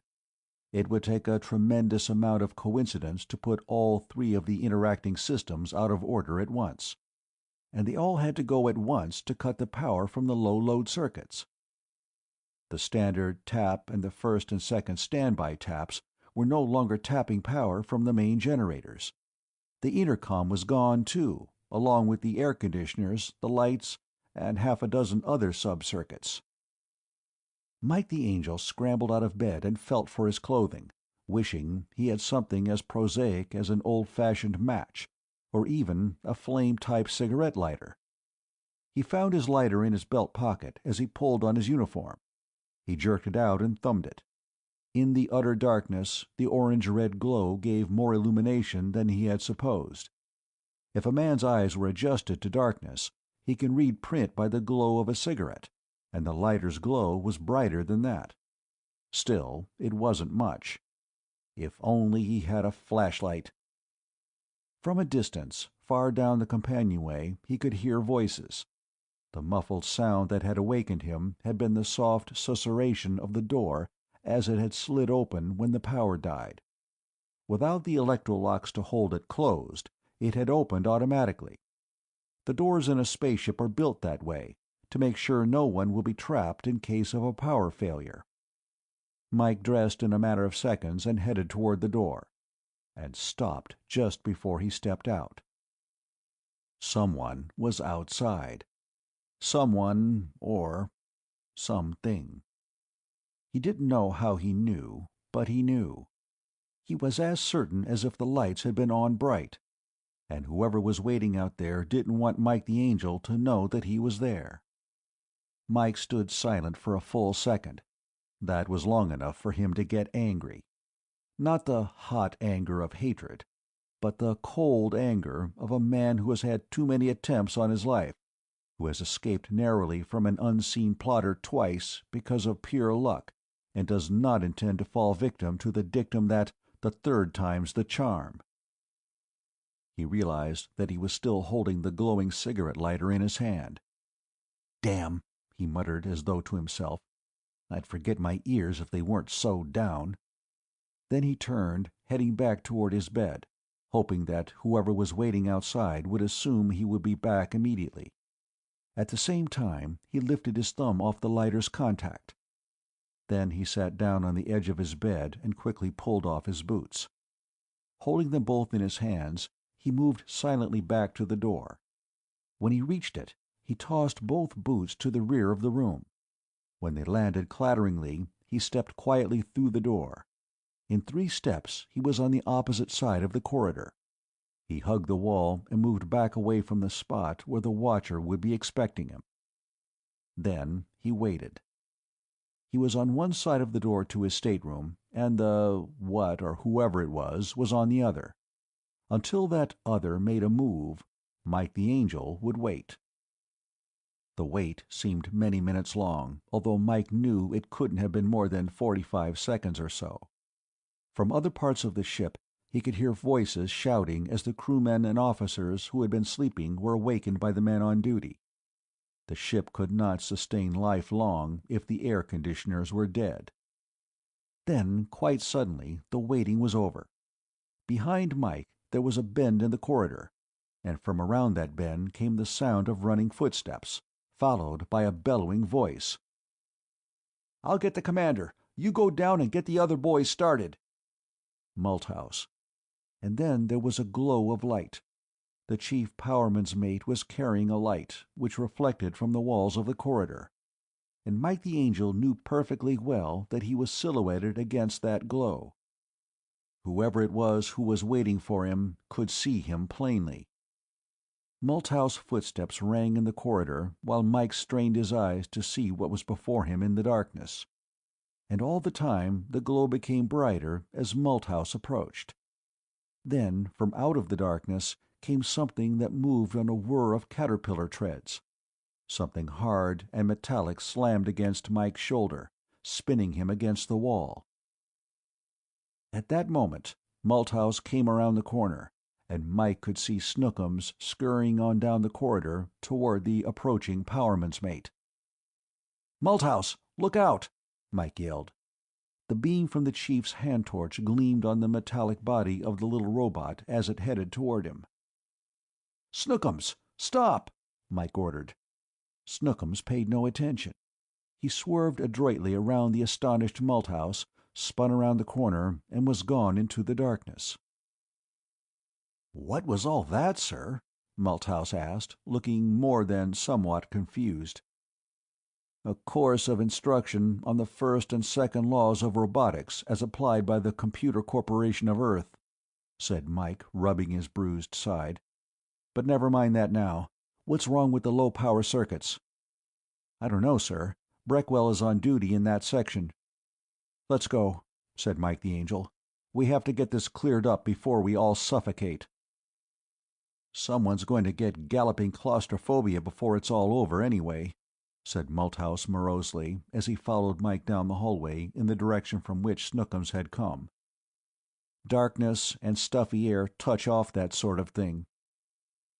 "Who's officer of the watch tonight?" Mike wanted to know. "Ensign Vanesky, I think. His name was on the roster, as I remember." "I hope he reported to the bridge. Commander Jeffers will be getting frantic, but he can't leave the bridge unless he's relieved. Come on, let's move." They sprinted down the companionway. The lights had been out less than 5 minutes when Mike the Angel and Chief Powerman's mate Malthouse reached the low power center of the power section. The door was open, and a torch was spearing its beam on 2 men, one kneeling over the prone figure of the other. The kneeling man jerked his head around as Mike and the chief came in the door. The kneeling man was Powerman First Class Fleck. Mike recognized the man on the floor as Powerman Third Class Breckwell. "What happened?" he snapped at Fleck. "Don't know, sir. I was in the head when the lights went. It took me a little time to get a torch and get in here, and I found Breckwell gone. At least, I thought he was gone. But then I heard a noise from the tool cabinet, and I opened it, and he fell out." The words seemed to come out all in a rush. "Dead?" asked Mike sharply. "No, sir. I don't think so, sir. Looks like somebody clonked him on the head, but he's breathing all right." Mike knelt over the man and took his pulse. The heartbeat was regular and steady, if a trifle weak. Mike ran a hand over Breckwell's head. "There's a knot there the size of a golf ball, but I don't think anything's broken," he said. Footsteps came running down the hall, and 6 men of the power crew came pouring in the door. They slowed to a halt when they saw their commanding officer was already there. "A couple of you take care of Breckwell. Laister, Knox, move him to one side. Bathe his face with water. No, wait. You can't do that till we get the pumps moving again. Just watch him." One of the men coughed a little. "What he needs is a good slug of hooch." "I agree," said Mike evenly. "Too bad there isn't any aboard. But do what you think is best. I'm going to be too busy to keep an eye on you.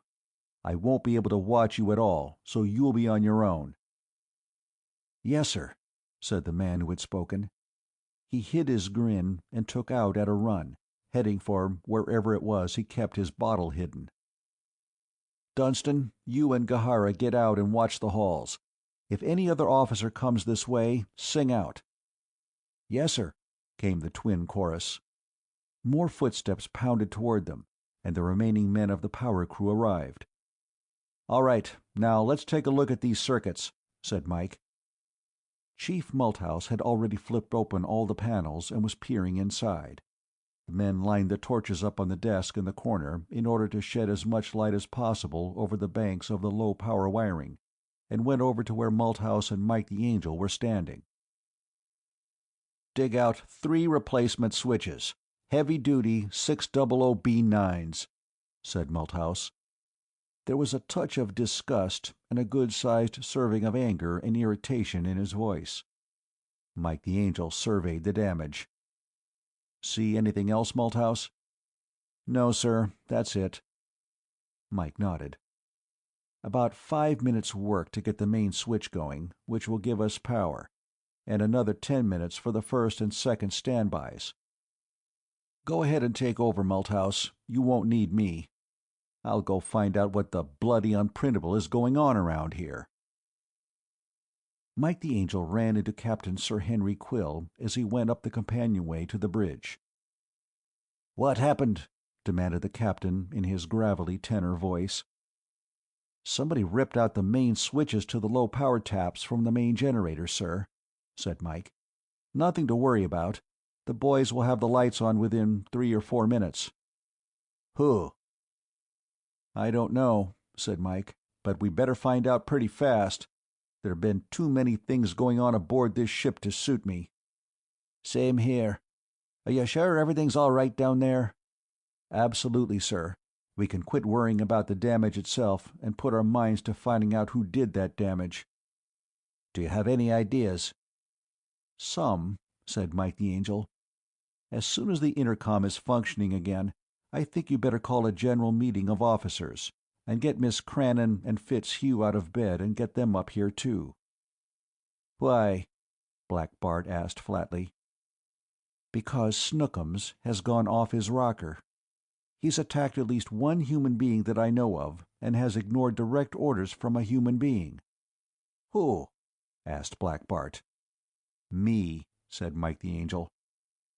Mike told Captain Quill what had happened as they made their way back up to the bridge. Ensign Vanesky, looking pale and worried, met them at the door. He snapped a salute. "I just reported to Commander Jeffers, sir. Something's wrong with the low-power circuits." "I had surmised as much," said Black Bart caustically. "Anything new? What did you find out? What happened?" When the lights went out, I was having coffee by myself in the wardroom.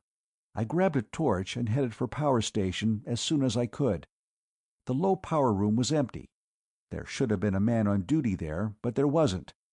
I didn't want to go inside, since I'm not a power officer, so I came up here to report. At that moment, the lights blazed on again. There was a faint hum that built up all over the ship as the air conditioning came on at the same time.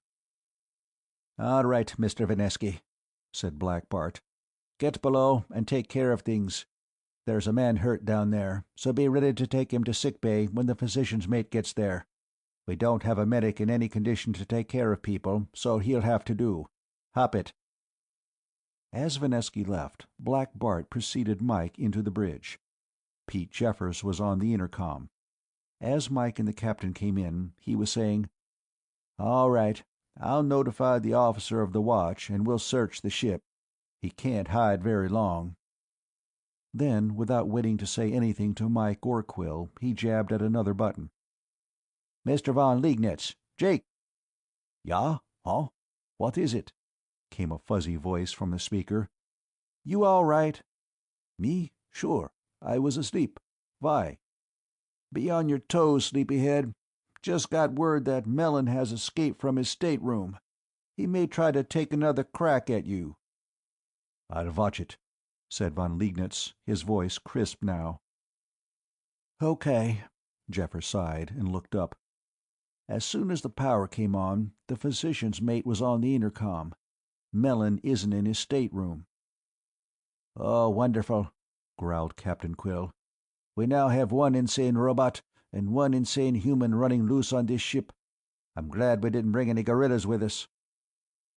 "Somehow, I think I'd be safer with a gorilla," said Mike the Angel. "According to the physician's mate, Mellon is worse than just nuts," said Jeffers quietly. "He says he loaded Mellon full of dope to make him sleep, and that the man's got no right to be walking around at all." "He must have gotten out while the doors were open," said Captain Quill. He rubbed the palm of his hand over the shiny pinkness of his scalp. His dark, shaggy brows were down over his eyes, as though they had been weighted with lead. "Mr. Jeffers," he said abruptly, "break out the stun guns. Issue one to each officer and one to each chief non-com.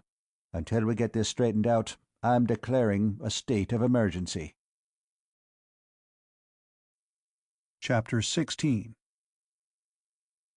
Mike the Angel hefted the heavy stun gun in his right fist, feeling its weight without really noticing it. He knew damned good and well it wouldn't be of any use against Snookums.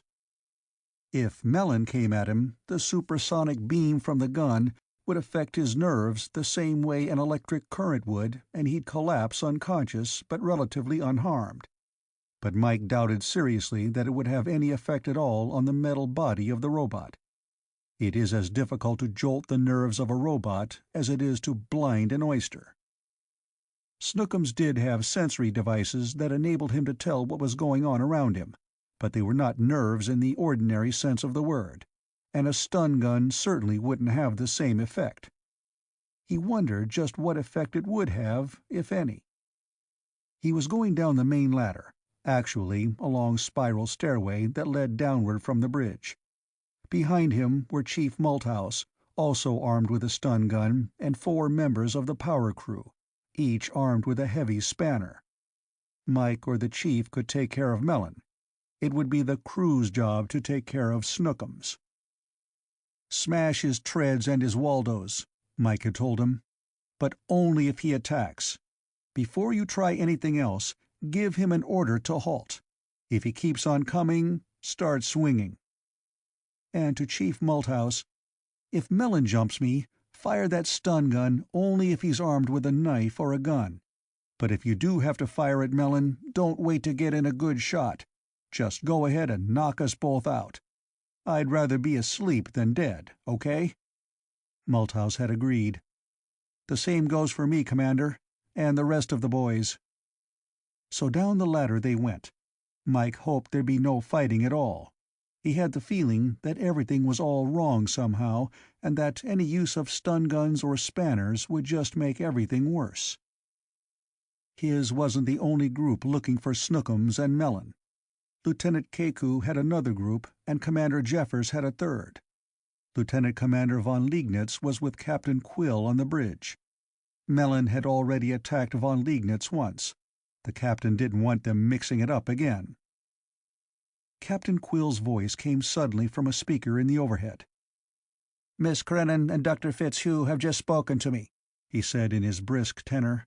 "Snookums is safe in his own room. I have outlined what has happened, and they're trying to get information from Snookums now. Lieutenant Melon is still missing." "One down," said Chief Malthouse. There was relief in his voice. "Let's see if we can find the other one," said Mike the Angel. They went down perhaps 3 more steps, and the speakers came to life again. "Where the chief physician's mate report to Commander Jeffers in the maintenance tool room. Lieutenant Keku, dismiss your men to quarters and report to the bridge. Commander Gabriel, dismiss your men to quarters and report to Commander Jeffers in maintenance. All chief non-coms report to the ordnance room to turn in your weapons. All enlisted men return to your posts or to quarters." Mike the Angel holstered his stun gun. "That's 2 down," he said to Chief Malthouse. "Looks like we missed all the fun," said Malthouse. "Okay, men," Mike said. "You got the word. Take those spanners back to the tool room and power section, and then get back to your quarters. Chief, you go with them and secure everything, then take that stun gun back to ordnance." "Yes, sir." Malthouse threw Mike a salute. Mike returned it and headed toward maintenance. He knew Malthouse and the others were curious, but he was just as curious himself. He had the advantage of being in a position to satisfy his curiosity. The maintenance tool room was big and lined with tool lockers. One of them was open. Sprawled in front of it was Lieutenant Melon. Over to one side was Commander Jeffers, standing next to a white-faced Ensign Vanesky. Nearby were a chief non-com and 3 enlisted men. "Hello, Mike," Pete Jeffers said as Mike the Angel came in. "What happened, Pete?" Mike asked. Jeffers gestured at the sprawled figure on the floor. "We came in here to search. We found him. Mr. Vanesky opened the locker there for a look-see, and Melon jumped out at him. Vanesky fired his stun gun. Melon collapsed to the deck. He's in bad shape. His pulse is so weak that it's hard to find." Mike the Angel walked over and looked down at the fallen medical officer. His face was waxen, and he looked utterly small and harmless. "What happened?" asked another voice from the door. It was Chief Physician's Mate Pierre Pasteur. He was a smallish man, well-rounded, pleasant-faced, and inordinately proud of his name. He couldn't actually prove that he was really descended from the great Louis, but he didn't allow people to think otherwise. Like most C-Phys-Ms, he had a Doctor of Medicine degree but no internship in the space service. He was working toward his commission. "We've got a patient for you," said Jeffers. "Better look him over, Chief." Chief Pasteur walked over to where Melon lay and took his stethoscope out of his little black bag. He listened to Melon's chest for a few seconds, then he pried open an eyelid and looked closely at an eye. "What happened to him?" he asked without looking up. "Got hit with a beam from a stun gun," said Jeffers. "How did he fall? Did he hit his head?" "I don't know. Maybe." He looked at Ensign Vanesky. "Did he, Mr. Vanesky? He was right on top of you. I was across the room." Vanesky swallowed. "I don't know. He just sort of, well, he fell." "You didn't catch him?" asked the chief. He was a physician on a case now, and had no time for sirring his superiors. No, I jumped away from him." "Why, what's the trouble?" Jeffers asked. "He's dead," said the chief physician's mate. Chapter 17. Leda Crannon was standing outside the cubicle that had been built for Snookums. Her back and the palms of her hands were pressed against the door. Her head was bowed, and her red hair, shining like a hellish flame in the light of the glow panels, fell around her shoulders and cheeks, almost covering her face. "Leda," said Mike the Angel gently. She looked up. There were tears in her blue eyes. "Mike! Oh, Mike!" She ran toward him, put her arms around him, and tried to bury her face in Mike's chest. "What's the matter, honey? What's happened?" He was certain she couldn't have heard about Melon's death yet. He held her in his arms, carefully, tenderly, not passionately. "He's crazy, Mike. He's completely crazy." Her voice had suddenly lost everything that gave it color. It was only dead and choked. Mike the Angel knew it was an emotional reaction. As a psychologist, she would never have used the word crazy. But as a woman, as a human being— "Fitz is still in there talking to him, but he's— Her voice choked off again into sobs. Mike waited patiently, holding her, caressing her hair. 8 years, she said after a minute or so. 8 years I spent, and now he's gone. He's broken." "How do you know?" Mike asked. She lifted her head and looked at him. "Mike, did he really hit you? Did he refuse to stop when you ordered him to? What really happened?" Mike told her what had happened in the darkened companionway just outside his room. When he finished, she began sobbing again. "He's lying, Mike," she said. "Lying!" Mike nodded silently and slowly. Leda Crannon had spent all of her adult life tending the hurts and bruises and aches of Snookums the child. She had educated him, cared for him, taken pleasure in his triumphs, worried about his health, and watched him grow mentally. And now he was sick, broken, ruined. And like all parents, she was asking herself, what did I do wrong? Mike the Angel didn't give her an answer to that unspoken question, but he knew what the answer was in so many cases. The grieving parent has not necessarily done anything wrong. It may simply be that there was insufficient or poor quality material to work with. With a human child, it is even more humiliating for a parent to admit that he or she has contributed inferior genetic material to a child than it is to admit a failure in upbringing. Leda's case was different. Leda had lost her child, but Mike hesitated to point out that it wasn't her fault in the first place, because the material wasn't up to the task she had given it. And in the second place, because she hadn't really lost anything. She was still playing with dolls, not human beings. "Hell," said Mike under his breath, not realizing that he was practically whispering in her ear. "Isn't it?" she said.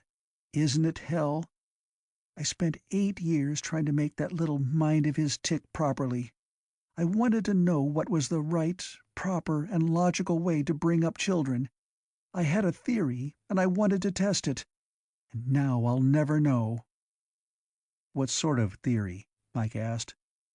She sniffled, took a handkerchief from her pocket, and began wiping at her tears. Mike took the handkerchief away from her and did the wiping himself. "What's this theory?" he said. "Oh, it isn't important now. But I still feel, that everybody is born with a sort of 3 laws of robotics in him. You know what I mean, that a person wouldn't kill or harm anyone or refuse to do what was right, in addition to trying to preserve his own life. I think babies are born that way. But I think that the information they're given when they're growing up can warp them. They still think they're obeying the laws, but they're obeying them wrongly, if you see what I mean." Mike nodded without saying anything.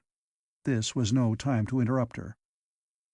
"For instance," she went on, "if my theory's right, then a child would never disobey his father, unless he was convinced that the man was not really his father, you see. For instance, if he learned, very early, that his father never spanks him, that becomes one of the identifying marks of father. Fine. But the first time his father does spank him, doubt enters. If that sort of thing goes on, he becomes disobedient, because he doesn't believe that the man is his father. I'm afraid I'm putting it a little crudely, but you get the idea." "Yeah," said Mike. For all he knew, there might be some merit in the girl's idea. He knew that philosophers had talked of the basic goodness of mankind for centuries. But he had a hunch that Leda was going about it wrong. Still, this was no time to argue with her. She seemed calmer now, and he didn't want to upset her any more than he had to. "That's what you've been working on with Snookums?" he asked. "That's it." "For 8 years?" "For 8 years." "Is that the information, the data, that makes Snookums so priceless, aside from his nucleonics work?" She smiled a little then. "Oh no, of course not, silly. He's been fed data on everything. Physics, subphysics, chemistry, mathematics, all kinds of things. Most of the major research laboratories on Earth have problems of one kind or another that Snookums has been working on. He hasn't been given the problem I was working on at all. It would bias him." Then the tears came back. "And now it doesn't matter. He's insane. He's lying." "What's he saying?" "He insists that he's never broken the first law, that he has never hurt a human being. And now he insists that he has followed the orders of human beings according to the second law." "May I talk to him?" Mike asked. She shook her head. "Fitz is running him through an analysis. He even made me leave." Then she looked at his face more closely. "You don't just want to confront him and call him a liar, do you? No, that's not like you. You know he's just a machine, better than I do, I guess. What is it, Mike?" No, he thought, looking at her, she still thinks he's human. Otherwise, she'd know that a computer can't lie. Not in the human sense of the word. Most people, if told that a man had said one thing and that a computer had given a different answer, would rely on the computer. "What is it, Mike?" she repeated. "Lou Mellon," he said very quietly, "is dead." The blood drained from her face, leaving her skin stark against the bright red of her hair. For a moment he thought she was going to faint. Then a little of the color came back. "Snookums." Her voice was whispery. He shook his head. No, apparently he tried to jump Vanesky and got hit with a stun beam. It shouldn't have killed him, but apparently it did. "God, God, God," she said softly. "Here I've been crying about a damned machine, and poor Lou has been lying up there dead." She buried her face in her hands, and her voice was muffled when she spoke again. "And I'm all cried out, Mike. I can't cry any more." Before Mike could make up his mind whether to say anything or not, the door of Snookum's room opened and Dr. Fitzhugh came out, closing the door behind him. There was an odd, stricken look on his face. He looked at Leda and then at Mike, but the expression on his face showed that he really hadn't seen them clearly. "Did you ever wonder if a robot had a soul, Mike?" he asked in a wondering tone. "No," Mike admitted. Leda took her hands from her face and looked at him. Her expression was a bright, blank stare. "He won't answer my questions," Fitzhugh said in a hushed tone. "I can't complete the analysis." "What's that got to do with his soul?" Mike asked. "He won't answer my questions," Fitzhugh repeated, looking earnestly at Mike. "He says God won't allow him to." Chapter 18. Captain Sir Henry Quill opened the door of the late Lieutenant Mellon's quarters and went in, followed by Mike the Angel. The dead man's gear had to be packed away so that it could be given to his nearest of kin when the officers and crew of the Brainchild returned to Earth. Regulations provided that 2 officers must inventory his personal effects and those belonging to the space service. "Does Chief Pasteur know what killed him yet, Captain?" Mike asked. Quill shook his head. "No. He wants my permission to perform an autopsy." "Are you going to let him?" "I think not. We'll put the body in the freezer and have the autopsy performed on Earth." He looked around the room, seeing it for the first time. "If you don't," said Mike, "you've got 3 suspected killers on your hands." Quill was unperturbed. "Don't be ridiculous, Golden Wings." "I'm not," Mike said. "I hit him in the pit of his stomach. Chief Pasteur filled him full of sedative. Mr. Vanesky shot him with a stun beam. He died. Which one of us did it?" "Probably no single one of them, but a combination of all 3," said Captain Quill. "Each action was performed in the line of duty, without malice aforethought, without even intent to harm permanently, much less to kill. There will have to be a court-martial, of course, or at the very least, a board of inquiry will be appointed.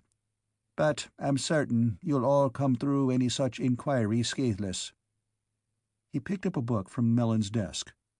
"Let's get about our business, Mr. Gabriel. Mark down Bible 1.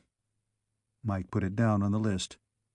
"International Encyclopedia, English edition, 30 volumes and index." Mike put it down. "The Oxford Webster Dictionary of the English Language. Halbert's Dictionary of Medical Terms. The Canterbury Theological Dictionary. The Christian Religion and Symbolic Logic, by Bishop K.F. Costin. The Handbook of Space Medicine." As Captain Quill called out the names of the books and put them into the packing case he'd brought, Mike marked them down, while something began ticking in the back of his mind. "Item," said Captain Quill, "1 crucifix." He paused. "Beautifully carved, too." He put it into the packing case. "Excuse me, Captain," said Mike suddenly. "Let me take a look at something, will you?" Excitedly, he leaned over and took some of the books out, looking at the pages of each one. "I'll be damned," he said after a moment. "Or I should be, for being such a stupid idiot." Captain Quill narrowed his eyes. "What are you talking about, Mr. Gabriel?" "I'm not sure yet, Captain," Mike hedged. "May I borrow these 3 books?" He held them up in his hands. "May I be so bold as to ask why, Mr. Gabriel?" "I just want to look at them, sir," Mike said. "I'll return them within a few hours." "Mr. Gabriel," Captain Quill said, "after what happened last night, I am suspicious of everything that goes on aboard this ship. But, yes, you may take them. However, I want them returned before we land tomorrow morning." Mike blinked.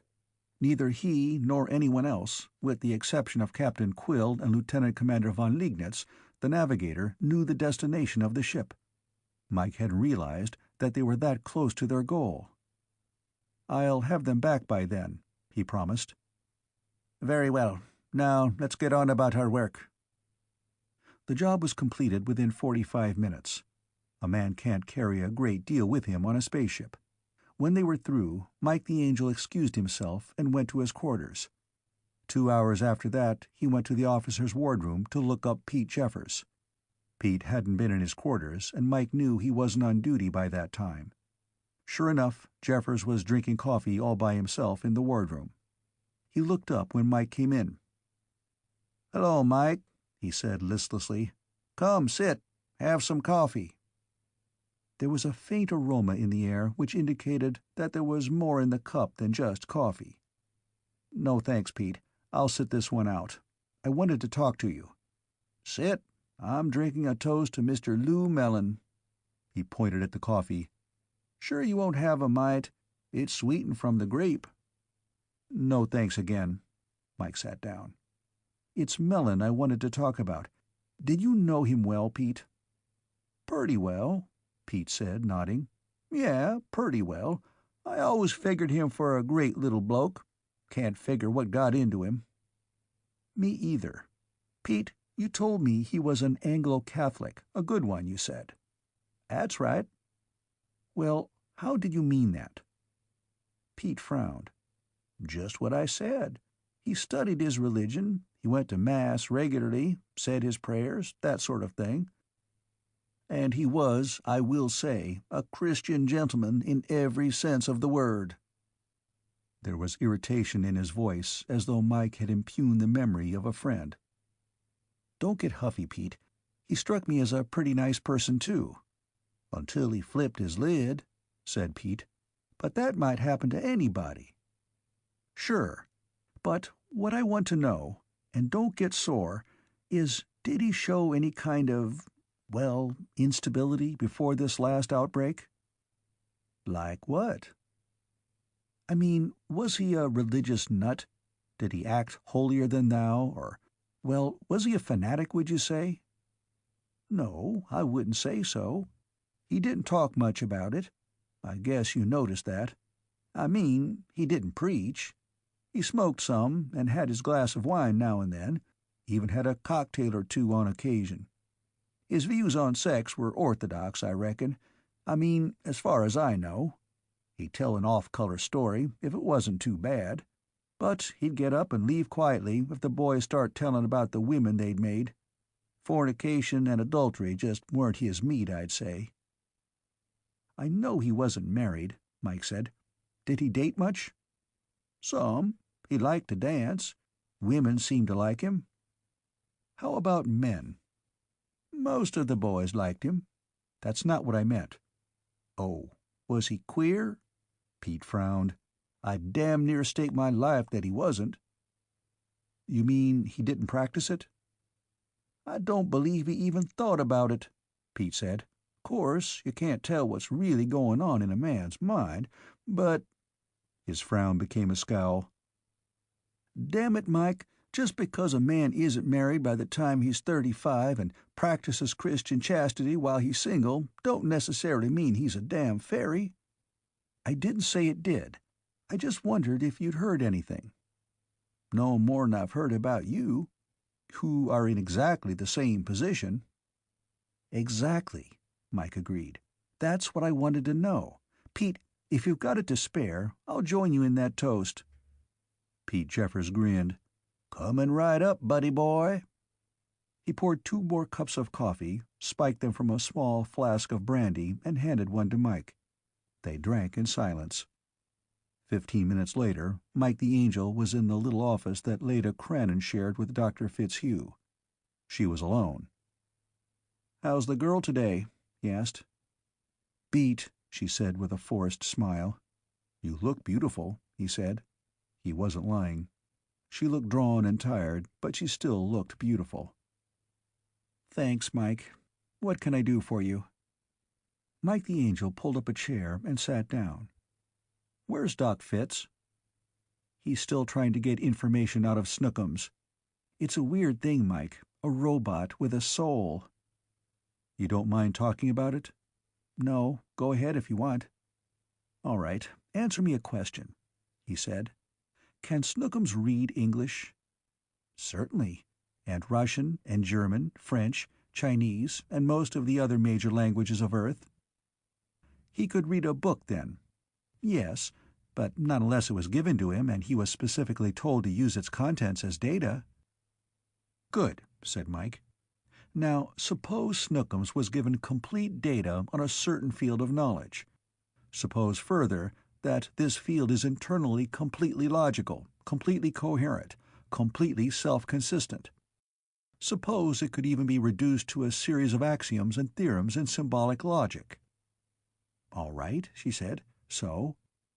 "Now, further suppose that this system, this field of knowledge, is right now in constant use by millions of human beings, even though most of them are unaware of the implications of the entire field. Could Snookums work with such a body of knowledge?" "Sure," said Leda. "Why not?" "What if there was absolutely no way for Snookums to experiment with this knowledge? What if he simply did not have the equipment necessary?" "You mean," she asked, "something like astrophysics?" "No, that's exactly what I don't mean. I'm perfectly aware that it isn't possible to test astrophysical theories directly. Nobody has been able to build a star in the lab so far. But it is possible to test the theories of astrophysics analogically, by extrapolating on data that can be tested in a physics lab. What I'm talking about is a system that Snookums, simply because he is what he is, cannot test or experiment upon in any way whatsoever. A system that has, in short, no connection with the physical world whatsoever." Leda Crannon thought it over. "Well, assuming all that, I imagine that it would eventually ruin Snookums.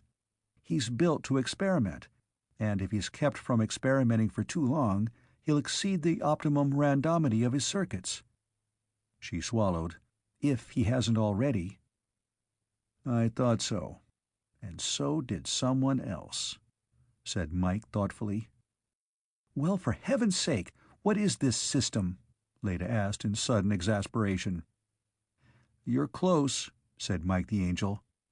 "What are you talking about?" "Theology," said Mike. "He was pumped full of Christian theology, that's all. Good, solid Catholic theology.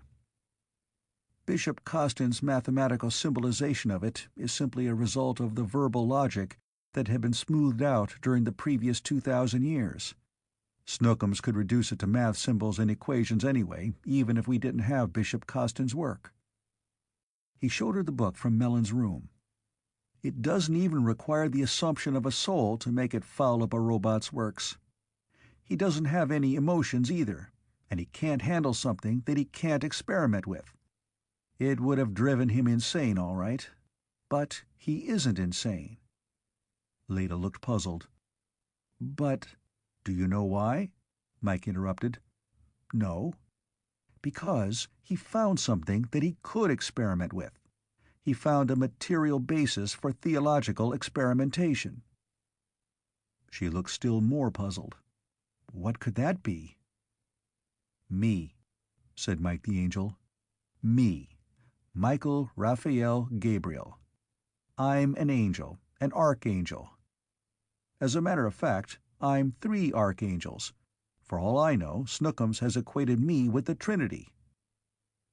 "But how did he get that idea?" "Mostly from the Book of Tobit," said Mike. "That's where an archangel takes the form of a human being and travels around with Tobit the Younger, remember? And, too, he probably got more information from the first part of Luke's Gospel, where Gabriel tells the Blessed Virgin that she's about to become a mother." "But would he have figured that out for himself?" "Possibly," said Mike, "but I doubt it. He was told that I was an angel, literally." "Let me see that book," she said, taking the Christian Religion and Symbolic Logic from Mike's hand. She opened it to the center. "I didn't know anyone had done this sort of work," she said. "Oh, there was a great fuss over the book when it came out. There were those who said that the millennium had arrived because the truth of the Christian faith had been proved mathematically, and therefore all rational people would have to accept it." She leafed through the book.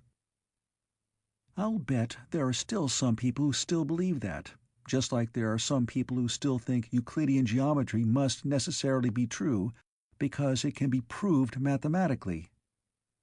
Mike nodded. "All Bishop Costin did, all he was trying to do, was to prove that the axioms of the Christian faith are logically self-consistent. That's all he ever claimed to have done, and he did a brilliant job of it."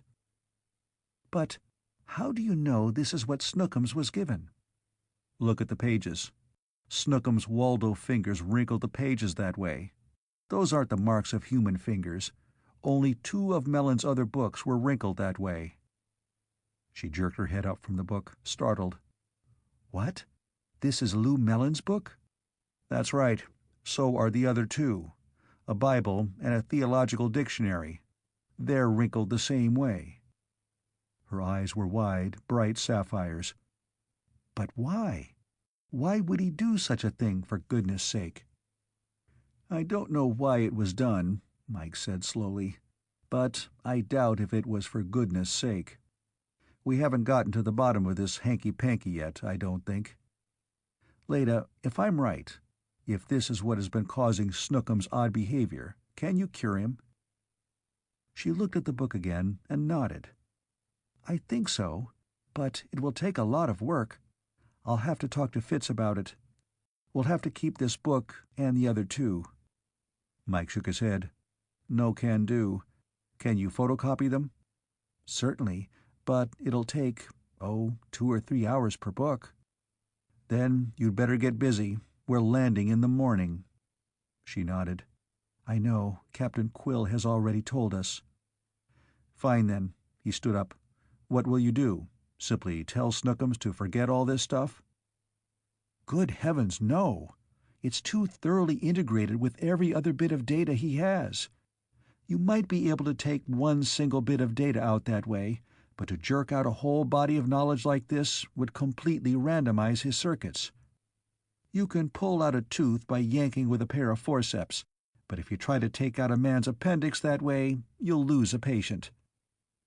I catch, Mike said with a grin. Okay, I'll get the other 2 books, and you can get to work copying them. Take care.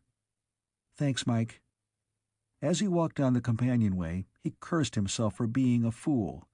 If he'd let things go on the way they were, Leda might have weaned herself away from Snookums. Now she was interested again. But there could have been no other way, of course. Chapter 19. The interstellar ship Brainchild orbited around her destination, waiting during the final checkup before she landed on the planet below. It was not a nice planet. As far as size went, it could be classified as Earth-type, but size was almost the only resemblance to Earth. It orbited in space some 550 million miles from its Sol-like parent, a little farther away from the primary than Jupiter is from Sol itself. It was cold there, terribly cold. At high noon on the equator, the temperature reached a sweltering 180 degrees absolute. It became somewhat chillier toward the poles. H2O was, anywhere on the planet, a whitish, crystalline mineral suitable for building material. The atmosphere was similar to that of Jupiter, although the proportions of methane, ammonia, and hydrogen were different because of the lower gravitational potential of the planet. It had managed to retain a great deal more hydrogen in its atmosphere than Earth had, because of the fact that the average thermal velocity of the molecules was much lower. Since oxygen-releasing life had never developed on the frigid surface of the planet, there was no oxygen in the atmosphere. It was all tied up in combination with the hydrogen of the ice and the surface rocks of the planet. The space service ship that had discovered the planet 15 years before had given it the name Iceberg, thus commemorating the name of a spaceman second class who happened to have the luck to be A. named Robert Iceberg, B. a member of the crew of the ship to discover the planet, and C. under the command of a fun-loving captain. Iceberg had been picked as the planet to transfer the potentially dangerous Snookums to for 2 reasons. In the first place, if Snookums actually did solve the problem of the total annihilation bomb, the worst he could do was destroy a planet that wasn't much good anyway. And in the second place, the same energy requirements applied on Iceberg as did on Chilblain's base. It was easier to cool the helium bath of the brain if it only had to be lowered 175 degrees or so. It was a great place for cold work labs, but not worth anything for colonization. Chief Powerman's mate Malthouse looked gloomily at the figures on the landing sheet. Mike the Angel watched the expression on the chief's face and said, "What's the matter, Malthouse? No like?" Malthouse grimaced. "Well, sir, I don't like it, no. But I can't say I dislike it either." He stared at the landing sheet, pursing his lips. He looked as though he were valiantly restraining himself from asking questions about the other night's escapade, which he was. He said, "I just don't like to land without jets, sir, that's all." "Hell, neither do I," admitted Mike. "But we're not going to get down any other way. We managed to take off without jets, we'll manage to land without them." "Yes, sir," said Malthouse. "But we took off with the grain of the Earth's magnetic field.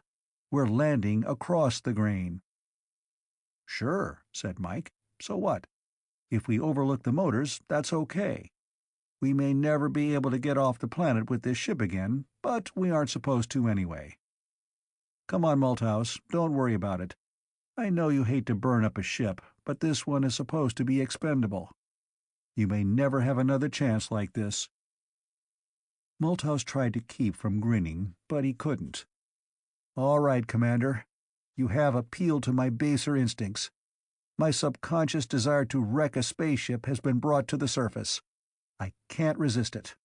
Am I nutty, maybe?" "Not now, you're not," Mike said, grinning back.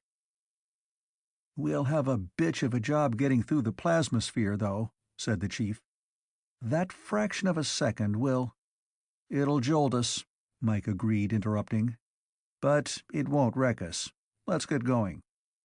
"Aye, sir," said Multhouse.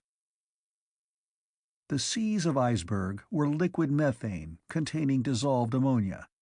Near the equator they were liquid. Farther north, the seas became slushy with crystallized ammonia. The site picked for the new labs of the Computer Corporation of Earth was in the northern hemisphere at 40 degrees north latitude, about the same distance from the equator as New York or Madrid, Spain would be on Earth. The brainchild would be dropping through iceberg's magnetic field at an angle, but it wouldn't be the 90-degree angle of the equator.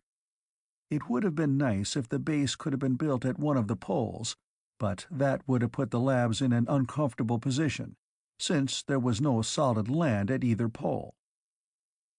Mike the Angel didn't like the idea of having to land on iceberg without jets any more than Multhouse did, but he was almost certain that the ship would take the strain. He took the companionway up to the control bridge, went in, and handed the landing sheet to Black Bart. The captain scowled at it, shrugged, and put it on his desk. "Will we make it, sir?" Mike said.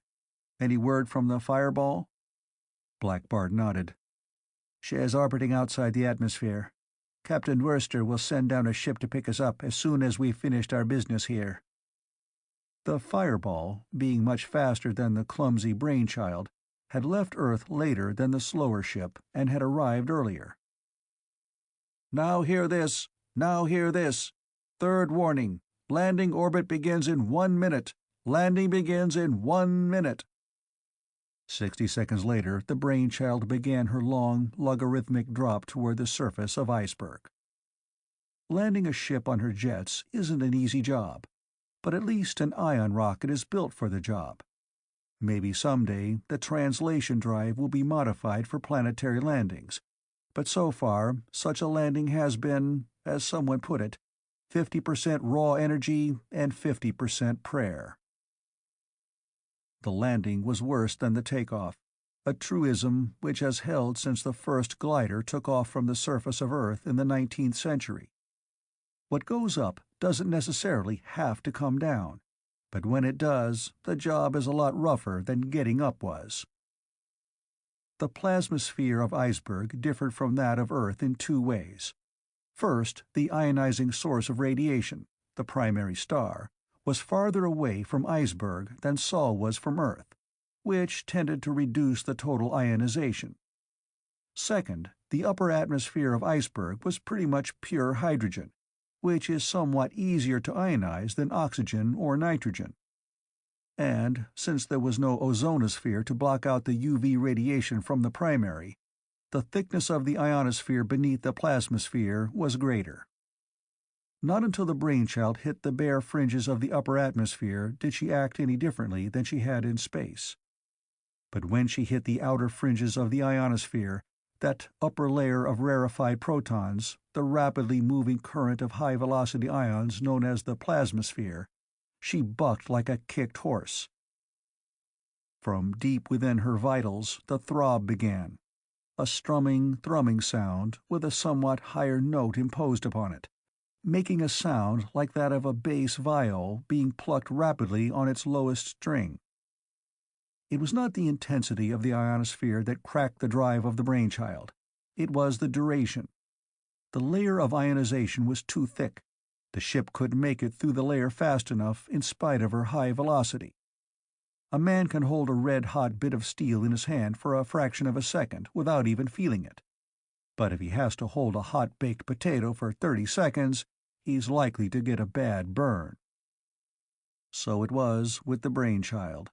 The passage through Earth's ionosphere during takeoff had been measured in fractions of a second. The brainchild had reacted, but the exposure to the field had been too short to hurt her. The ionosphere of iceberg was much deeper, and, although the intensity was less, the duration was much longer. The drumming increased as she fell, a low-frequency, high-energy sine wave that shook the ship more violently than had the out-of-phase beat that had pummeled the ship shortly after her takeoff. Dr. Morris Fitzhugh, the roboticist, screamed imprecations into the intercom, but Captain Sir Henry Quill cut him off before anyone took notice, and let the scientist rave into a dead pickup. "How's she coming?" The voice came over the intercom to the power section, and Mike the Angel knew that the question was meant for him. "She'll make it, Captain," he said. "She'll make it. I designed this thing for a 500% overload. She'll make it." "Good," said Black Bart, snapping off the intercom. Mike exhaled gustily. His eyes were still on the needles that kept creeping higher and higher along the calibrated periphery of the meters. Many of them had long since passed the red lines that marked the allowable overload point. Mike the Angel knew that those points had been set low, but he also knew that they were approaching the real overload point. He took another deep breath and held it. Point for point, the continent of Antarctica, Earth, is one of the most deadly areas ever found on a planet that is supposedly non-inimical to man. Earth is a nice, comfortable planet most of the time, but Antarctica just doesn't cater to man at all. Still, it just happens to be the worst spot on the best planet in the known galaxy. Iceberg is different. At its best, it has the continent of Antarctica beat 4,000 ways from a week ago last Candlemas. At its worst, it is sudden death. At its best, it is somewhat less than sudden. Not that Iceberg is a really mean planet. Jupiter, Saturn, Uranus, or Neptune can kill a man faster and with less pain. No, Iceberg isn't mean, it's torturous. A man without clothes, placed suddenly on the surface of Iceberg, anywhere on the surface, would die. But the trouble is that he'd live long enough for it to hurt. Man can survive all right, but it takes equipment and intelligence to do it. When the interstellar ship Brainchild blew a tube, just one tube, of the external field that fought the ship's mass against the space strain of the planet's gravitational field, the ship went off orbit. The tube blew when she was some 90 miles above the surface. She dropped too fast, jerked up, dropped again. When the engines compensated for the lost tube, the descent was more leisurely, and the ship settled gently, well, not exactly gently, on the surface of Iceberg. Captain Quill's voice came over the intercom. "We are nearly 100 miles from the base, Mr. Gabriel. Any excuse?" "No excuse, sir," said Mike the Angel. Chapter 20. If you ignite a jet of oxygen-nitrogen in an atmosphere of hydrogen-methane, you get a flame that doesn't differ much from the flame from a hydrogen-methane jet in an oxygen-nitrogen atmosphere. A flame doesn't particularly care which way the electrons jump, just so long as they jump. All of which was due to give Mike the Angel more headaches than he already had, which was 100% too many. 3 days after the Brainchild landed, the scout group arrived from the base that had been built on Iceberg to take care of Snookums. The leader, a heavy-set engineer named Treadmore, who had unkempt brownish hair and a sad look in his eyes, informed Captain Quill that there was a great deal of work to be done, and his countenance became even sadder. Mike, who had perforce been called in to take part in the conference, listened in silence while the engineer talked. The officers' wardroom, of which Mike the Angel was becoming heartily sick, seemed like a tomb which echoed and re-echoed the lugubrious voice of Engineer Treadmore. "We were warned, of course," he said in a normally dismal tone, "that it would be extremely difficult to set down the ship which carried Snookums, and that we could expect the final base to be anywhere from 10 to 30 miles from the original temporary base." He looked round at everyone, giving the impression of a collie which had just been kicked by Albert Payson Terhune. "We understand, naturally, that you could not help landing so far from our original base," he said, giving them absolution with faint dams. "But it will entail a great deal of extra labor. 109 miles is a great distance to carry equipment, and actually the distance is a great deal more, considering the configuration of the terrain. The upshot of the whole thing was that only part of the crew could possibly be spared to go home on the Fireball, which was orbiting high above the atmosphere. And since there was no point in sending a small load home at extra expense when the Fireball could wait for the others, it meant that nobody could go home at all for 4 more weeks. The extra help was needed to get the new base established. It was obviously impossible to try to move the Brainchild 100 miles. With nothing to power her but the translation drive, she was as helpless as a submarine on the Sahara. Especially now that her drive was shot.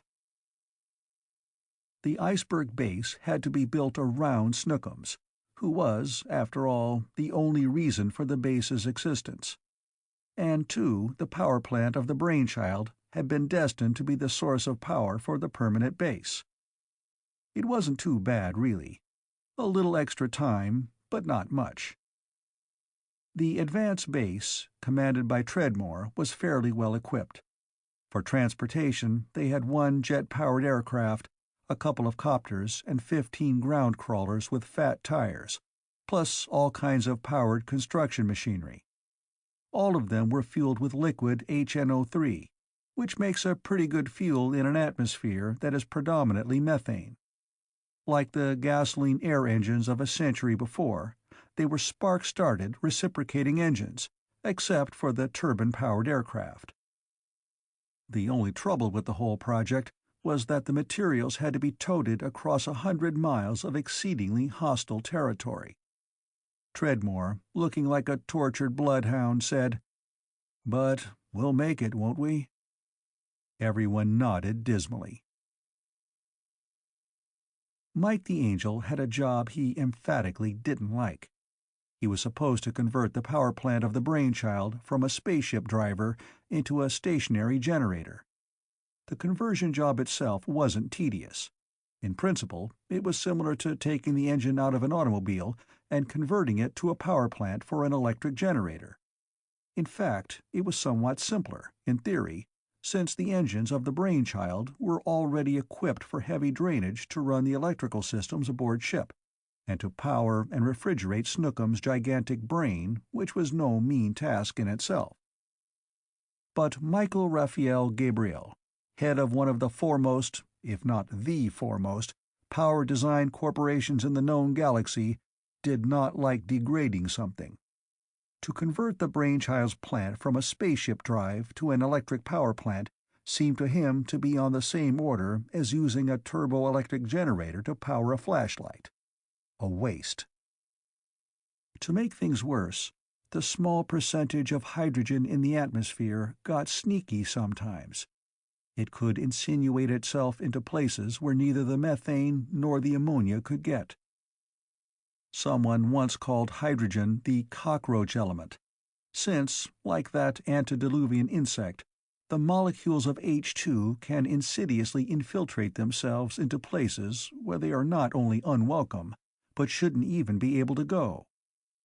At red heat, the little molecules can squeeze themselves through the crystalline interstices of quartz and steel. Granted, the temperature of iceberg is a long way from red hot, but normal sealing still won't keep out hydrogen. Add to that the fact that hydrogen and methane are both colorless, odorless, and tasteless, and you have the beginnings of an explosive situation. The only reason that no one died is because the space service is what it is. Unlike the land, sea, and air forces of Earth, the space service does not have a long history of fighting other human beings. There has never been a space war, and the way things stand, there is no likelihood of one in the foreseeable future. But the Space Service does fight, in its own way. It fights the airlessness of space and the unfriendly atmospheres of exotic planets, using machines, intelligence, knowledge, and human courage as its weapons. Some battles have been lost, others have been won, and the war is still going on. It is an unending war, one which has no victory in sight. It is, as far as we can tell, the only war in human history in which mankind is fully justified as the invading aggressor. It is not a defensive war. Neither space nor other planets have attacked man. Man has invaded space simply because it is there. It is a war of a different sort, true, but it is nonetheless a war. The Space Service was used to the kind of battle it waged on Iceberg. It was prepared to lose men, but even more prepared to save them. Chapter 21. Mike the Angel stepped into the cargo airlock of the Brainchild, stood morosely in the center of the cubicle, and watched the outer door close. 8 other men, clad like himself in regulation Space Service spacesuits, also looked wearily at the closing door. Chief Malthouse, one of the 8, turned his head to look at Mike the Angel. "I wish that thing would close as fast as my eyes are going to in about 15 minutes, Commander." His voice rumbled deeply in Mike's earphones. "Yeah," said Mike, too tired to make decent conversation. 8 hours, all of them spent tearing down the spaceship and making it a part of the new base, had not been exactly exhilarating to any of them. The door closed and the pumps began to work. The men were wearing Space Service Suit 3. For every environment, for every conceivable emergency, a suit had been built, if, of course, a suit could be built for it. Nobody had yet built a suit for walking about in the middle of a sun, but then nobody had ever volunteered to try anything like that. They were all called spacesuits, because most of them could be worn in the vacuum of space, but most of them weren't designed for that type of work.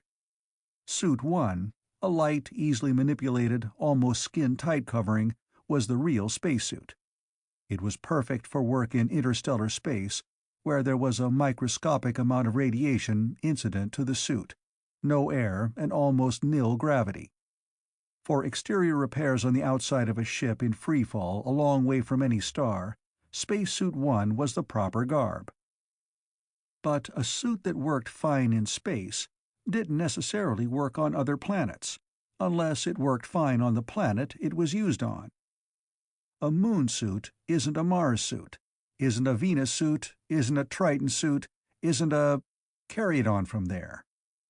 Number 3 was insulated against a frigid but relatively non-corrosive atmosphere. When the pumps in the airlock began pulling out the methane-laden atmosphere, they began to bulge slightly, but not excessively.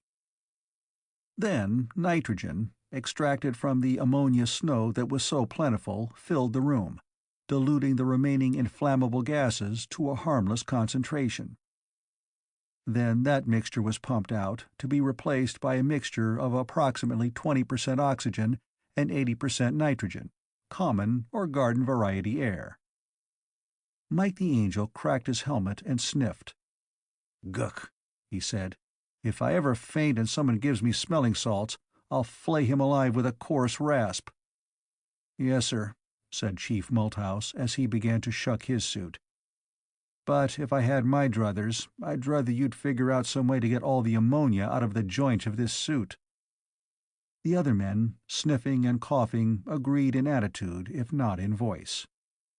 It wasn't really as bad as they pretended. Indeed, the odor of ammonia was hardly noticeable, but it made a good griping point.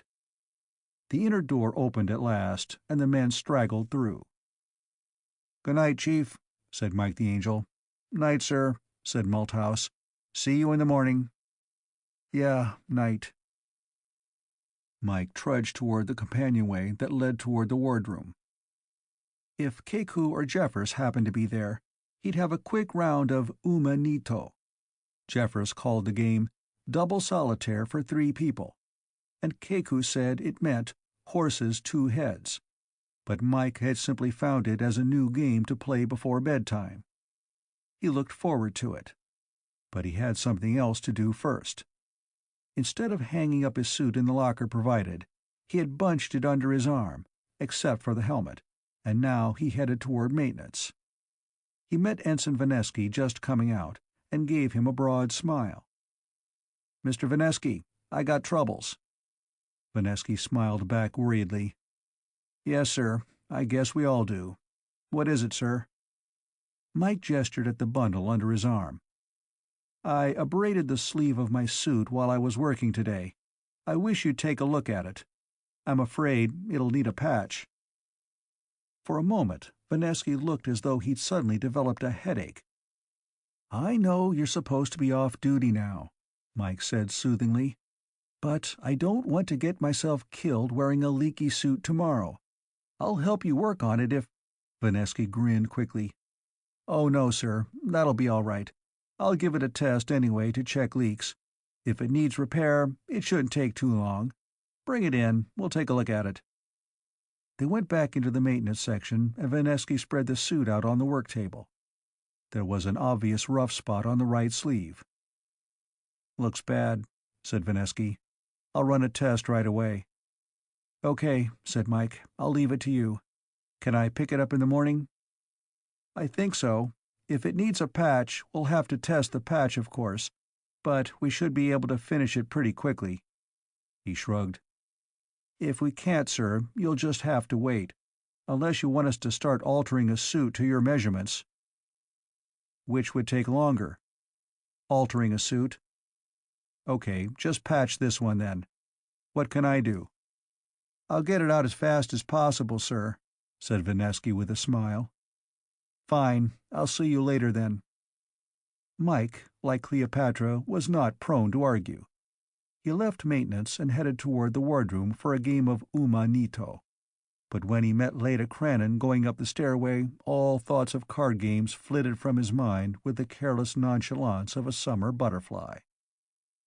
"Hello," he said, pulling himself up a little straighter. He was tired, but not that tired.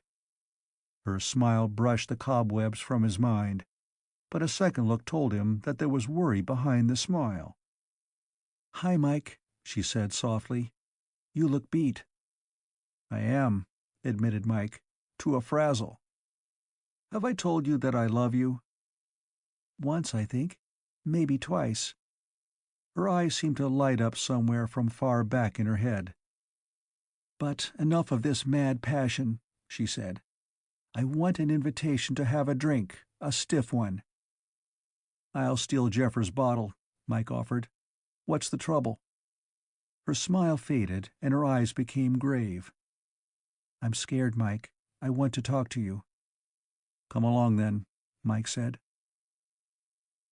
Mike the Angel poured 2 healthy slugs of Pete Jeffers brandy into a pair of glasses, added ice and water, and handed one to Leda Crannon with a flourish. And all the time he kept up a steady line of gentle patter. "It may interest you to know," he said chattily, "that the learned Mr. Treadmore has been furnishing me with the most fascinating information." He lifted up his own glass and looked into its amber depths. They were in his stateroom, and this time the door was closed, at her insistence. She had explained that she didn't want to be overheard, even by passing crew members. He swizzled the ice around in his glass, still holding it up to the light.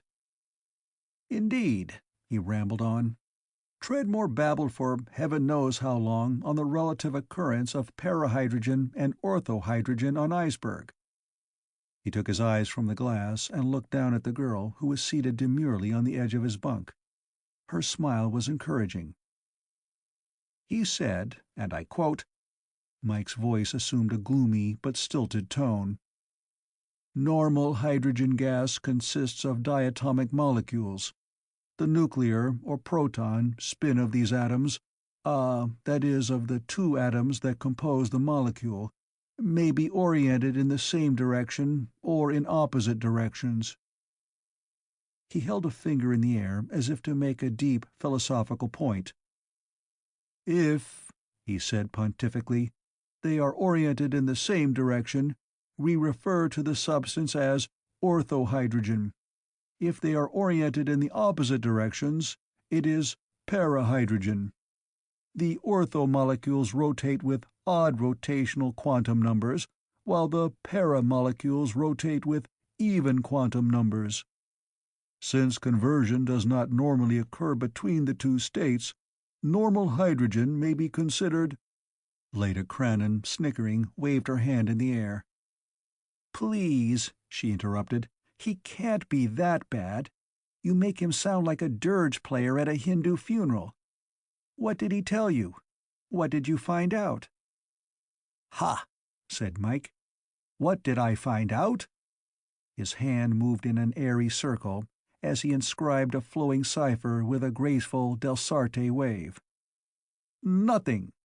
In the first place, I already knew it, and in the second, it wasn't practical information. There's a slight difference in diffusion between the two forms, but it's nothing to rave about." His expression became suddenly serious. "I hope your information is a bit more revealing." She glanced at her glass, nodded, and drained it. Mike had extracted a promise from her that she would drink one drink before she talked. He could see that she was a trifle tense, and he thought the liquor would relax her somewhat. Now he was ready to listen.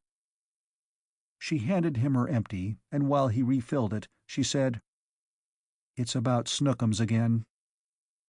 Mike gave her her glass, grabbed the nearby chair, turned it around, sat down, and regarded her over its back. "I've lived with him so long," she said after a minute. "So long. It almost seems as though I've grown up with him. 8 years. I've been a mother to him, and a big sister at the same time, and maybe a maiden aunt. He's been a career and a family all rolled in together." She still watched her writhing hands, not raising her eyes to Mike's. And I suppose, a husband too," she continued. "That is, he's sort of the stand-in for a somebody to teach, to correct, to reform. I guess every woman wants to remake the man she meets, the man she wants." And then her eyes were suddenly on his. "But I don't. Not anymore. I've had enough of it." Then she looked back down at her hands. Mike the Angel neither accepted nor rejected the statement. He merely waited. "He was mine," she said after a little while. "He was mine to mold, to teach, to form. The others, the roboticists, the nucleonicists, the subelectronicists, all of them, were his instructors. All they did was give him facts. It was I who gave him a personality. I made him. Not his body, not his brain, but his mind. I made him. I knew him. And I... Still staring at her hands, she clasped them together suddenly and squeezed. "And I loved him," she finished. She looked up at Mike then. "Can you see that?" she asked tensely. "Can you understand?" "Yes," said Mike the Angel quietly. "Yes, I can understand that. Under the same circumstances, I might have done the same thing." He paused. "And now?" She lowered her head again and began massaging her forehead with the fingertips of both hands, concealing her face with her palms. "And now," she said dully, "I know he's a machine. Snookums isn't a he anymore. He's an it. He has no personality of his own. He only has what I fed into him. Even his voice is mine. He's not even a psychic mirror, because he doesn't reflect my personality, but a puppet imitation of it, distorted and warped by the thousands upon thousands of cold facts and mathematical relationships and logical postulates. And none of these added anything to him, as a personality. How could they? He never had a personality, only a set of behavior patterns that I drilled into him over a period of 8 years. She dropped her hands into her lap and tilted her head back, looking at the blank white shimmer of the glow plates. And now, suddenly, I see him for what he is, for what it is, a machine. It was never anything but a machine. It is still a machine. It will never be anything else. Personality is something that no machine can ever have. Idiosyncrasies, yes. No two machines are identical. But any personality that an individual sees in a machine has been projected there by the individual himself. It exists only in the human mind. A machine can only do what it is built to do, and teaching a robot is only a building process. She gave a short, hard laugh. I could even build a monster, like Dr. Frankenstein did, unless I purposely built it to turn on me. And in that case, I would have done nothing more than the suicide who turns a gun on himself. Her head tilted forward again, and her eyes sought those of Mike the Angel. A rather lopsided grin came over her face.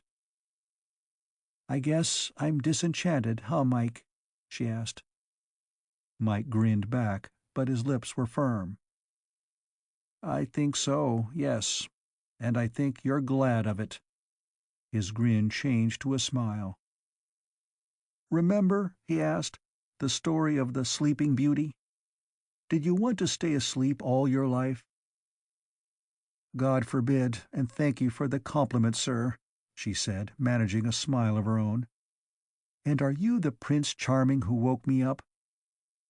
"Prince Charming I may be," said Mike the Angel carefully. "But I'm not the one who woke you up. You did that yourself." Her smile became more natural. "Thanks, Mike. I really think I might have seen it sooner or later. But without you, I doubt—" She hesitated. "I doubt that I'd want to wake up." "You said you were scared," Mike said. "What are you scared of?" "I'm scared to death of that damned machine." "Great love, chameleon-like, hath turned to fear, and on the heels of fear there follows hate." Mike quoted to himself. He didn't say it aloud. "The only reason anyone would have to fear Snookums," he said, "would be that he was uncontrollable. Is he?" "Not yet. Not completely. But I'm afraid that knowing that he's been filled with Catholic theology isn't going to help us much." "Why not?" "Because he has it so inextricably bound up with the 3 laws of robotics that we can't nullify one without nullifying the other. He's convinced that the laws were promulgated by God himself." "Holy Saint Isaac," Mike said softly. "I'm surprised he hasn't carried it to its logical conclusion and asked for a baptism." She smiled and shook her head. "I'm afraid your logic isn't as rigorous as Snookums' logic. Only angels and human beings have free will. Snookums is neither. Therefore he does not have free will. Whatever he does, therefore, must be according to the will of God. Therefore Snookums cannot sin. Therefore, for him, baptism is both unnecessary and undesirable." "Why undesirable?" Mike asked. "Since he is free from sin, either original or actual, he is therefore filled with the plenitude of God's grace. The purpose of a sacrament is to give grace to the recipient. It follows that it would be useless to give the sacrament to Snookums. To perform a sacrament or to receive it when one knows that it will be useless is sacrilege, and sacrilege is undesirable." "Brother!" "But I still don't see how that makes him dangerous." "The operation of the first law," Leda said. "For a man to sin involves endangering his immortal soul. Snookums, therefore, must prevent men from sinning. But sin includes thought, intention. Snookums is trying to figure that one out now. If he ever does, he's going to be a thought policeman, and a strict one." "You mean he's working on telepathy?" She laughed humorlessly. "No, but he's trying to dope out a system whereby he can tell what a man is going to do a few seconds before he does it. Muscular and nervous preparation, that sort of thing. He hasn't enough data yet, but he will have it soon enough. There's another thing. Snookums is fouling up the second law's operation.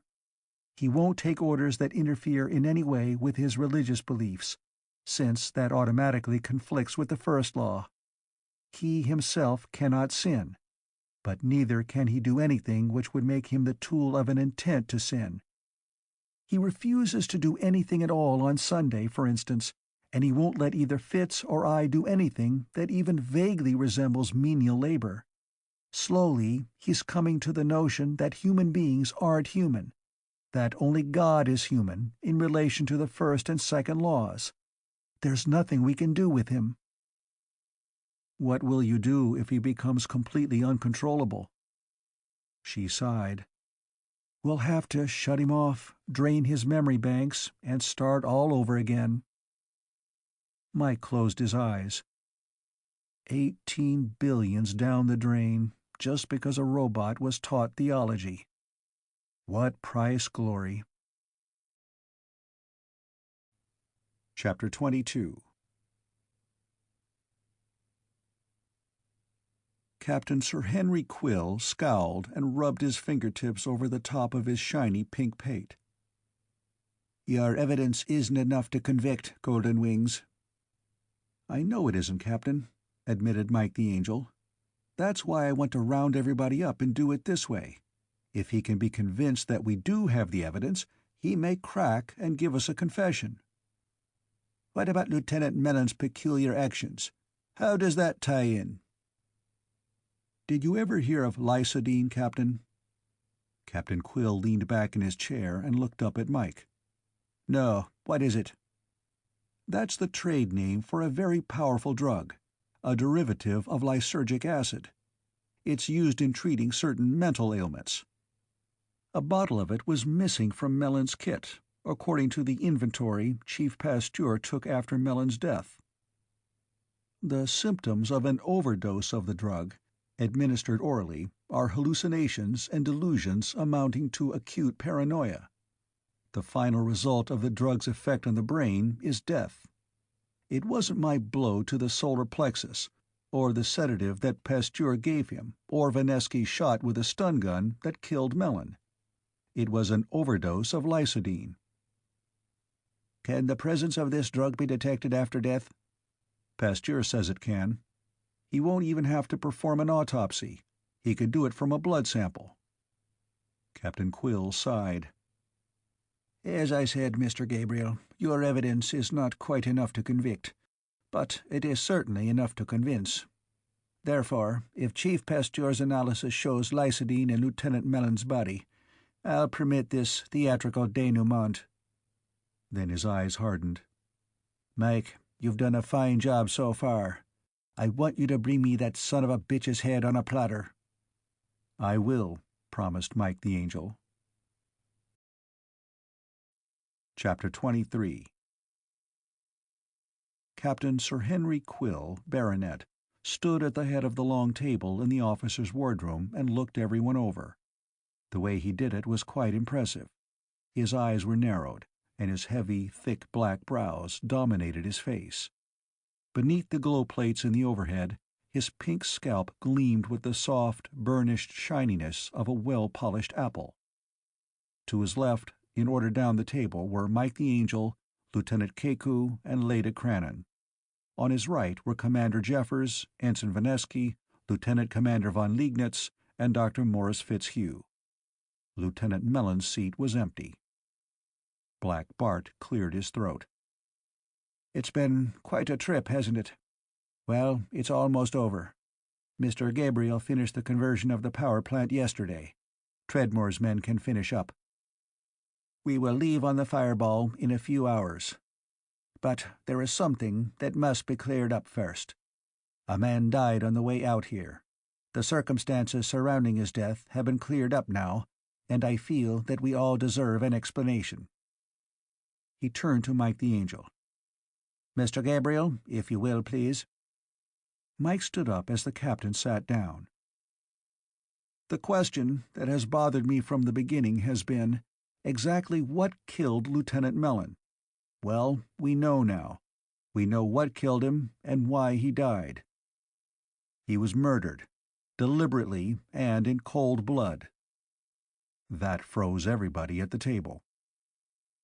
"It was done by a slow-acting but nonetheless deadly drug that took time to act, but did its job very well. There were several other puzzling things that happened that night. Snookums began behaving irrationally. It is the height of coincidence that a robot and a human being should both become insane at almost the same time.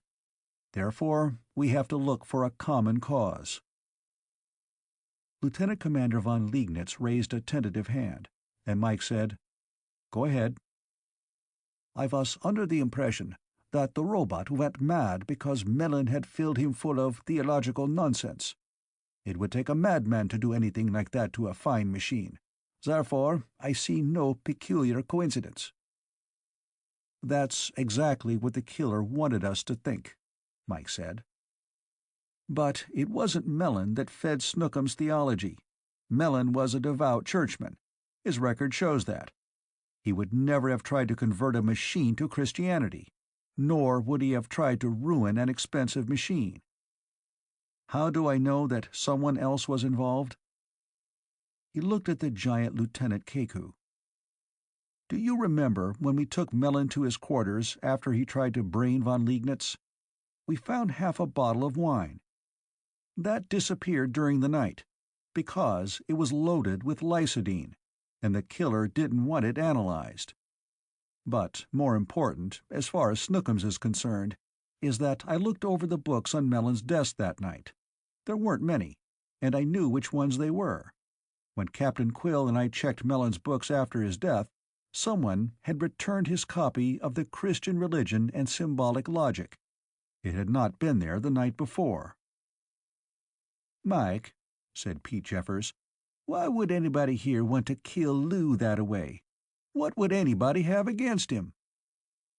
"That's the sad part about it, Pete. Our murderer didn't even have anything against Mellon. He wanted, and still wants, to kill me." "I don't quite follow," Jeffers said. "I'll give it to you piece by piece. The killer wanted no mystery connected with my death. There are reasons for that, which I'll come to in a moment. He had to put the blame on someone or something else. His first choice was Snookums. It occurred to him that he could take advantage of the fact that I'm called Mike the Angel. He borrowed Mellon's books and began pumping theology into Snookums. He figured that would be safe enough. Mellon would certainly lend him the books if he pretended an interest in religion. If anything came out afterward, he could, he thought, claim that Snookums got hold of the books without his knowing it. And that sort of muddy thinking is typical of our killer. He told Snookums that I was an angel, you see. I couldn't be either hurt or killed. He protected himself, of course, by telling Snookums that he mustn't reveal his source of data. If Snookums told, then the killer would be punished, and that effectively shut Snookums up. He couldn't talk without violating the first law. Unfortunately, the killer couldn't get Snookums to do away with me.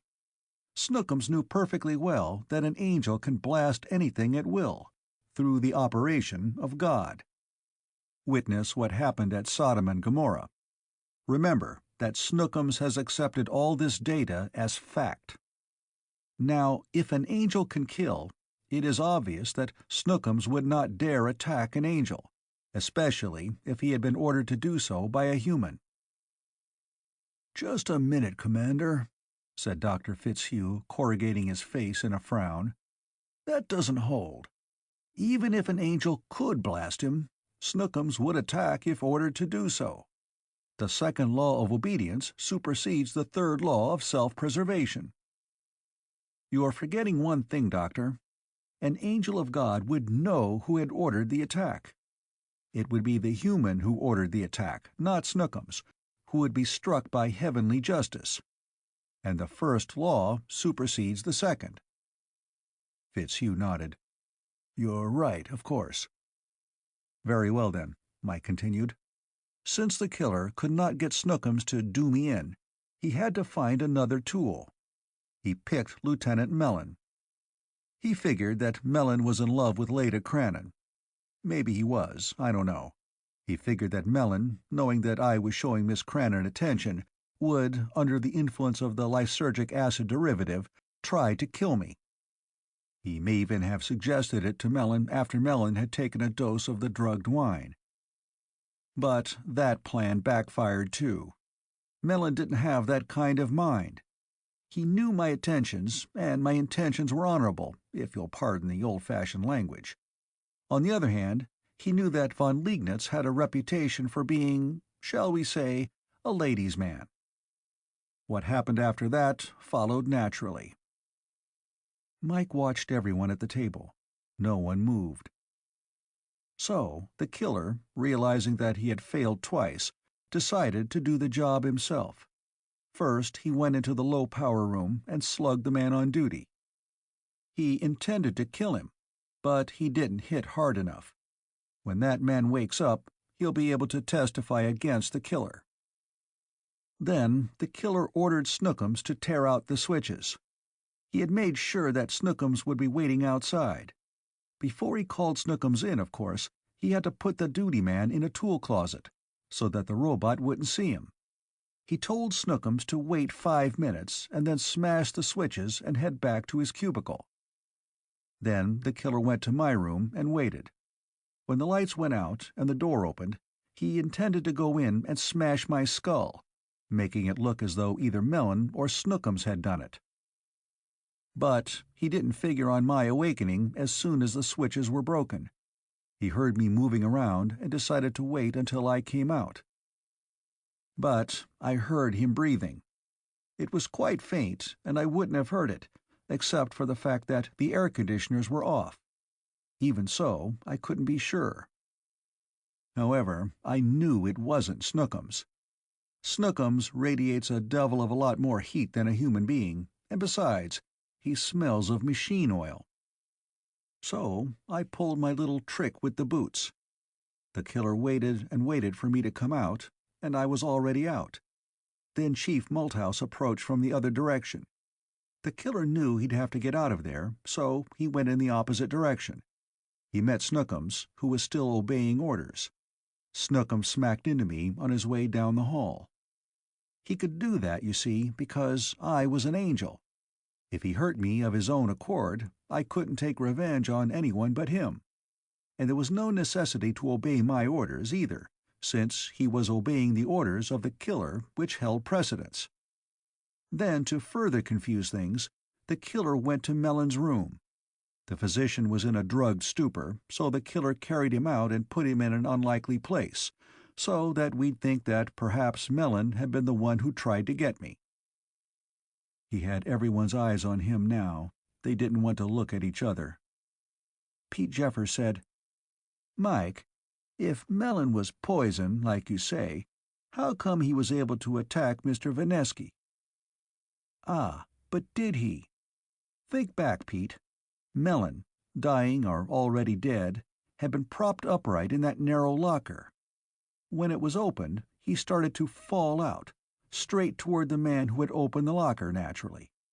Vanesky jumped back and shot before Mellon even hit the floor. Isn't that right?" Sure, Jeffers said slowly. "I reckon I'd have done the same thing if he'd started to fall out toward me. I wasn't even looking when the locker was opened. I didn't turn around until that stun gun went off. Then I saw Mellon falling." "Exactly. No matter how it may have looked, Vanesky couldn't have killed him with the stun gun, because he was already either dead or so close to death as makes no difference." Ensign Vanesky rather timidly raised his hand. "Excuse me, sir, but you said this killer was waiting for you outside your room when the lights went out. You said you knew it wasn't Snookums because Snookums smells of hot machine oil, and you didn't smell any. Isn't it possible that an air current or something blew the smell away? Or—" Mike shook his head. "Impossible, Mr. Vanesky. I woke up when the door slid open. I heard the last dying whisper of the air conditioners when the power was cut. Now, we know that Snookums tore out those switches. He's admitted it. And the evidence shows that a pair of Waldo hands smashed those switches. Now, how could Snookums have been at my door within 2 seconds after tearing out those switches?" "He couldn't have. It wasn't Snookums at my door, it was someone else." Again they were all silent, but the question was on their faces. Who? "Now we come to the question of motive," Mike continued. "Who among you would have any reason to kill me?" Of the whole group here, I had known only Captain Quill and Commander Jeffers before landing in Antarctica. I couldn't think of any reason for either of them to want to murder me. On the other hand, I couldn't think of anything I had done since I had met the rest of you that would make me a target for death. He paused. "Except for one thing." He looked at Jacob von Liegnitz. "How about it, Jake?" he said. "Would you kill a man for jealousy?" "Possibly," said von Liegnitz coldly. "I might find it in my heart to feel very unkindly toward a man who had made advances toward my wife. But I have no wife, nor any desire for one. Miss Crannon," he glanced at Leda, "is a very beautiful woman, but I am not in love with her. I am afraid I cannot oblige you with a motive, Commander, either for killing Lieutenant Mellon or yourself." "I thought not," Mike said. "Your statement alone, of course, wouldn't make it true, but we have already shown that the killer had to be on good terms with Mellon in order to borrow his books and slip a drug into his wine. He would have to be a visitor in Mellon's quarters, and considering the strained relations between the two of you, I think that lets you out, Jake." Von Liegnitz nodded his thanks without changing his expression. "But there was one thing that marked these attempts. I'm sure that all but one of you has noticed it. They are incredibly, childishly sloppy." Mike paused to let that sink in before he went on. "I don't mean that the little details weren't ingenious. They were. But the killer never stopped to figure out the ultimate endpoint of his schemes. He worked like the very devil to convince Snookums that it would be all right to kill me without ever once considering whether Snookums would do it or not. He then drugged Mellon's wine, not knowing whether Mellon would try to kill me or someone else, or anyone at all for that matter. He got a dream in his head and then started the preliminary steps going without filling in the necessary steps in between. Our killer, no matter what his chronological age, does not think like an adult. And yet his hatred of me was so great that he took the chances he has taken, here on the Brainchild, where it should have been obvious that he stood a much better chance of being caught than if he had waited until we were back on Earth again. So I gave him one more chance. I handed him my life on a platter, you might say. He grabbed the bait. I now own a spacesuit that would kill me very quickly if I went out into that howling, hydrogen-filled storm outside." He then looked straight at the killer. "Tell me, Vanesky, are you in love with your half-sister, or is it your half-brother?" Ensign Vanesky had already jumped to his feet. The grimace of hate on his youthful face made him almost unrecognizable. His hand had gone into a pocket, and now he was leaping up and across the table, a singing vibroblade in his hand. "You son of a bitch! I'll kill you, you son of a bitch!" Mike the Angel wasn't wearing the little gadget that had saved his life in Old Harry's shop. All he had were his hands and his agility. He slammed at the ensign's wrist and missed. The boy was swooping underneath Mike's guard. Mike spun to one side to avoid Vanesky's dive and came down with a balled fist aimed at the ensign's neck. He almost hit Lieutenant Keku. The big Hawaiian had leapt to his feet and landed a hard punch on Vanesky's nose. At the same time, Jeffers and von Liegnitz had jumped up and grabbed at Vanesky, who was between them. Black Bart had simply stood up fast, drawn his stun gun, and fired at the young officer. Ensign Vanesky collapsed on the table. He'd been slugged 4 times and hit with a stun beam in the space of half a second. He looked somehow very young and very boyish and very innocent. Dr. Fitzhugh, who had stood up during the brief altercation, sat down slowly and picked up his cup of coffee. But his eyes didn't leave the unconscious man sprawled across the table. "How could you be so sure, Commander? About his actions, I mean. About his childishness." "A lot of things. The way he played poker. The way he played bridge. He never took the unexpected into account." "But why should he want to kill you here on the ship?" Fitzhugh asked. "Why not wait until you got back to Earth, where he'd have a better chance?" "I think he was afraid I already knew who he was, or would find out very quickly. Besides, he had already tried to kill me once back on Earth." Leda Crannon looked blank. "When was that, Mike?" "In New York, before I ever met him. I was responsible for the arrest of a teenage brother and sister named Larchmont. The detective in the case told me that they had an older half-brother, that their mother had been married before. But he didn't mention the name, and I never thought to ask him. Very shortly after the Larchmont kids were arrested, Vanesky and another young punk climbed up into the tower of the cathedral across from my office and launched a cyanide-filled explosive rocket into my rooms. I was lucky to get away. The kid with Vanesky was shot by a police officer, but Vanesky got away, after knifing a priest with a vibroblade. It must have given him a hell of a shock to report back to duty and find that I was going to be one of his superior officers.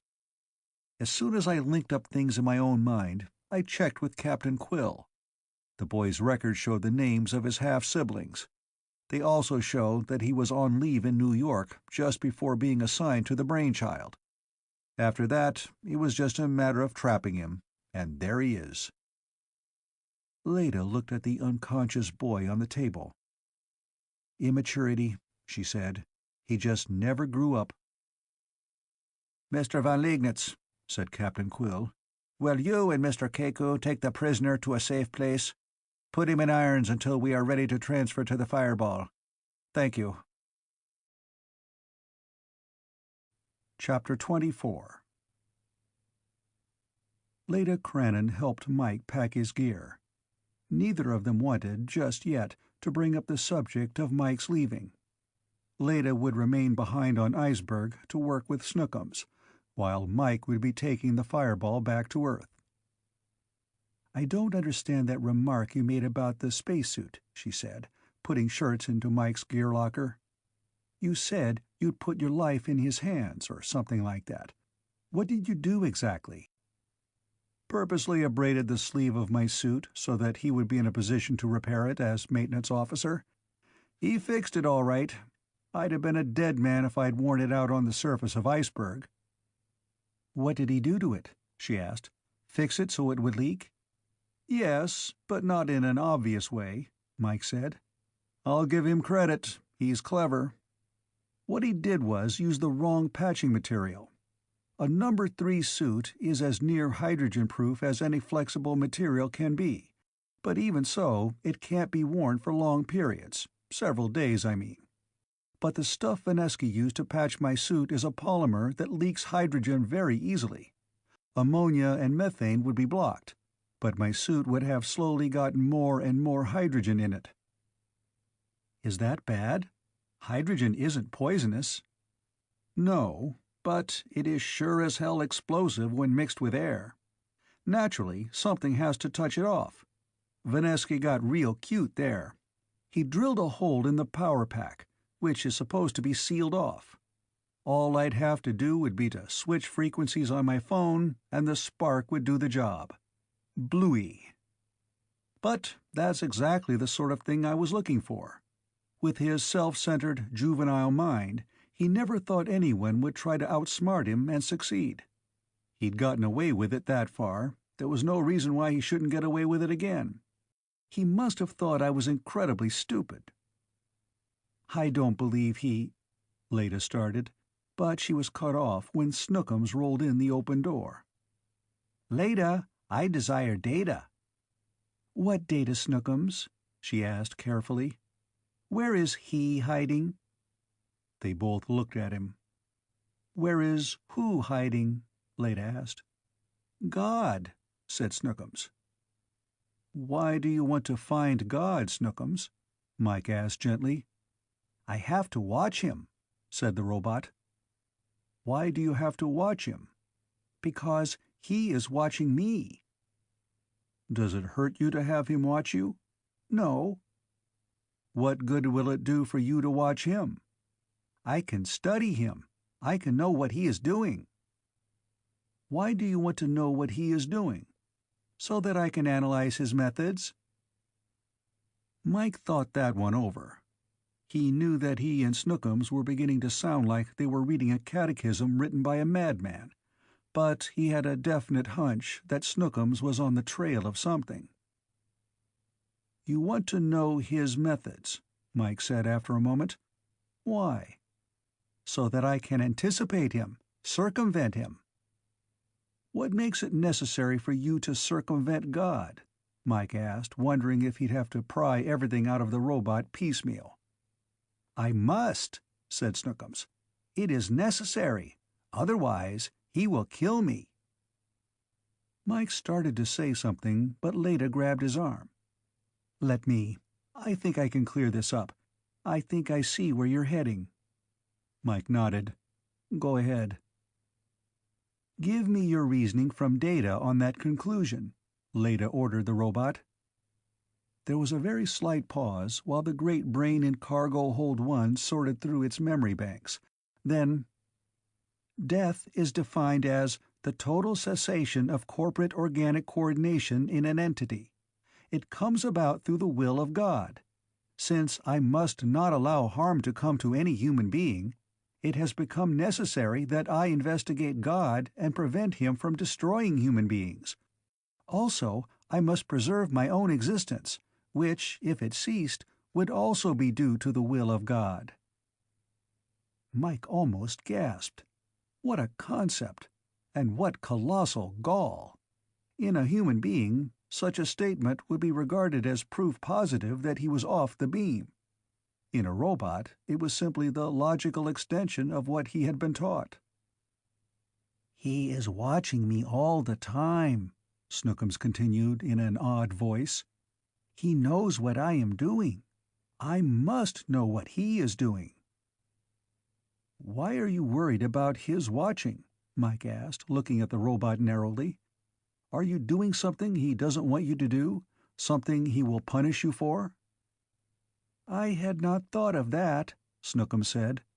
"One moment while I compute." It took less than a second, and when Snookums spoke again there was something about his voice that Mike the Angel didn't like. "No," said the robot. "I am not doing anything against his will. Only human beings and angels have free will, and I am not either, so I have no free will. Therefore, whatever I do is the will of God." He paused again, then began speaking in queer, choppy sentences. "If I do the will of God, I am holy. If I am holy, I am near to God. Then God must be near to me. God is controlling me. Whatever is controlling me is God. I will find him." He backed up, spun on his treads, and headed for the door. "Whatever controls me is my mind," he went on. "Therefore, my mind is God." "Snookums, stop that!" Leda shouted suddenly. "Stop it!" But the robot paid no attention. He went right on with what he was doing. He said, "I must look at myself. I must know myself. Then I will know God. Then I will—" He went on rambling while Leda shouted at him again. "He's not paying any attention," said Mike sharply. This is too tied up with the first law. The second law, which would force him to obey you, doesn't even come into the picture at this point." Snookums ignored them. He opened the door, plunged through it, and headed off down the corridor as fast as his treads would move him, which was much too fast for mere humans to follow. They found him, half an hour later, deep in the ship, near the sections which had already been torn down to help build Iceberg Base. He was standing inside the room next to Cargo Hold 1, the room that held all the temperature and power controls for the gigantic microcryotron brain inside that heavily insulated hold. He wasn't moving. He was standing there, staring with that lost-in-thought look. He didn't move when Leda called him. He didn't move when Mike, as a test, pretended to strike Leda. He never moved again.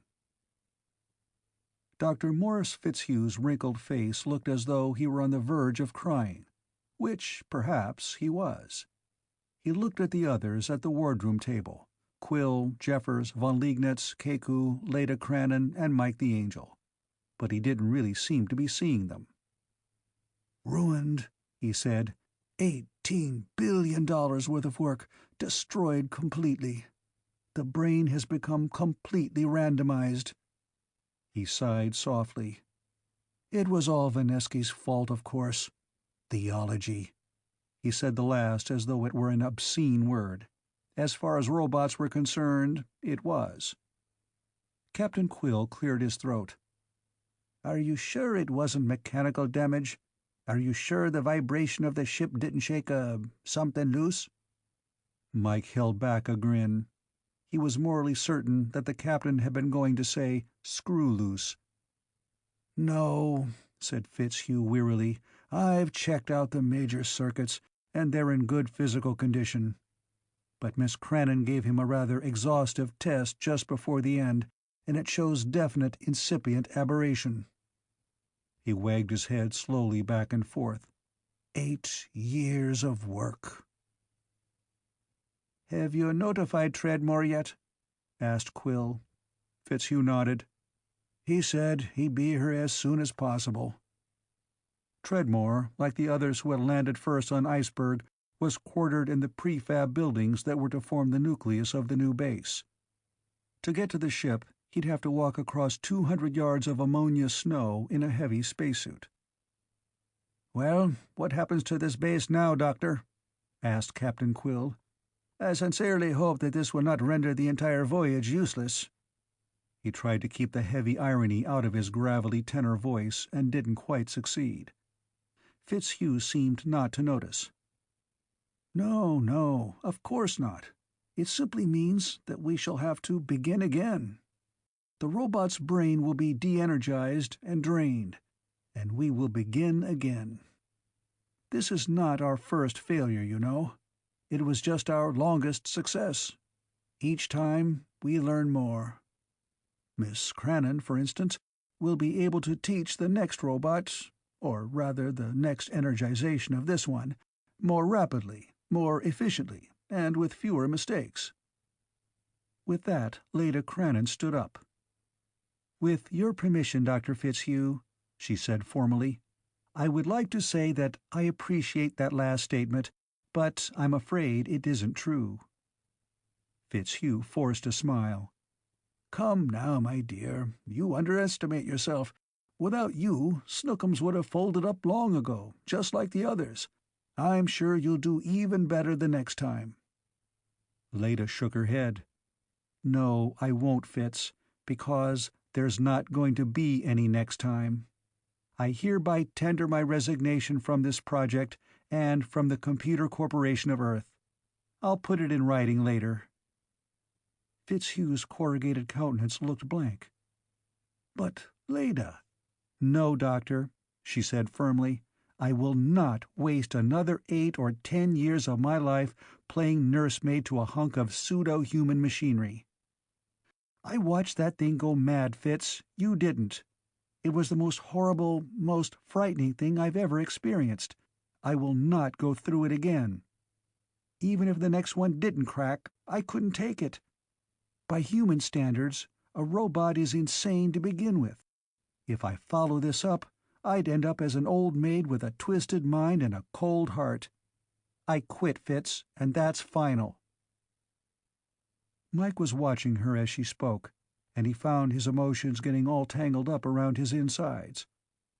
Her red hair and her blue eyes were shining, and her face was set in determination. She had always been beautiful, but at that moment she was magnificent. Hell, thought Mike, I'm prejudiced, but what a wonderful kind of prejudice. "I understand, my dear," said Dr. Fitzhugh slowly. He smiled then, deepening the wrinkles in his face. His voice was warm and kindly when he spoke. "I accept your resignation, but remember, if you want to come back, you can, and if you get a position elsewhere, you will have my highest recommendations." Leda just stood there for a moment, tears forming in her eyes. Then she ran around the table and threw her arms around the elderly and somewhat surprised roboticist. "Thank you, Fitz," she said, "for everything." Then she kissed him on his seamed cheek. "I beg your pardon," said a sad and solemn voice from the door. "Am I interrupting something?" It was Treadmore. "You are," said Fitzhugh with a grin, "but we will let it pass." "What has happened to Snookums?" Treadmore asked.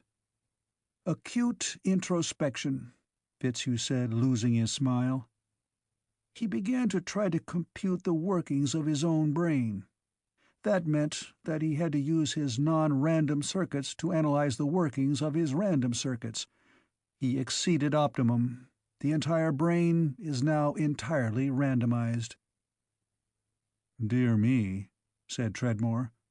"Do you suppose we can—" Black Bart Quill tapped Mike the Angel on the shoulder. "Let's go," he said quietly. "We don't want to stand around listening to this when we have a ship to catch." Mike and Leda followed him out into the corridor. "You know," Quill said, "robots aren't the only ones who can get confused watching their own brains go round." "I have other things to watch," said Mike the Angel,